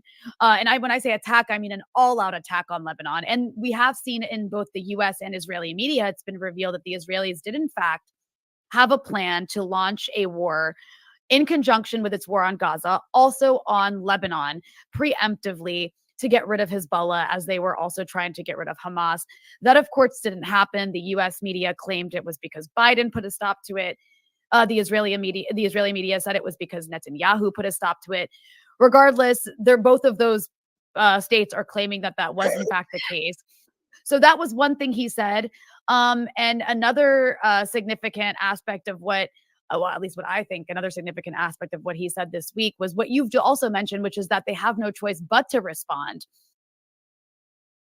Because Israel only understands force. And it's clear at this point the international community will protect no one. So only those with weapons and strength can protect themselves. So I just mentioned that all as some background to ask you, when we talk about Hezbollah's role in this broader regional war on these different fronts, what are Hezbollah's red lines? We know they don't want all-out war, right? We know a lot of these different forces of resistance don't want all-out war, but obviously there are red lines. So what would have to happen for Hezbollah to say, okay, all bets are off, all limitations are off, we have to go to war, we have no choice? And furthermore, what are Hezbollah's capabilities? And obviously their capabilities are huge because they do have strategic deterrence against Israel. Okay, so let us take Said Nasrallah. Hezbollah Secretary General's words without taking what he said for granted. And let us see if we can understand if what he said is right or practical or was really true what he was saying. So first of all, if Israel understands the force or not. We have seen in the West Bank and Gaza how the Israelis treat the people in Gaza and the resistance in Gaza, and how Israel treats the West Bank. So the West Bank is supposed to be under the control of the Palestinians. There are more than 4,500 Palestinians arrested from the West Bank since the 7th of October, and 380 Palestinians killed in the West Bank, what's supposed to be the Palestinian states. Moreover, on the 7th of October, Hamas asked the release of 7,000 prisoners from the Israeli jail, of which 6,700 of the West Bank. These people who don't have weapons as the resistance in Gaza and don't want to fight. So if you happens and you are strong, the Israelis are more afraid of you. This is what's happening in Gaza today. Of course, they're bombing, but are they managing to stay in one place? Of course not, because there is an armed resistance that can confront them. In the West Bank, they go in, they kill, they assassinated people. We've seen on videos how they kill 1, 2, 3 youngsters unarmed, and they leave unaccountable. This is why, if you're not strong, then you are eaten alive. Secondly, Hezbollah's capability. When I said that Hezbollah is going to respond intelligently, but hard enough to make sure that Netanyahu understood the message, it's because before the 7th of October, there is any operational room will have a bank of objectives. And the bank of objectives is related directly to the capability of the organization. So we have Hezbollah, it's a non-state actor, it's it's an organized group, it's an organized army, but it is a non-official army, but an organized one. So it has the level of any army. So for that, they look what they have. For example, the surface-to-surface missiles. So we're talking about how Hezbollah can hit all the oil platforms that are opposite the Israeli shores, close down the harbor of Haifa and Ashdod, and close down the airports. What is the choice here? So all these are very painful for the Israeli economy that is suffering today between 18 billion and is going up potentially to 58 billion, according to the Israeli information media. Therefore, that can really hurt the Israelis without dragging to war. So without causing a war, Israel can hit these targets. Now, Hezbollah can hit these targets. Now, is Hezbollah capable of hitting these targets? Well, we know for sure that Hezbollah has the Yafun missiles that are supersonic missiles, and they have been given by Syria. So yes, Hezbollah has the potentiality to hit these targets with missiles that are very difficult to intercept. Secondly, Hezbollah has kamikaze drones, much more advanced than the one used in Ukraine, with a more powerful explosive in their warhead. Can one drone reach Karich, for example? Of course, yes, it can. Because in the last 2 weeks, a drone launched from Iraq reached Karich. And why that was launched from Iraq? It's intelligent. It's an intelligent move, because the purpose is not for the Israeli to turn against the Lebanese and to escalate and go and hit other objectives than the one between 2 to 5 kilometers that Hezbollah asked the Israeli indirectly to remain the exchange of fire within this limit. This is why we understand that Hezbollah can hit oil platforms. Moreover, there are other missiles that Iran has that are much more powerful than the Yahun, and that Hezbollah has. And I'm sure Hezbollah will be delighted to show them in due course. So now we're talking about hitting the Israeli economy. What about hitting other targets? We've seen Hezbollah using the Burkan rockets, which are between 250 to 500 kilograms of explosive. Well, there are Burkan that has not been used so far with the capability of 2,000 kilos of explosive.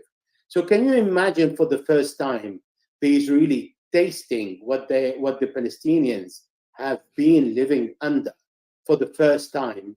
It will, I don't want to say it will terrify them, even if it causes no casualties, but the mere fact they can see a hole of 6-7 meters in the ground and think how this can fall on their head, they will never return to the northern borders. And there are already more than 100,000 Israeli settlers who left the borders to Eilat, and they are living in tents because there are no more places in hotels. So they are again refugees for the first time, and they are living and experiencing what the Palestinians have been living since 1948.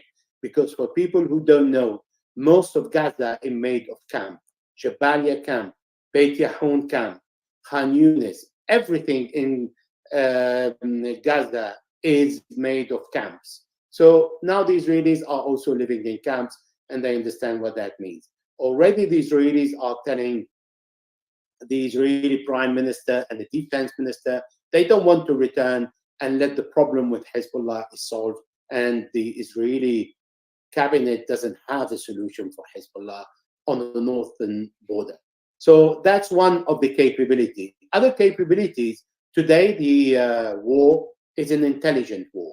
So the person or the organization who hold the largest number of missiles and the heaviest missile carrying the largest number of explosives is the one that stands out.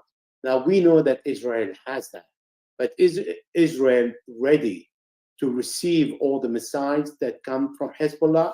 Now Hezbollah has other missiles that are precision missiles. We're talking about a Fateh 110, a Fateh 313, and all the series of Al Fateh that vary in range, with one difference, that Hezbollah has modified these missiles. Why?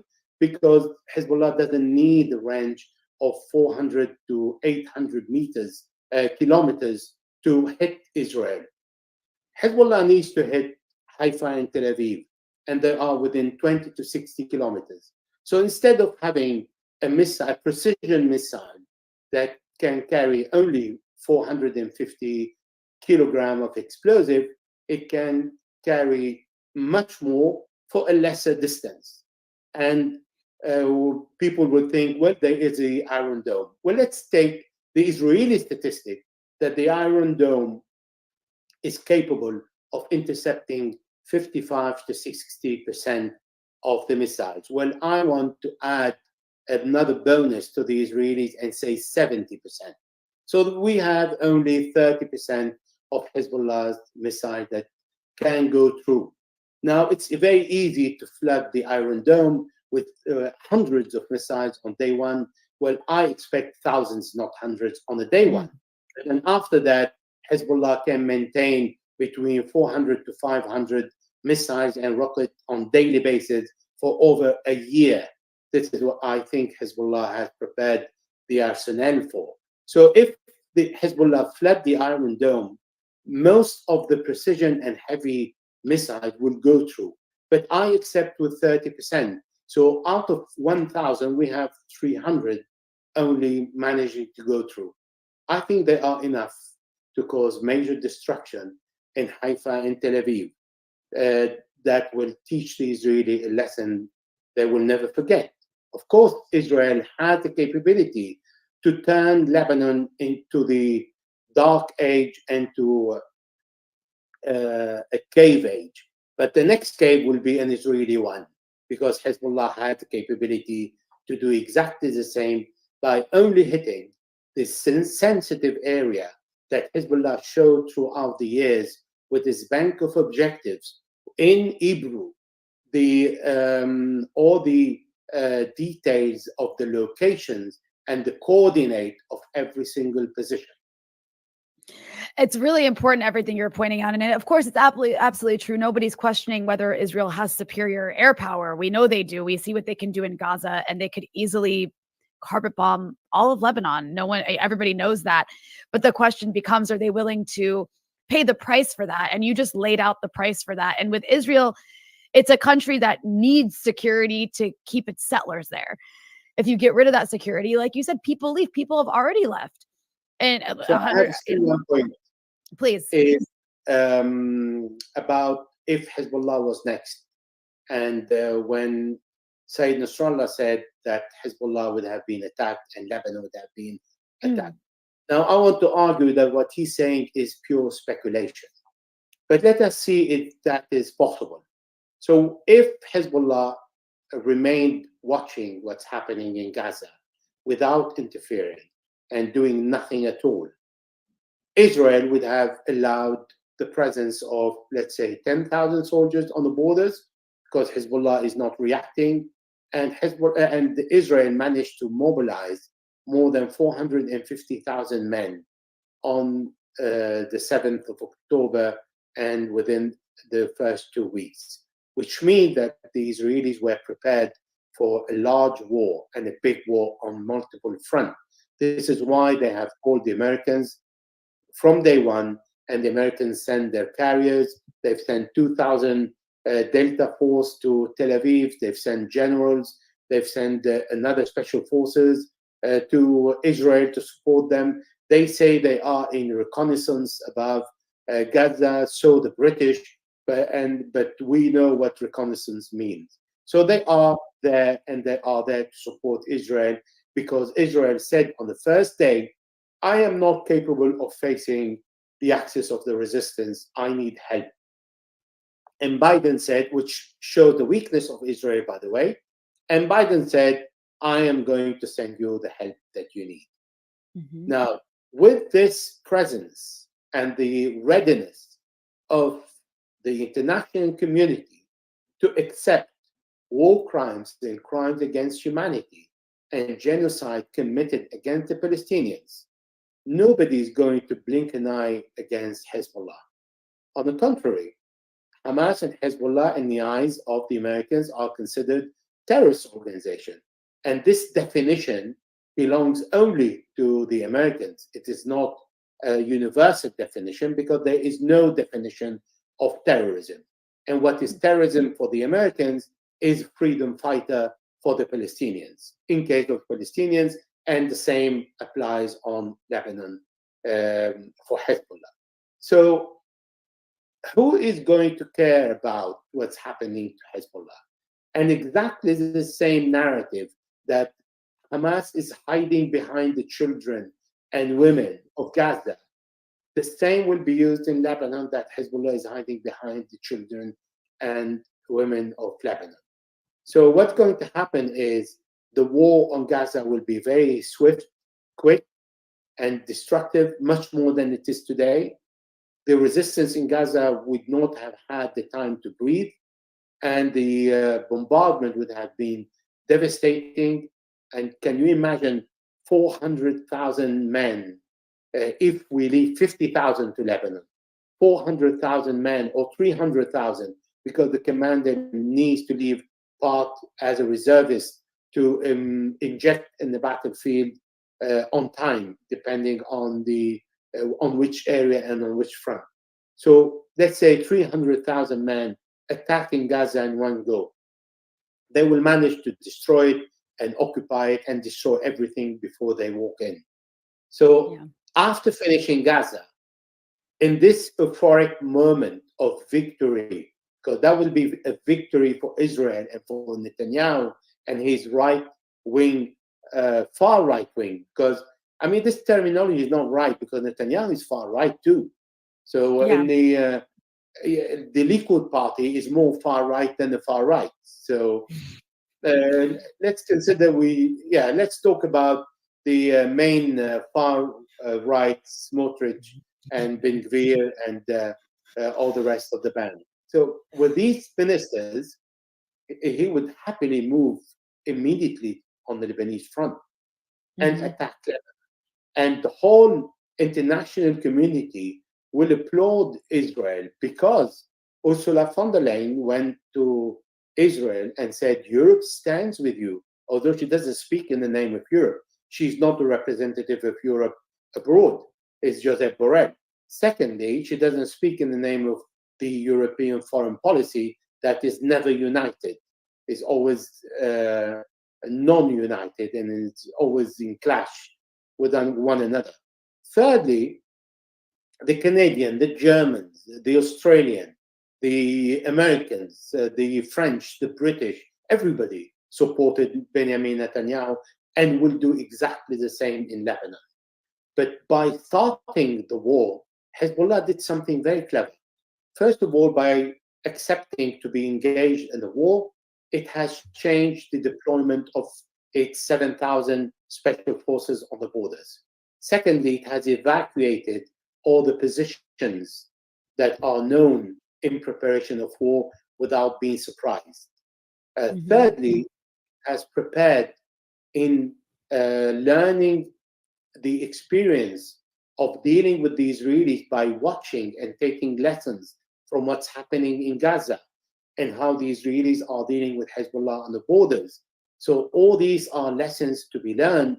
What is going to be and in which shape is going to be the next war? This is very important for those in every single resistance group and school around the world, but also all the militaries around the world are watching what's happening in Gaza and drawing lessons, because there are many lessons to be drawn in this experience that the Israeli army has never experienced before, because the Israeli army moves into a city after the bombardment, not before. So they flatten the area and then they move to reduce the casualties.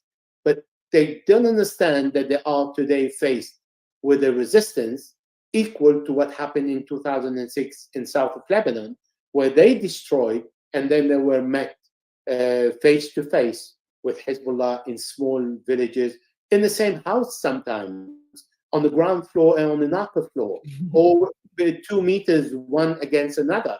So all these are lessons drawn from this war, and they are very valuable. This is why Hezbollah cannot be surprised today. And this is why Israel can no longer declare war on Hezbollah or on Lebanon. And another point is, Hezbollah showed the capability of the most advanced version of the laser-guided anti-tank Hornet missiles, not only the double one, but the one that reached 7 to 8 kilometers, a weapon that has never been used before. And that tells a lot, because no Merkava tank, Merkava 4 Israeli tank, can cross the border and be within range of any Hezbollah before being totally destroyed, because the difference of range is of 4 kilometers. So there's no way Israel can invade Lebanon. However, there is a potentiality that Israel can destroy the villages on the south of Lebanon, but also all the settlers will never return home. I mean, that's huge. That's huge. I mean, this is unprecedented. And in today's speech, Nasrallah did make the point that it's ironic for all this, all the years since Israel's founding, the people of the South have constantly been displaced and massacred. And now for the first time, the tables have turned, and now all these settlers in the North have been displaced. Elijah, I want to zoom out before we start to wrap up here. I want to zoom out a bit on the region. But before I do that, I want to remind the audience that please do like this show on YouTube, like the episode on YouTube. It helps us in the algorithm. I think it's fantastic. There's 1,500 people, more than 1,500 people watching, which is great. But I see only 561 likes. So let's boost that up to at least half of you. Come on, guys. Like the show, It helps us in the algorithm. All you have to do is click the thumbs up. It's super easy. One left. Sorry, So let's Elijah, I have to set up. constantly scold our audience. But anyways, moving on, I want to zoom out to the region because we're talking about the fronts that Israel's fighting, which is Gaza and the Lebanon front. And of course, it has a nonstop help from the US with weapon shipments and the US aircraft carriers in the Mediterranean. But the other fronts, the US is the primary aggressor, if you will. And here I'm talking about Iraq and I'm talking about Yemen. Syria, it's kind of a mixed bag. Israel hits, the US hits. But in Iraq, you mentioned that just the other day, I think it was yesterday, not just the other day, the US assassinated a PMF commander in Baghdad, which was pretty unprecedented, at least in the last year or so. We haven't seen that sort of thing take place. And also, this is somebody who's technically a part of the Iraqi security forces because the Hashid, the PMF, has been folded into the Iraqi security forces. So that was a pretty big attack on Iraq's sovereignty by the US. And then a few days earlier, the US attacked or sank 3 Yemeni ships and killed 10 Yemeni naval officers. All of this is, of course, an attempt to shield Israel from the consequences of its genocide in Gaza. But, what I think is interesting in all this is that, the U.S.'s deterrence, the U.S. and Israelis' deterrence across the region has kind of collapsed because despite the fact that they keep killing people, keep assassinating people, the resistance axis across the region is going. The Yemenis are still doing what they're doing in the Red Sea. The Iraqis are still hitting U.S. bases. I mean, this is not the Middle East of 2003 when the U.S. could just invade Iraq without any consequences. There exists this resistance axis across the region that is firing back. So I'm curious, your thoughts when we talk about a potential regional war here. That could happen. The longer Gaza goes on, the longer the likelihood of regional war could happen. Given that there are actually 2 sides this time, what would that look like? What would it look like for the US? What would it look like for Israel? And we know that they're capable of doing an extreme amount of damage, but could they even win? Oh no, did I lose you again, Elijah? So first of all, I think I thought it froze. I hear you now. Go ahead. Sorry. I think you complain about the lighting. You're very likable, but I think I am the problem here. No. So now I don't think there is going to be an all-out war for a simple reason.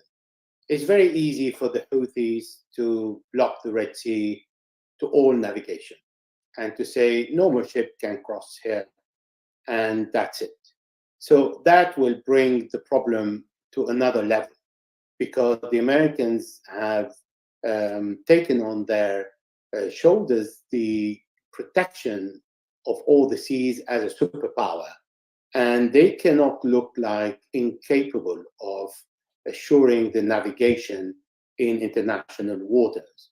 This is why the Ansarullah were very limited to one thing, saying, lift the siege on Gaza, we allow you to receive your merchandise. So it's only limited to Gaza for people not to divert the attention away from what's happening in Gaza. And it's not going to be in the future, any Ansarullah step that will divert the attention away from Gaza. That for Yemen. Now for Iran received a hit yesterday in Kerman. And there was a communique issued by the Islamic State that an insult to any intelligent person, because it was written with so many mistakes. Anyone who's following the Takfiri or these jihadi groups understand that the language was so poorly made to say, it is not me, but it is me. So just there are mistakes that were made on purpose to say, yes, it is not the Islamic State, but we want to say it is an Islamic State to say that it is us. Because Islamic State doesn't call Iran by Iran, but Khorasan, and they don't call fighters, they say Mujahideen or Istishhadiyin. So there are another language and another terminology to the point that an amateur understands it. This is why the fake communique was on purpose distributed to be highlighted as fake, and to understand that behind it are intelligence services. But Iran is not going to respond in a way to divert the attention and to make it as an Israeli-Iranian war. There are other ways to respond, but not now. Now, many people are frustrated when they don't see an answer because they think this kind of war is run on Twitter or on X or on social media. It is not. It's much more sophisticated than that. It is okay if the public is not pleased for this country or this group not answering in the way they like. Or perhaps this group has promised, but the circumstances can change. If today Hezbollah, for example, to fulfill the promise and to say Beirut in exchange of Tel Aviv, and Hezbollah bombs Tel Aviv, this is exactly what Netanyahu wants. And he wants the war to be diverted away from Gaza. So it is counterproductive for Hezbollah to do so today, because in a time of peace, Hezbollah can do it. Because it's so obvious, you bomb the capital, we bomb the capital, what you consider your capital. But in case of war, all the rules of engagement change. Because of that, the war is not run on social media. And because it is not run on social media, there's no space for tit for tat. And there is no space for you hit me, I will hit you immediately. No, we're going to be like Christian and turn the other cheek and then wait for the time when the time comes to know how to hit back, and to hit back when it is not going to create circumstances where it is counterproductive or damage Palestine or damage the Palestinian people or damage the Palestinian cause or damages further the children and women of Gaza. It is important to continue and keep the focus on what's happening in Gaza and Gaza only. If Israel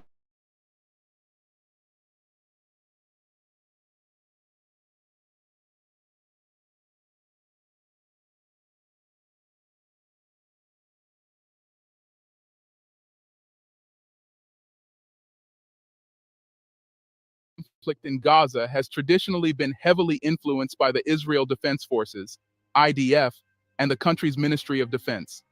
Despite the international criticism and damage to Israel's reputation due to the deaths of Palestinians and the extensive destruction in Gaza, the IDF has maintained a narrative portraying a severely weakened Hamas. Even in the face of such criticism, the IDF has been able to present a plausible storyline, asserting that the military operations in northern Gaza were largely completed successfully.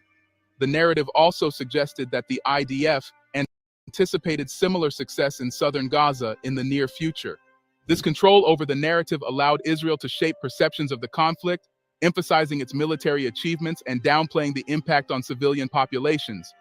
However, it's essential to recognize that public opinions on the matter may vary, and alternative perspectives may present a different interpretation of events. The dominance of the Israeli narrative in the Gaza conflict was further reinforced by the challenging conditions faced by journalists attempting to report from within Gaza. The limited number of journalists operating in the region faced severe difficulties, not only due to the inherent dangers associated with covering an active conflict zone, but also due to restrictions imposed by the authorities. The risk to the personal safety of journalists operating in Gaza created a formidable barrier, deterring them from independently verifying information or presenting alternative perspectives. With their movements restricted and safety at stake, journalists face challenges in delivering comprehensive, unbiased coverage of the events unfolding in Gaza. Meanwhile, the International Press Corps, largely stationed in Jerusalem, found themselves heavily dependent on IDF sources for much of their information. This dependence on IDF sources potentially contributed to a narrative that aligned with the Israeli perspective, as the information available to the international media was filtered through the lens of the Israeli military. The difficulty in accessing and reporting from Gaza allowed the IDF to maintain control over the narrative, shaping the global understanding of the conflict in a way that may have downplayed certain aspects or highlighted specific achievements. The evolving situation in Gaza began to challenge the initial narrative presented by the IDF. Contradictions emerged, weakening the credibility of certain claims. First, there was a lack of evidence to support the IDF's assertion of a Hamas headquarters under Al-Shifa Hospital. This raised doubts about the accuracy of the information provided by the IDF and fueled skepticism about the justification for certain military actions. Additionally, the IDF's inability to identify the location of Israeli hostages, despite possessing advanced intelligence capabilities, further eroded confidence in the narrative they had been presenting. This highlighted a discrepancy between the IDF's claims and their ability to substantiate critical details, prompting increased scrutiny from the international community and media. The IDF's strategy in Gaza appears to align with the well-established Dahiya doctrine, characterized by the use of overwhelming force in response to irregular warfare. This approach aims to cause extensive social and economic damage, thereby undermining the will of insurgents to continue fighting and deterring future threats to Israel's security. However, recent developments suggest that this strategy is facing challenges and generating criticism from unexpected quarters. Notably, criticism has surfaced from sources such as former UK Defence Minister Ben Wallace, who has expressed concerns about the lasting impact of the current conflict, warning of repercussions that could span as long as 50 years. This criticism implies a growing awareness of the potential long-term consequences of the military actions taken by the IDF, not only in terms of immediate human and infrastructural costs, but also in terms of the enduring societal and geopolitical ramifications. Even the Biden administration, typically an ally of Israel, is reportedly expressing unease with the unfolding events. This uneasiness suggests a divergence in perspectives and highlights the complexities of the situation, which may be straining traditionally strong alliances. Despite criticism and unease from various quarters, including unexpected sources, the Israeli Prime Minister Benjamin Netanyahu and the War Cabinet seem determined to persist with the current military campaign. The Israeli government's response, as led by Prime Minister Benjamin Netanyahu, needs to be understood in the context of the profound impact of the 7th of October attacks. The brutality and severity of these attacks struck at the very core of Israel's assumptions about its security. In the face of such a direct threat, the majority of Israeli Jews have, until now, continued to support Netanyahu's response. The gravity of the security threat has been a key factor in maintaining public backing for the government's actions. The fear and vulnerability evoked by the attacks have created an environment where many Israelis see a robust and forceful response as necessary for safeguarding their security and deterring future threats. This sentiment has, to a large extent, underpinned the resilience of support for the military campaign led by the IDF. However, even within this context, there are signs that the level of public support is beginning to fray. The elimination of the 3 hostages by IDF troops appears to be a turning point, introducing a new layer of complexity and controversy to the ongoing conflict. Such incidents can erode public trust and support, especially when there are questions or concerns about the conduct of the military and the impact on civilian lives. The mounting pressure on IDF commanders to succeed in the conflict, coupled with their recognition of the limits of military force against Hamas, underscores a challenging dynamic. These commanders, often highly intelligent and single-minded individuals, operate within the parameters set by the War Cabinet. While they may push the military campaign to its limits, there's an increasing awareness that Hamas's ideology and influence cannot be entirely eradicated through military means alone. They are also aware that ongoing negotiations are encountering obstacles, and the pressure from hostage families may lead to another humanitarian pause soon. Consequently, their objective is to inflict as much damage on Hamas as swiftly as possible, regardless of the cost to Palestinians. The ability for Netanyahu to pursue such a strategy is facilitated by his reliance on an extremist minority within his government, composed of religious fundamentalists and staunch Zionists. This faction, which might not enjoy broad support in Israel under normal circumstances, has gained traction due to the tragic events of 7 October. However, their influence is proving detrimental to Israel's long-term security. The increasing alignment with this minority group not only risks isolating Israel on the international stage, even among its traditional allies, but it also has the potential to generate a lasting wave of radical opposition. The actions taken by the government, driven by this faction, may contribute to the perception of Israel as a pariah state. In addition, there is a chance that escalating the war and making life more difficult for Palestinians would incite a new wave of radicalized opposition, which could eventually lead to the resurgence of Hamas or something else entirely. Beyond just short-term security issues, these policies may have long-term effects on Israel's international status and prolong regional war cycles. The prospect of salvaging the situation in Israel largely hinges on external intervention, with a critical role falling on the shoulders of Joe Biden and his administration. The key lies not only in recognizing the urgency of the matter, but also in responding to the evolving public sentiment in Western Europe. The Biden administration, urged on by the shifting public mood, must acknowledge its responsibility to bring about an immediate end to the conflict. The United States and other international countries can exert significant influence throughout events. It is imperative that Biden and his advisors evaluate the current state of affairs in Israel through a comprehensive comprehension of the regional dynamics and the wider ramifications for stability and peace. In Western Europe, where public opinion is changing quickly, a more proactive diplomatic posture may be prompted by these shifting attitudes. The current situation in Israel is quite complicated, with the country's leadership stating that it is involved in a multi-front war. Defense Minister Yoav Gallant recently addressed the Knesset, listing 7 theaters where Israel is facing challenges: Gaza, Lebanon, Syria, Judea and Samaria, the West Bank, Iraq, Yemen, and Iran. In Gaza, Israel is dealing with ongoing conflicts with Palestinian militant groups like Hamas, resulting in sporadic violence and military engagements. Lebanon poses a threat due to the presence of Hezbollah, a militant group with a history of hostility towards Israel. The civil war in Syria has created a challenging environment for Israel, with regional powers involved in the conflict. Tensions persist in the West Bank between Israelis and Palestinians. The mention of Iraq suggests broader regional implications, possibly referring to the influence of various actors in the country. Yemen, in the midst of its own conflict, may indirectly affect Israel's interests. The inclusion of Iran is significant, given the long-standing animosity between the two countries and Iran's influence in the region through support for militant groups and alliances.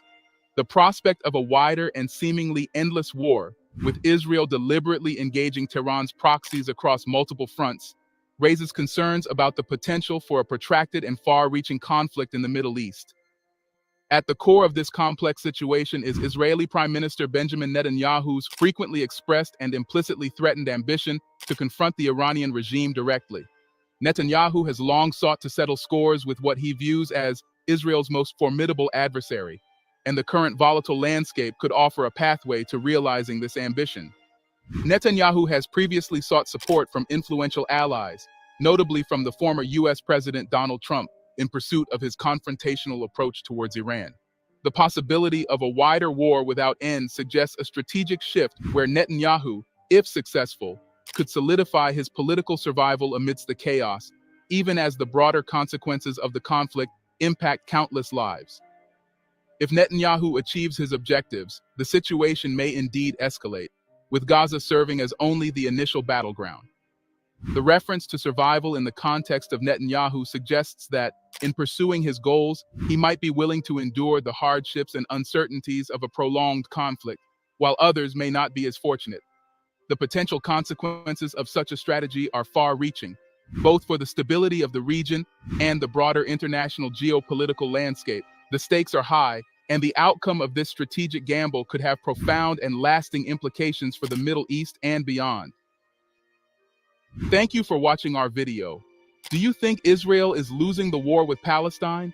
Share your thoughts with us in the comment section and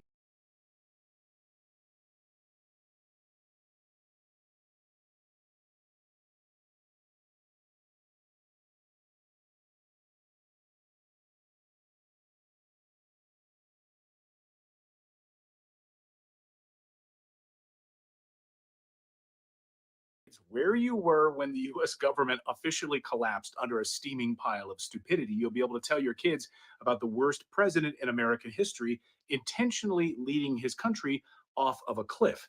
Now, we have a couple of big news stories to get to that have just unfolded over the past 24 hours. But first, just when you thought 2024 would be a year of peace and joy, these moron globalists are pushing us to the brink of World War III. Right now, I'm traveling through Germany, where I'm watching thousands of farmers descending on Berlin, telling their globalist leaders, enough is enough. Stop screwing with our way of life. Telling the World Economic Forum, stop trying to destroy farms. Stop trying to destroy our Western way of life. And this weekend, President Biden's team is currently drawing up plans for a massive war in the Middle East to attack Yemen and attack Iran, according to Politico. Could we be any more thinly spread at the moment? Why would they be doing this? All to protect the US dollar, of course, the reserve currency of the world. That is the answer. Something that is quickly fading on the world stage. And we now know that Putin and China are making their moves into the region as they recognize a very weak President Biden. Biden, who has utterly failed to stop Houthi rebels from attacking ships in the Red Sea. These losers in Washington and London have utterly failed. They can't stop Houthi rebels, pirates. Are you kidding me? But they keep making threats. They keep telling them, you know what, we're going to take action against these pirates. The UK Foreign Secretary, Lord Cameron, has in the last few minutes said that the Red Sea attacks need to stop or action will be taken. He has not specified what that action will be. Sure, we're going to take action. These are the same idiots that told us Ukraine was winning the war. What we are seeing right now, of course, is a total breakdown of America's ability to provide security in the open oceans. We are watching a diminished U.S. Navy, and every country in the world is asking itself right now the very same question. How can we assure ourselves that we don't end up like what happened with Europe because of Russia and Ukraine? Look at the collapse of Germany right now. Seeing it all over the place. Businesses closing their doors. And I'm speaking to Germans who are saying they don't know what's going to happen with this energy crisis. These businesses cannot afford to operate.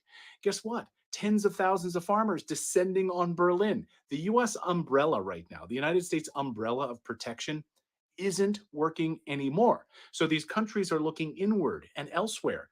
And that's where China and Russia are stepping in, joining the BRICS nations. In fact, a new report out this week shows that the emergence of the BRICS currency in the BRICS nations in 2023 could be the singular most important economic event of the last 100 years. It's sunnier over on the BRICS side right now.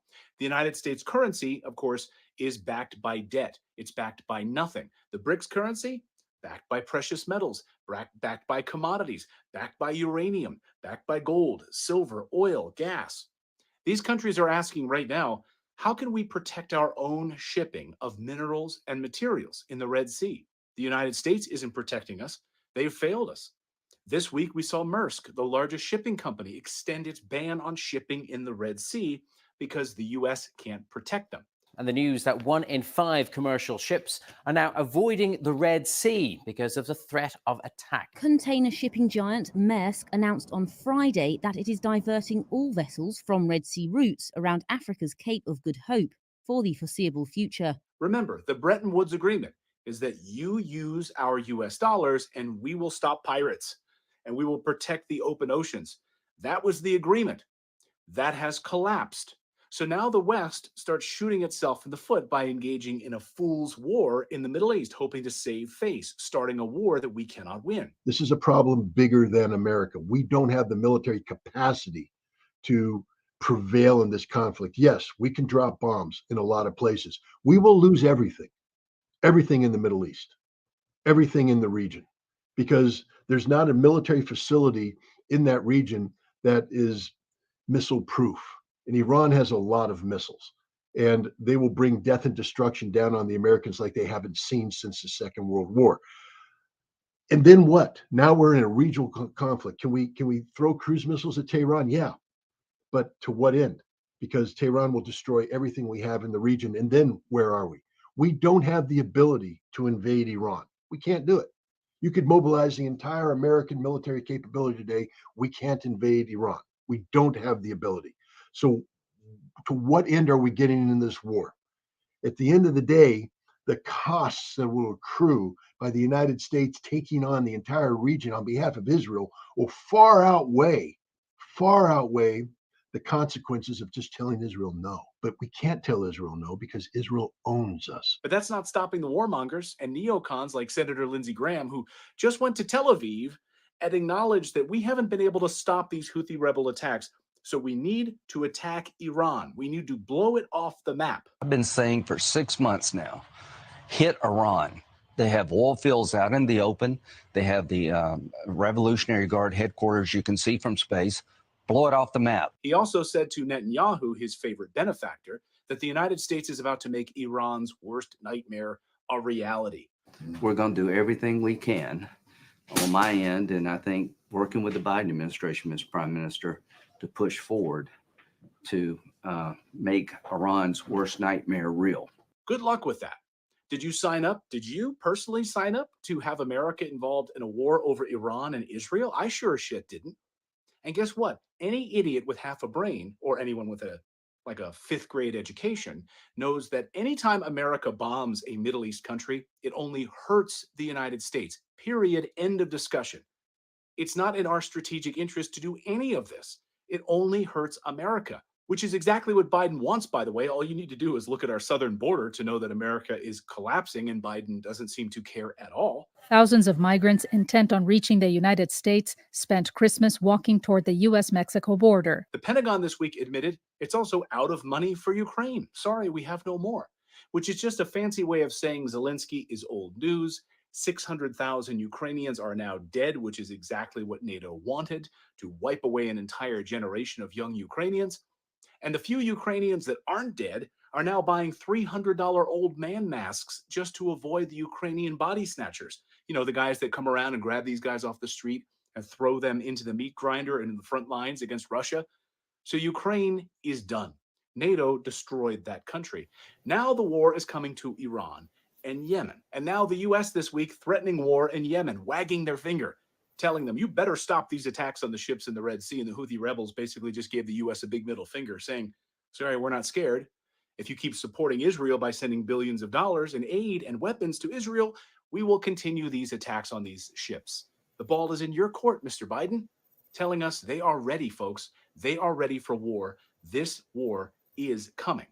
So that's the news update part. Crawford, follow me.